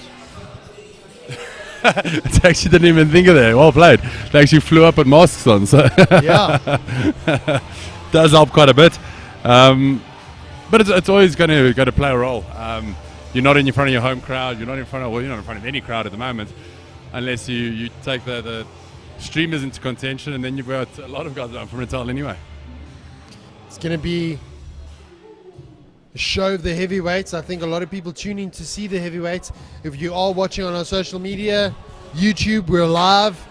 Let us know what you think.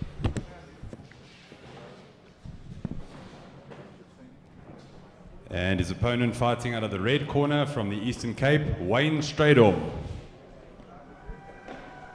Wayne coming up from Eastern Cape. You think he's ready? Wants to get after it? I'm sure they go. Wayne's the guy with the flight that had to be that couldn't be moved. So I'm sure they've been chomping at the bit to get going. It's probably been warming up for quite a while now. So what you're saying is he's got 2 fights. He's going to fight you, then he's going to fight with the airlines. That's great. Tomorrow's headline, Emma Star beats up entire fight desk. It's okay that the airport's just down the road. That was one of the reasons that chose the venue was location. A lot of accommodation in the area. Airport just down the road. It's easier for fighters to fly in. So, yeah, it's been a blessing. Let's talk about the logistics. Let's talk about everything. Again, we can only be so grateful for everyone that's involved to bring this amateur fighting championship to us. And everybody's been so helpful. Everybody's come on board and helped out wherever they can. It's been a true blessing. It's been amazing. Fighters take the center. It's the first time we're seeing heavyweights this weekend, so ooh-wee. It's nice to know that you get that one punch could finish it all. Do not blink. Both fighters showing each other a lot of respect. Shooting to take the... Wayne not wanting to stand and bang. No, he wants to push the action up against the cage. Wayne working now, trying to get... Andile sweeping that leg beautifully, down. Getting on top. Wayne hanging onto his neck. Andile needs to drop his hips and stay heavy. That's it. Nicely done. Transitioned. Frantic. If you go frantic now, they're going to burn out and they're going to lose out. They need to calm down, relax, get position, get control, and take it from there. Careful of the spine, you're right in the spine. Guys working now. Referee Bobby asked them to watch the strikes to the spine. Definitely something that the guys have got to watch, especially these big, heavy lads. They're in it. Very dangerous putting your hand between another fighter's legs like that. You've always got that opportunity of the reverse triangle. I see a couple of fighters use it for control, but personally, I'm not a fan. Big shout out to MMASA, IMF, and of course Emma for allowing us this opportunity. Bring you the action, some heavyweight action this afternoon. It's the worst place in the world to be. Lying there, back up against the cage, you can't move. You've got over 100 kilos lying on top of you. Raining down punishment. Strapping your legs. Referee stops the fight. Andile takes a dive bomb. Andile does it in true fashion. Does great fashion.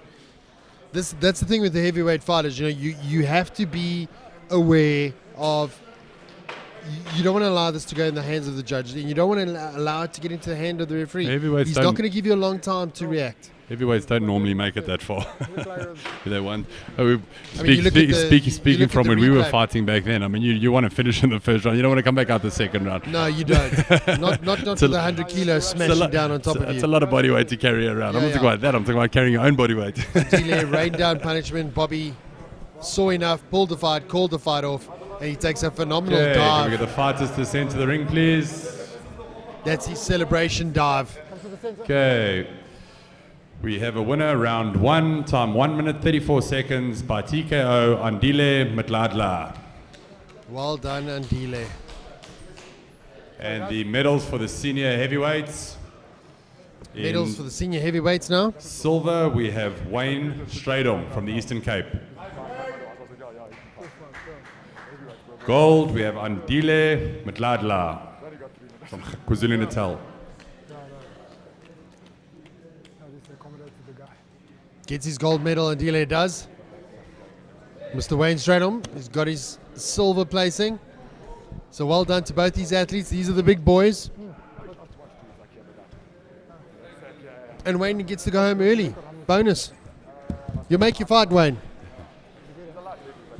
Right. I think Wayne had about 3 minutes, so he said it's fight or flight. We're going to come in, we're going to do this, and we're going to get out. Let me get in, do what I need to do, and get the hell out of here, yeah? Bobby. Dwayne, tell me, what do you think of the guys that are, you know, the bigger guys? The Cain Velasquez, the UFC, the EFC. I mean, we need to see some big heavyweights getting back in there. Is the training different for the guys? I was actually at such a high. I was actually looking at it. I was looking at it now. If you take a look at the rest of this card, you've got 5 fights to go. 3 of them are youth. I mean, youth. They're juniors. So you're sitting with all these juniors under the age of 21 years old. These guys have still got long careers ahead of them. They've still got time in the bag, and it's good to see. It just means that there's more heavier fighters coming through. I think that's it's you know, we've said it before. The longevity of the sport is here. The cultivation of the sport is here at the amateur championships. We're breeding champions, aren't we? Well, that's what the point, and I think, I mean, we've reiterated about 1,000 times over the weekend that the whole point. No, we haven't. In these tournaments. This is what we've done 1,000 times. Are you ready? Number 8 coming up. Are you not entertained? As you were, sir. This whole goal to this weekend has been to develop the athletes, to develop the fighters, and like we said, I mean, everybody's come on board from sponsors to athletes to coaches to the MMASA board to the amateur funds. There's so many guys that are doing their part. I cannot make a bigger noise. The media, everybody coming on board to grow the sport, and hats off to everybody that does. What we need is everybody starting to work together, promote positivity in the sport, and making the sport shine. I mean, help grow the sport we love. The ultimate goal is to make everybody, is for everybody to work together to make it grow. As soon as we can do that, I think the sport is going to be amazing. No holding it back. We're starting. I think today is going to set up a chain link effect or a knock-on effect of development, of cultivating care for the sport, cultivating a look back down and bring someone up part of the sport, not only with the companies that are involved, but also the the athletes, the coaches, the fans, the people watching at home on YouTube, they're going to go now, support their local gyms, support their local businesses, get involved, go take a 2-day-a-week course or class, get involved with the sport. You're going to have a knock-on effect. You're going to get healthier, you're going to get fitter, you're going to get stronger, and you're going to be gone a better person, yes? It's discipline. I think it's as long as you enjoy it and you work hard, I think the sport is always going to grow. It is. All right, let's get after it. We got our announcement. I don't know what's happening here. We got an announcement, bronze placing. From KwaZulu-Natal.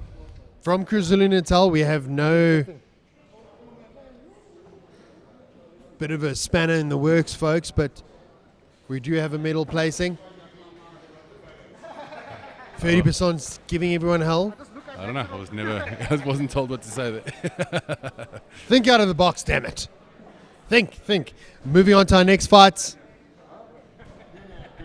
Okay, guys, let's keep this thing moving along. We're going on to on the fight card, fight number 15. It's the welterweight junior division for men. Fighting out of the Western Cape, blue corner, Daniel Hack. It's a hack, I tell you. An absolute hack. Daniel coming out of the Western Cape, youth, again, so excited for this division, so excited for this age group. These guys are going to go back with a phenomenal bag of tools and the experience. Amazing. Yeah, look, like I said, the smaller teams, if you want to call them that, are getting bigger. So I think next year we've looked at predominantly Gauteng and predominantly KwaZulu-Natal fighters. I think by next year we're going to have a lot more fighters from other provinces. Look at City Bing. You know, we had one or two little sprinkles of those guys, but this is going to grow. It's going to get bigger. People watching now on YouTube, watching on online platforms, they are seeing this. We're bringing the sport to the people, and it's only going to infect them. The excitement and wanting to be involved is only going to have a knock-on effect. Any questions? No. Good luck. And his opponent fighting out of the red corner from KwaZulu-Natal, Cameron Colson. Cameron Colson coming in from KwaZulu. There must be something in the water down in KwaZulu-Natal. Everyone just wants to fight. And they got a lot of the bigger guys are from down in Natal. Yeah, they breed them big. I remember watching the early days of EFC, Wesley Hawkey, Donovan Hawkey, Martin van Staden, the days of Fight Force. I mean, we're throwing back the clock over here, but there was a massive heritage of MMA in Durban, KwaZulu-Natal. There still is. It's still a massive heritage. They got a lot of great fighters, a lot of great gyms, and they've got a lot of great MMA enthusiasts that are supporting everybody as far as they can. The big MMA following down in KwaZulu-Natal. Now, Cameron had a big fight yesterday. He was involved with a bit of a war. Steps in today against a young Daniel Hack. Cameron taking the octagon. Show of hands.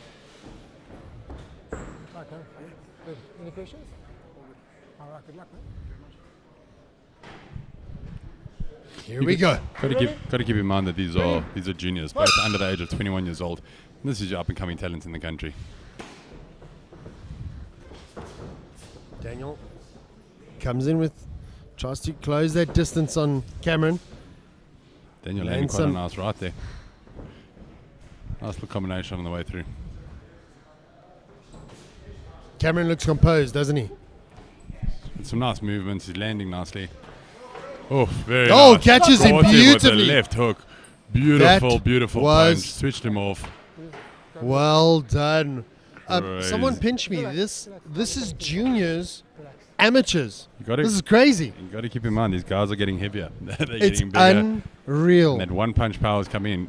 These are still welterweights. This is 77 kilos. We still got guys. Juniors, Dwayne. Yeah, we still got amateurs. Still got guys walking here. 84 kilos, 93 kilos. Unreal. 120 kilos. Unreal.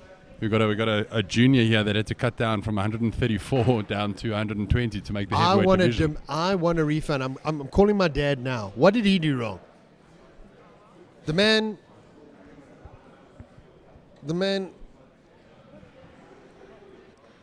Cameron doing phenomenally well. I mean, the man went in there, had his game plan set out, and followed it. Daniel's sitting back up. He's looking a bit distraught at the bottom there, but he's up, starting to he's come back awake. quite nicely. Paramedics having a look. That doesn't seem too serious. Cameron watching on. Looks like and Cameron just came in, got a great uppercut, sent him down, and then swarmed on him. Did a great job towards the end there. Smelled blood in the water. You can imagine how elated Cameron feels. Cool, thanks, son. All right, could we have the fighters in the center of the ring? Come, guys. Look at that. Look at that. Show of admiration. Man, I absolutely love it. Amazing. Okay, round number 1. I don't even know what they've written here. KO winner Cameron Coulson. Well done to Cameron.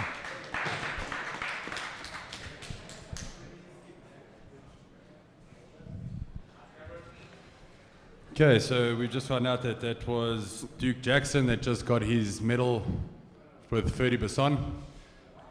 Was it not? That's what I've just been told. Previous one, yes. Moving on to the next one. Guys, Moving on to the next medal ceremony. sorry, can we get the bronze medalist, Duke Jackson? Duke, if you're in the building, mate, Sorry, you got a Duke. medal waiting. Duke's not here. Moving on to silver place. Silver from the Western Cape, we have Daniel Hack. Well done to Daniel Hack. Came here, proved his chops. And gold from KwaZulu-Natal, we have Cameron Coulson. Well done to Cameron Coulson, taking gold.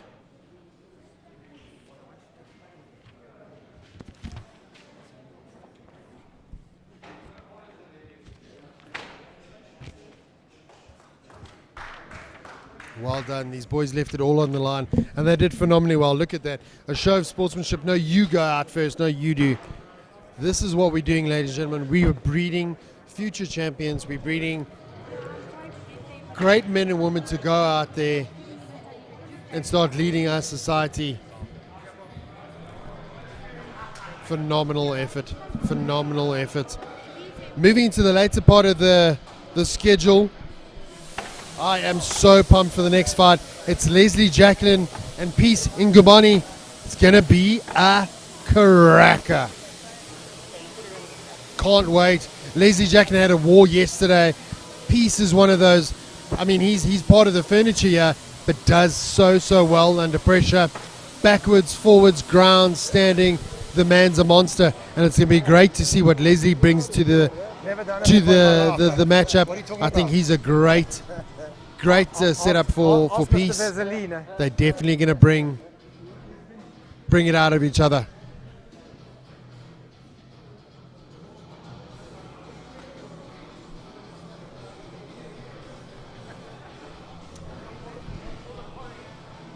Sterilizing the cage. Next fight up. Sorry, guys. Just had to sort out a bit of paperwork there. It's been a long 3 days. I apologize.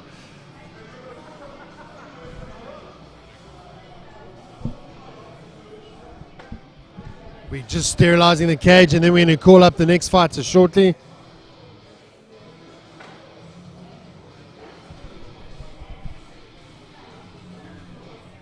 All right. Big shout out to the guys that have come on board.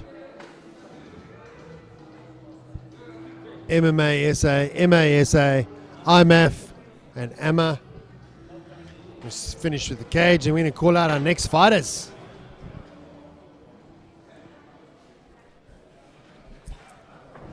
Okay, guys, moving along into the middleweight division. To the welterweight senior division from the Western Cape, blue corner, Leslie Jacqueline.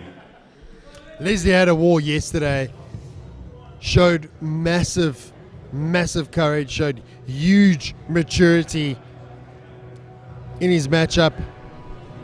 It's going to be a great fight. He had massive following on social media, had a great fight. Leslie's had a very, very tough tournament. He's come up against 2 top class opponents, and it was his first 2 fights. He's come through, he's shone, and he finds himself in the final against Peace Ngupane, who's another major threat. It's going to be a crazy fight. But looking at the skill set of Leslie, this is going to be a proper fight. I don't think you could sleep on either one of these guys.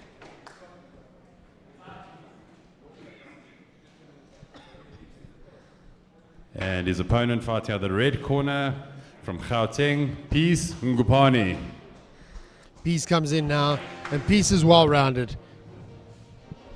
Peace is well-rounded. He has got skills for days. Stand up, on his feet, take down, ground game. He's got it all. Peace is all-rounded. He's been a top athlete. I mean, he's been ranked #1 middleweight and welterweight in the country. He's been to worlds. He's very experienced and been around for quite a while. Certainly a name to watch in the future. Both these athletes are going to put on a show for us. So this is that wealth of experience against new massive talent. So it's kind of, does the new talent win it at the end of the day, or does the experience count through? Going to be a crazy good fight. Both of these fighters leave it all out there, and they've got everything in their arsenal that it takes to make them. I can't wait. It's going to be amazing. Folks, if you're watching on YouTube, like, comment, subscribe. Tell us who your favorite fighters are. Let us know. And great ambassadors of the sport. You talk to either one of these two fighters outside the cage. Both are really, really good fighters and really good people in general. Phenomenal characters. Brad Block gets us underway. Touch of gloves. Leslie pushing the action. Peace with the front teep kick. Leslie shoots in. Backs off. That's that experience, throwing that little uppercut Shoots on the way in again. out. Shoots in again. Head control. Looking to Works through slow Peace down.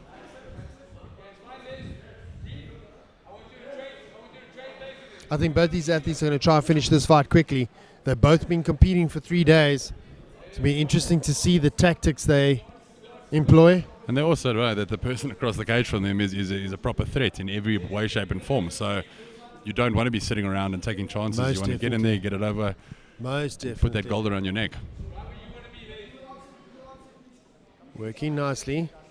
Leslie's had underhooks, had a shoulder lock. Let go of that now. Looks like he's going to hunt for the Kimura. Peace standing up. Leslie attempting a triangle. Breaks contact. Peace going to let him up. Oh, Peace catches him. Peace catches him. Rocked him while Leslie's shooting in a bit preemptively. Needs to sell something to Peace first. This is where the experience comes in. Leslie's now shaking, and he needs to regather his thoughts, get comfortable. Peace and is keep watching going him, isn't he? Peace getting heavy on his legs there. Backing out wisely. Peace is very good at getting that underhook to stop the takedown, to stuff the takedown. Controlling it nicely with that underhook, giving him a control position. Worked himself up against the cage. Up on the bottom. For his balance. Peace is going to mount. Peace now moves over into mount. Create the space. Cross face. Posture up. Push his head down. He's Start going to posture raining up.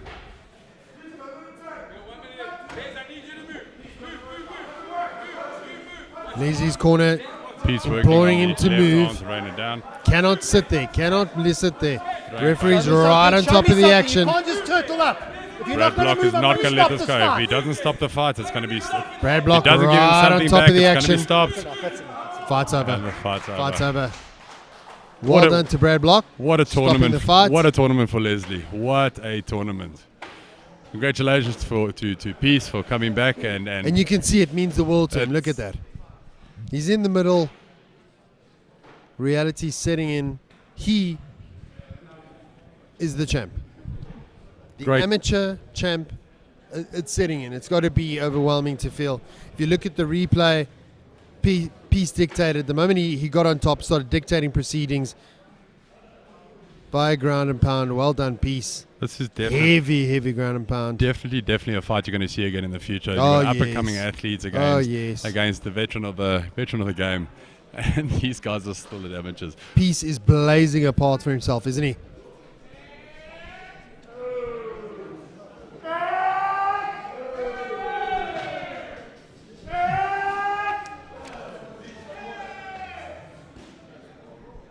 Peace getting his call.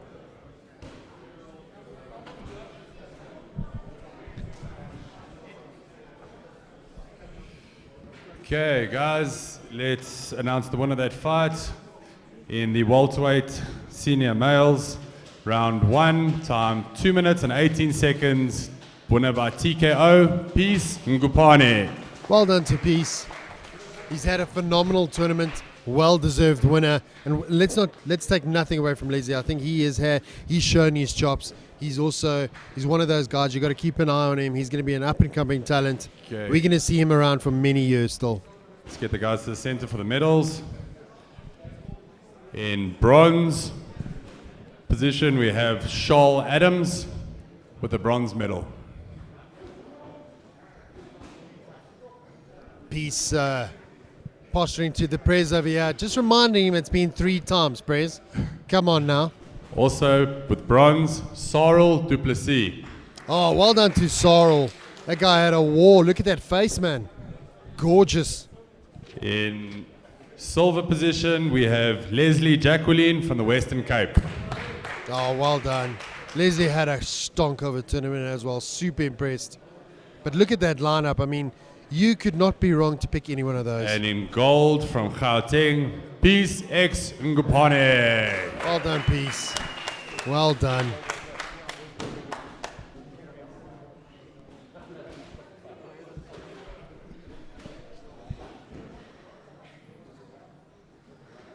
The future of the sport right there, ladies and gentlemen. Look at that.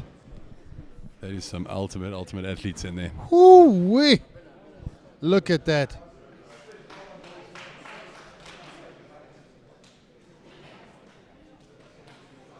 Can't wait for the future of the sport. It's going to be insane.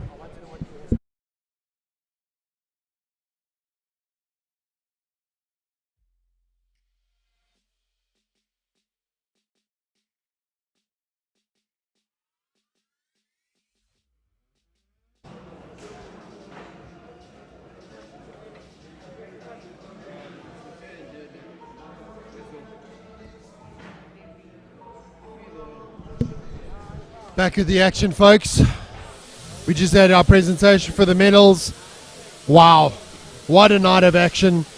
That welterweight Unreal. division is stacked, and it's going to be a very, very strong division going forward for this country. Spoiled for choice. The team the team selected here is going to be insane. Moving up to the middleweights next, we got Nkosi Nkopati, who came in and controlled the whole fight yesterday. Whether it was a tactic not to take any damage or whether that is his fight style, we'll have to see today, whether he's going to wrestle it out. But he's fighting Kai Ntubeni, who's been an absolute knockout king throughout this whole tournament. So the wise move would be to take him down and control him, but it's easier said than done. If you were a betting man, you would be hard pressed to make money off of this card. I think whoever you choose, you couldn't place it even if you tried. I think it's going to be one of those where you can't blink, you might miss something. So the thing is, you haven't had big odd swings on this event. You've had most of your fighters have been so talented that if nobody's really coming in a major underdog. So the future is here, isn't it? The future is bright. These guys are bringing everything to the table. Unbelievable. I'm so excited for the future of MMA in this country. I cannot wait. Yeah, I think it's going to be the prospects, the team, the build-up, just seeing this from a promoter's point of view, you're really super excited to see what talent is coming through there. As a promoter, I got to interrupt you there. As a promoter, do you look at this and go, I'm building a fight card already? Yeah, that's what I was busy saying. The guys like Leslie Jacqueline and those kind of guys are coming through, guys that we haven't seen before. The other fighters, great fighters. We've seen them before, and it's a bit difficult. You don't want them to keep fighting each other. And that it's so exciting to see guys like Leslie Jacqueline and them coming through that really on any given day will put on a major show. So can't wait. On to the next fights of the day.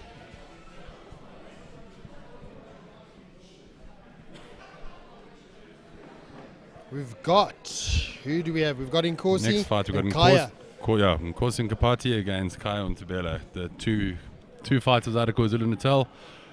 Going to be a cracker. Let's get after it. Okay, guys, next fight the senior middleweight division, fighting out of KwaZulu-Natal in the blue corner, Nkosi Mpakati. Oh, Like I said, yesterday Nkosi came in, wrestled it through, dominated his opponent, took him down, controlled him, and kept busy enough to keep the fight on the ground. he worked. The work rate was amazing. He was there. He was getting after it. Wrestling was amazing.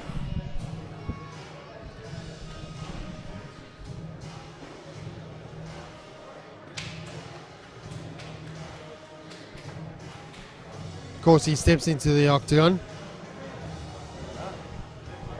at the prep point.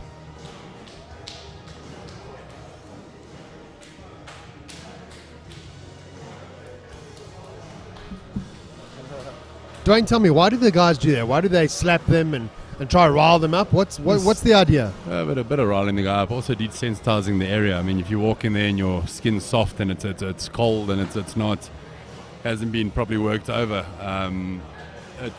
you can pick up injuries. I mean, you can to take that first shot is always a shocking one. So if you've been desensitized a little bit, that just helps. And his opponent fighting out of the red corner from KwaZulu-Natal, Nkaya Huntubela.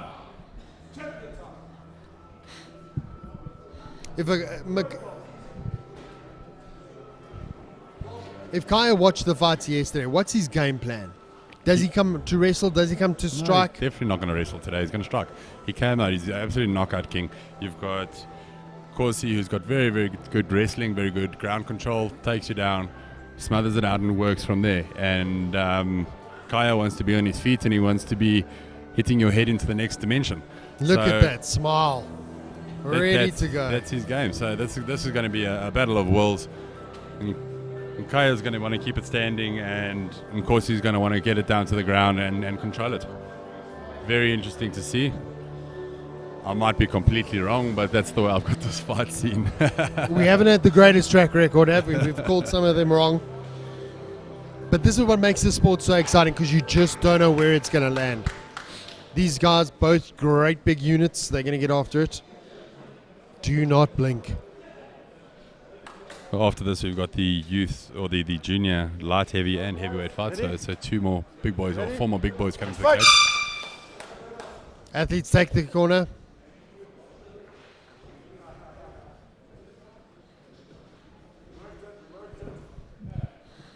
Corsi has won this tournament before at middleweight. Won it by unanimous decision in the final, so not afraid to go 3 rounds. And he was champion, wasn't he? He was. But he's got to get through that hulk of a man in front of him. Both these guys feeling each other out. Throwing strikes up high, then low again. Moving around. Trying to see if there's a kink in the armor. Like I say, Kaya and his coach do lots and lots of Muay Thai rounds. They spend a lot of time on Muay Thai. He's got the reach, he's got the arms, he's got the knockout power. So to get those legs out the way is his thing. Of course, he shoots with the takedown. Got Kaya pinned up against the fence. Now, almost gives up the position, lands up flat on his back almost. Of course, he looking to push. Kaya looking to push. Get that action. Try get his back. Beautiful wrestling there. Of course, Kaya needs to push off and get away. Push off, get away, create space, and throw hands.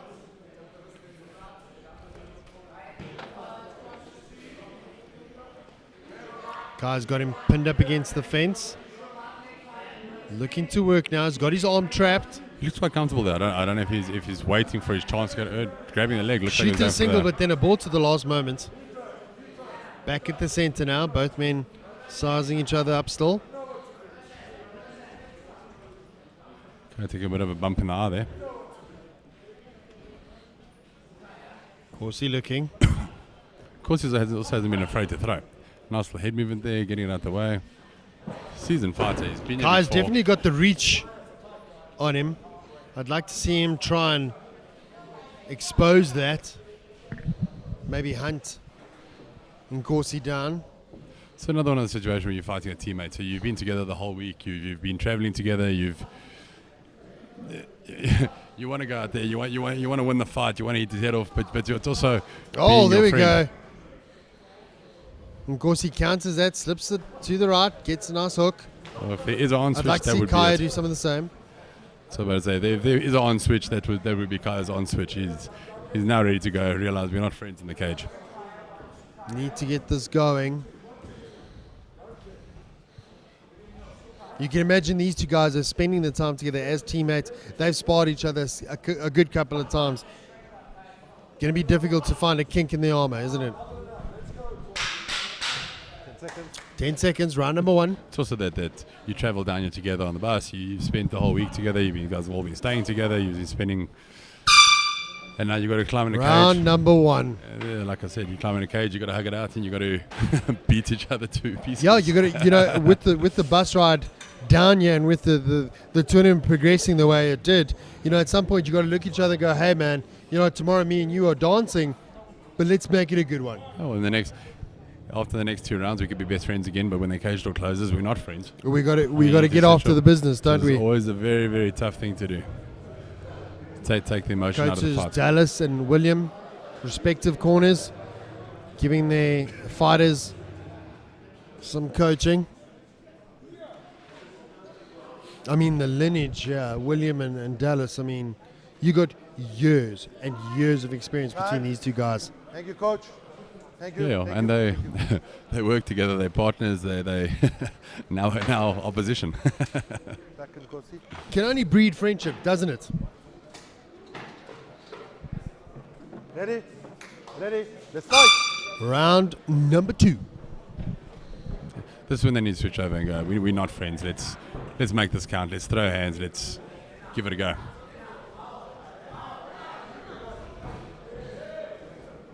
Now it's starting to, boys are starting to swing a little bit more freely. Of course, the takedown, gonna get stuffed. Gets thrown up against the cage, striking now. Kaya. Shoots back in. Corsi relentless, trying to get that takedown. Kaya looks like he's now switched on. He's Kai's now full coming mount, pretty gonna rain strong. some ground and pound. Can't be too hasty because Kaya is very technical. Oh, heavy ground and pound there. Corsi, defend yourself. Let's work, guys. Let's work.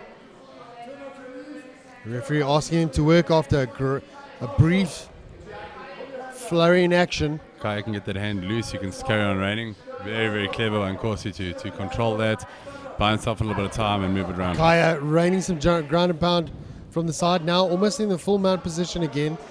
Of course, he gets him into half guard. And of course, he needs to create some space. He's got a big, strong man on top of him. He doesn't want to be at the bottom there eating those ground and pound shots. Very, very, very good control by Kaya. He's shifting his hips. He's moving. He's now flattened out, just as I say that, but he's trying to move to the side, trying to get his hips across. Kaya's intent on getting ground and pound work in there. Because if you don't defend properly, I'm going to... Referee is right above them, and if he doesn't start defending, they're going to stop this fight. Remember, he's got to intelligently defend himself. It's also, you got to show the ref something. You've got to try and get out. You can't stay there and just ride it out. You either need to lock him down and stop him from hitting you altogether, or you need to show the ref that you're trying to escape. You're not just in survival mode. Of course, he's showing some signs of damage underneath that right eye. Got some Almost swelling. closed. You're going to be so careful you don't blow your nose now, because then that sinus cavity falls up and your eye blows up like a goldfish. Pounding up against the fence now. Of course, he is piling on the action now.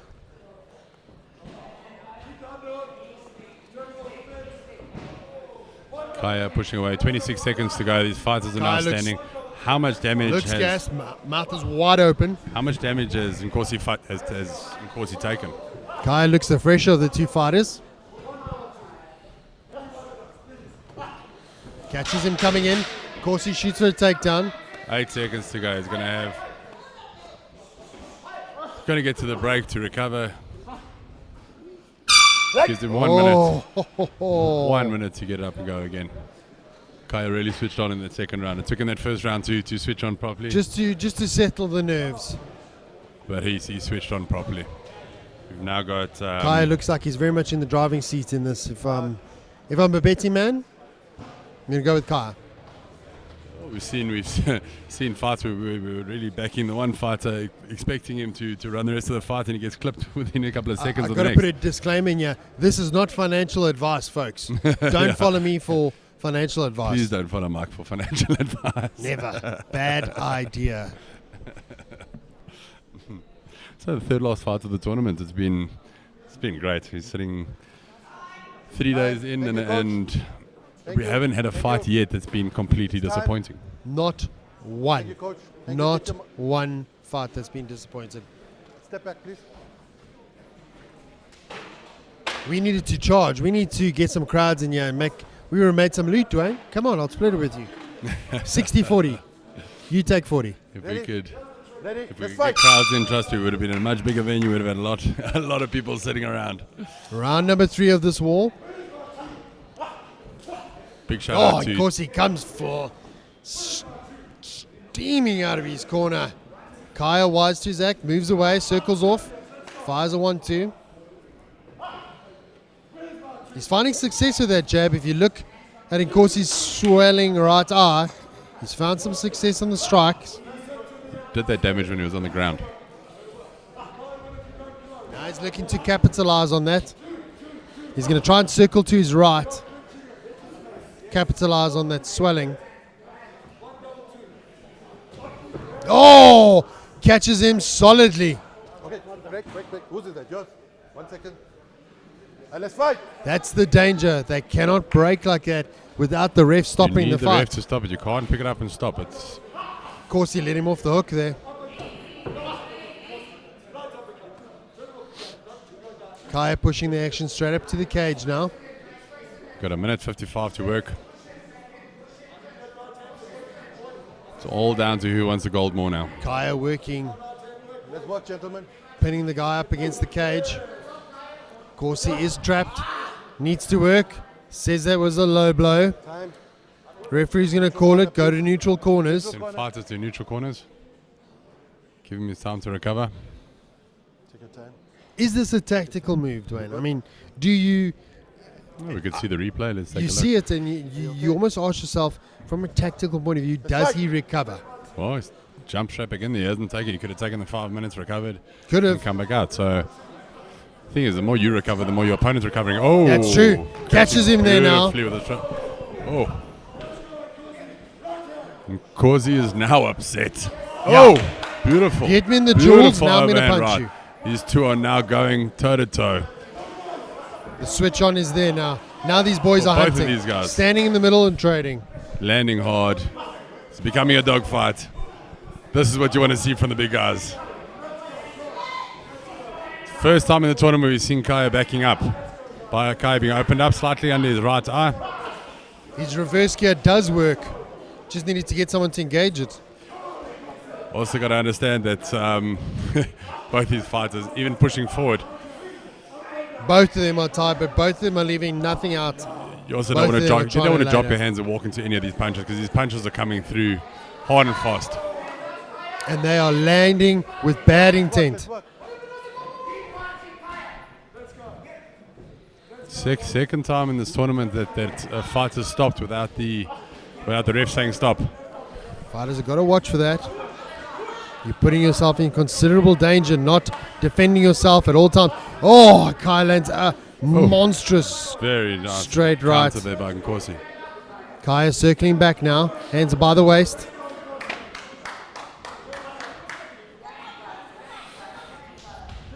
Super impressed with Corsi, 10 seconds. Third and final. How is this last round of this fight? This has been unbelievable. Are you not entertained? Training partners going toe to toe. Like we said in the first round, they just needed Wow. that chance, that opportunity to switch on, and both of these guys have just opened Stand up. and bang. How is the jaw on these athletes? Goodness gracious. Kaya seeing some damage for the first time in this tournament. And I mean, it was all Kaya in the beginning. Got Just that act- low blow, and then something switched on. As you can Of the see third there, round, yeah. there's the low blow in the replay. These guys absolutely left everything in the ring. Did well. Kaya having a Full conversation with the camera. conversation with somebody back home. Very Well done tough to fight both for these athletes. It was one-way traffic, and then Nkosi just switched it on towards the middle. Problem is, was it too little? Too late. Can we get the fighters to the center of the ring, please?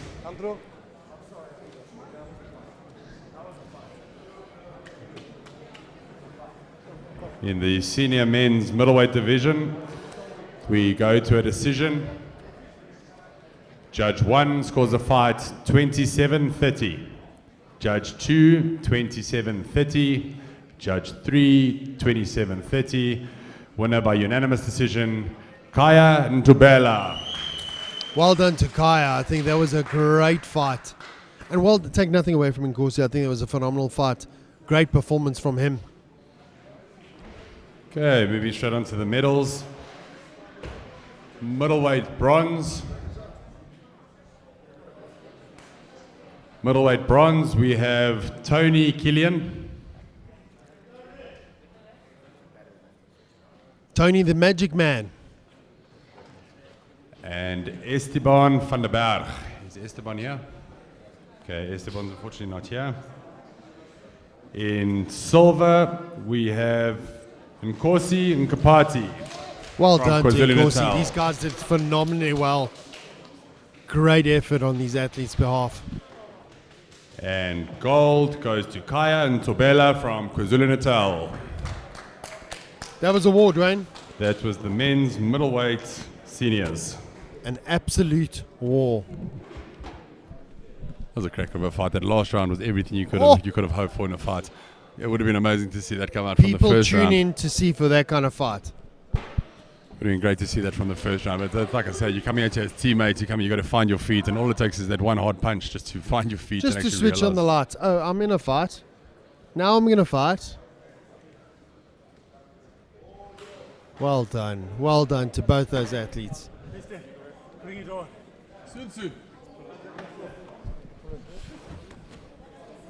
Kaya asking us for another fight. Got a Kaya very, very came right up to the cage, looked Dwayne, the president of Emma, straight in the face and wants to get it on. Yeah, that's fine.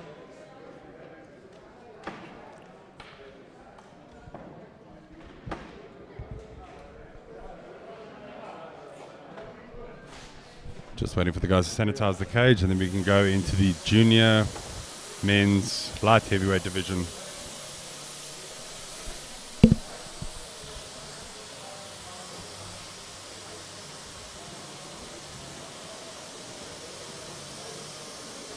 Next up, Mohammed Hall and Bladen Lagrange.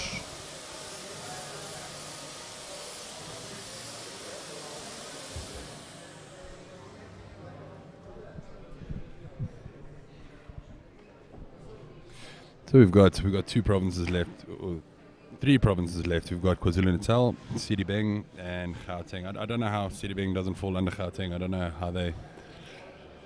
So we'll see where it goes. But yeah, congratulations to everybody that made the time to come out. I think quite a few of the provinces have already started packing their stuff and heading to the airports to get it back home. Got a bit of time on the aeroplane to lick their wounds and let the swelling go down a little bit before they greet their kids and their families at the airport. Can you imagine that flight home when they walk onto that plane and all the other passengers see them with their bumps and bruises? I think for a lot of the athletes, it's been a long weight cut. It's been a long stage at your weight. So I think a lot of them are going to rate that airplane. Oh. Airplane food is going to go down well. They're going to stop at the nearest 14 McDonald's. Sample something from every part of the menu.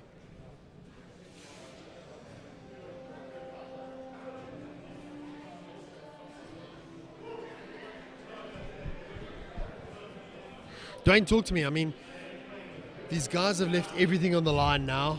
We're moving into the closing part of the tournament. Champions have been crowned.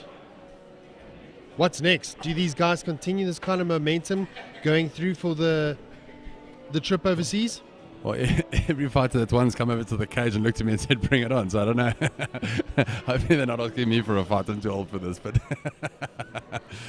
either way, these guys are keen to fight. They want to be on all the promotions they can get onto. They don't mind traveling. They don't mind all the rest. We bring them up here as far as possible. Yeah, it's going to be interesting to see what the future has to hold. I think the couple of events, I think guys like Versus and them are opening up at such a golden era in the sports. They're making it all work, aren't they? Look at the talent set that's in front of you, and they're having their first event next weekend. I think it's going to be a cracker of an event, and yeah, but judging by the talent, you can't fault it at all. I'm blown away by the fact that some of these guys are competing here today. They've competed for 3 days in a row, and next week they want to do it again. Next fight, let's go. Okay, in the junior light heavyweight division from KwaZulu-Natal, fighting under the blue corner, Mohammed Mol.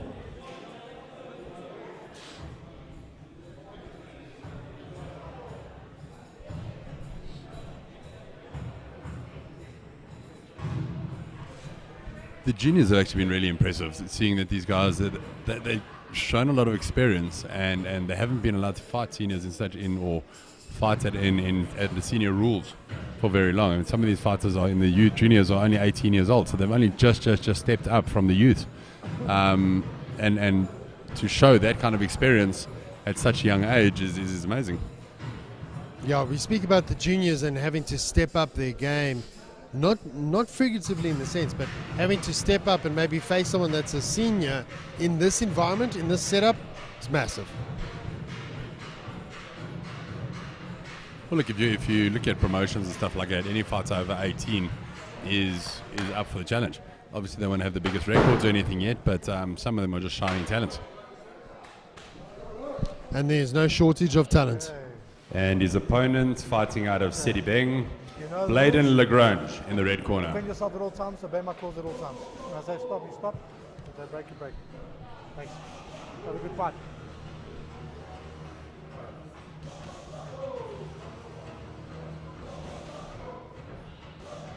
Second last fight of the day.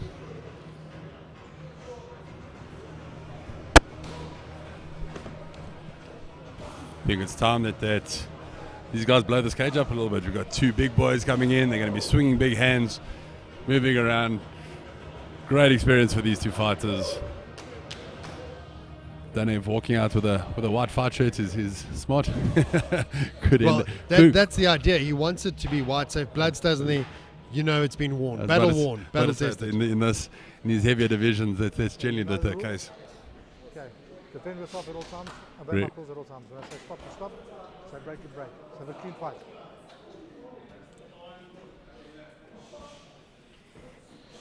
Here we go, folks. About to kick off the second last fight. Are you ready? Let's fight! Youths coming in. Fighters coming out, touching gloves. No little dirty action underneath there.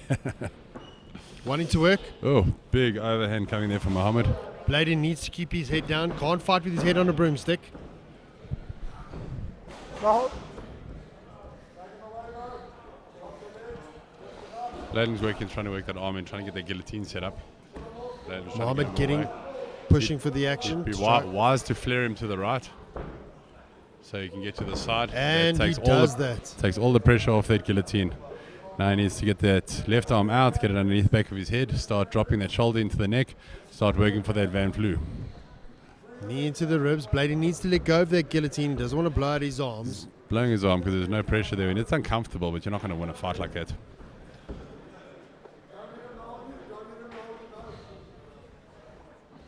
I'd like to see Mo turn Bladen to almost parallel with the cage and start working from there. Drops his right shoulder now, starts putting a lot of pressure on his neck. Guys, you're getting static. Needs to lift his hip, lift his right hip and drop the shoulder into his neck and just drive it in there. Drive it in there.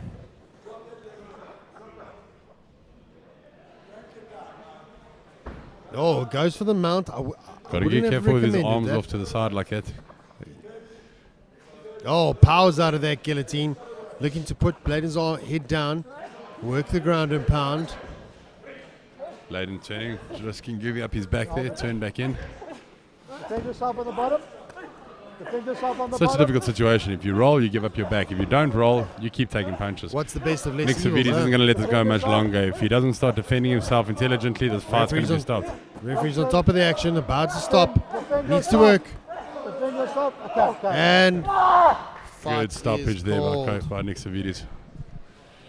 Rule is defend yourself intelligently, especially when it comes down to the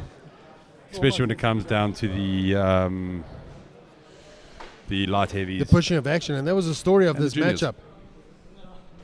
Mohammed gets the action, gets the ground and pound, pushes Bladen's head down, starts raining down ground and pound. Referee called it, and well done. Well done to these two athletes.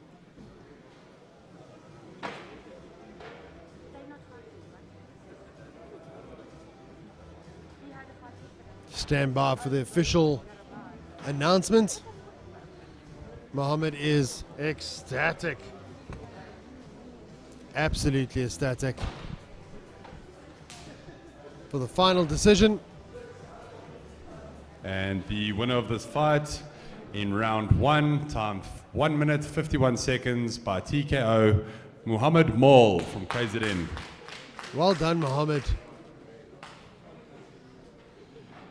Okay, and the medals for the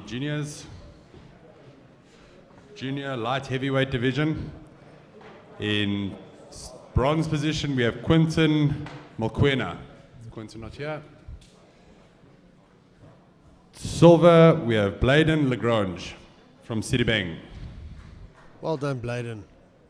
Again, the youth factor here. And in gold, we have Muhammad Maul from KZN.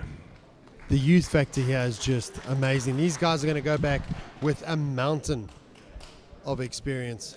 It will only further their career.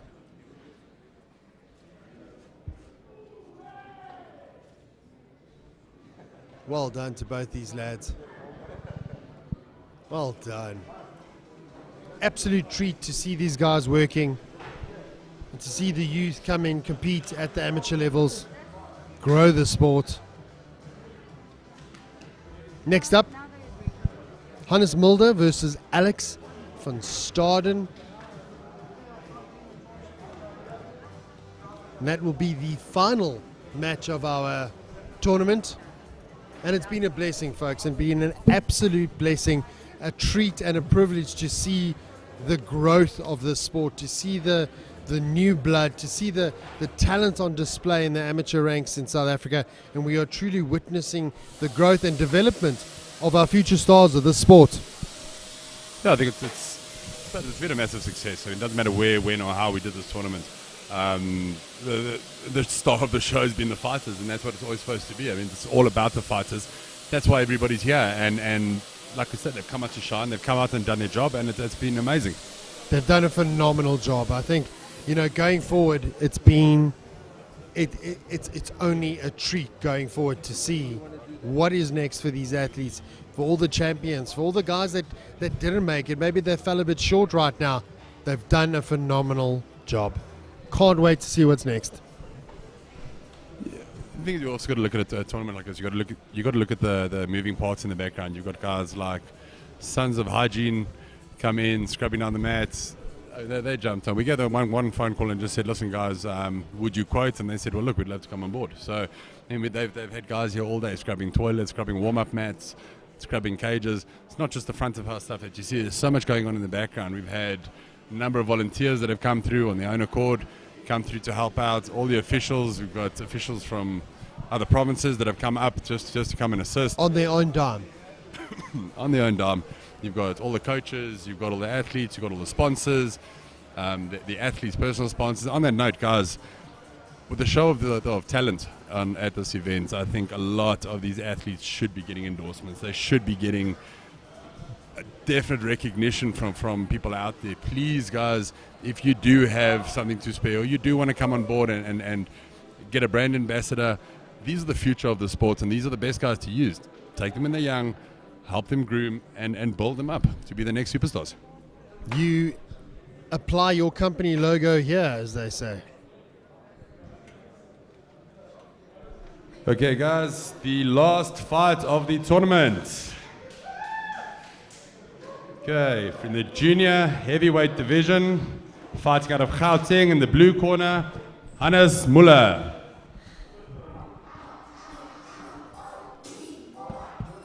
What do you think the pressure is for Hannes having to try come in, close the show? Him and his opponent, they had the last one. I think they're going to come in here and put on an absolute show for us. Let's see what they got. Well, that's what we're hoping for. We're hoping for a big finish here. We're hoping for a...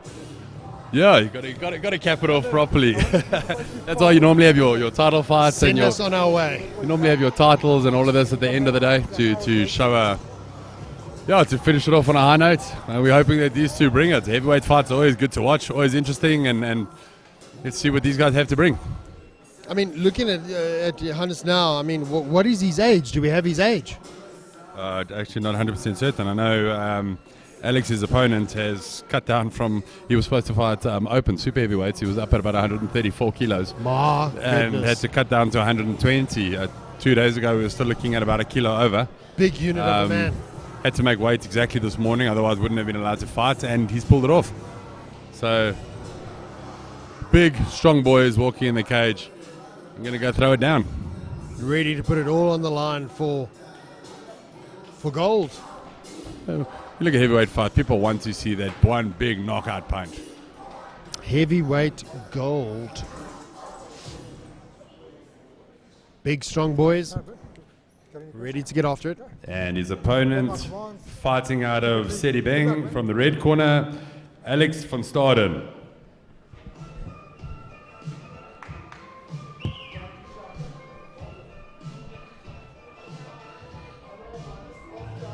Alex was the junior that needed to cut the weight. Did so successfully. Big, tall unit of a man. Walks in here now. Ready to make his mark in the MMA amateur world at heavyweight.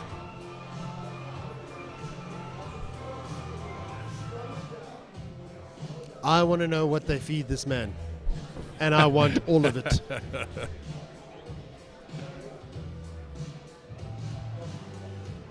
it going, JB? Good.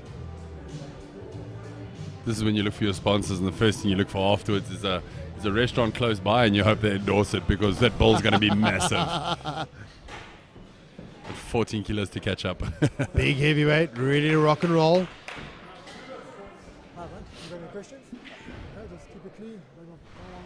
Have good luck. He's almost a head taller than the cage. It is completely unfair. You ready? Unreal. Both fighters good and ready. Here we go. Touch gloves in the middle of the ring. Octagon rather. Punches is going to be good. Do not blink. Static starts off, sticking two straight rights down the... Oh, chases him down. Hannes giving it a go right from the beginning. Big boys trying to throw each other around, yeah. Hannes is no slow. Good, strong flurry of punches coming down the middle there to get it started. Working nicely for his underhooks here. Getting his control. Oh, picks him up, Alex slams picks him on the and ground. slams him down. Gets his half guard, gets the control. Needs to start working for the underhook, gets to get the controls. You don't want to be lying underneath here and taking those punches. And he gets back to his feet. Oh, standing guillotine. You've got to be careful. His feet lift off the ground and catches become him a with neck the crank. guillotine.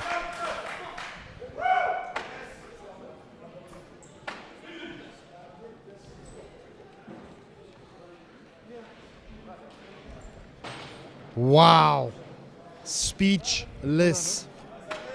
What talent coming through for the future of the sport. Big dudes.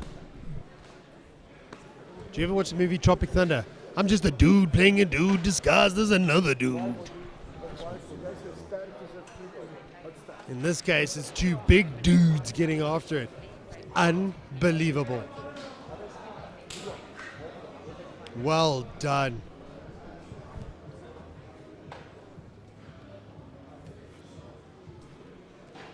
Just waiting for the official announcement from the judges. Guys, before we do this, we're going to do the announcement of this fight and the medals for this fight. Then we're going to do the light heavyweight seniors. We're going to do that medal handout and then the officials briefing. Okay, guys, 46 seconds into round one by guillotine choke. Red corner, Alex van Staden out of Citibank. The big man. Make Okay. it happen. Silver Medals. plate medal.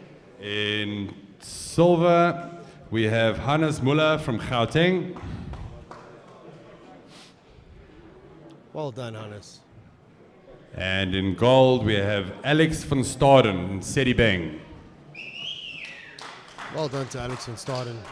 Well deserved. Okay, Great they're just fight. going to take their photos, and then we're going to do the announcement of the light heavyweight seniors.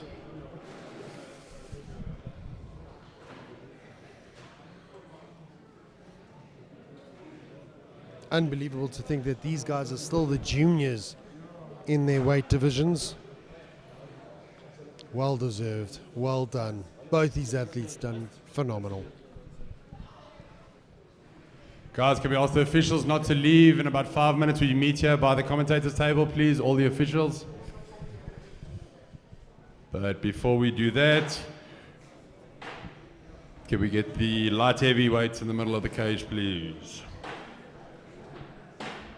In silver position, we have Quinton Malaquena. Well done, Quinton. And in gold, we have Ishad Parak. Well done, Ishad. Thanks to everybody that's taken the time to come and help out. Please, officials, meet us over here by the announcers table before you leave. Thank you.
It's been a phenomenal 3 days of non-stop action, culminating in what we all wanted. We wanted the champions. We wanted the best of the best, and we certainly got that. We got exactly what we wanted. We've got the champions. We've got the best of the amateur division MMA in South Africa. People from all across the country, all the provinces represented, and they brought it. We were not disappointed in one way or the other. With me, the president of AMA, Dwayne. Your thoughts? I don't think we could have asked for any more than that. This has been crazy from the beginning to the end. Amazing fights, great talent on show, and I think we just had the best selection team that we could actually possibly have in this country. I'm looking very much forward to Worlds, the Africa Open and all the rest. I think it's going to be amazing.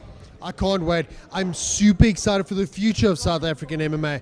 This is what the sport needed. We've brought it to everyone. We're bringing up the youth. We're bringing up fresh blood. We're bringing up everything that we need. the ladies represented, the men represented, the youth. The amount of inspiration that you can draw from this sport is amazing. I can't wait for the future of South African MMA. Amateur MMA, it's on the card. Folks, we'll see you soon. Thanks, guys. Goodbye.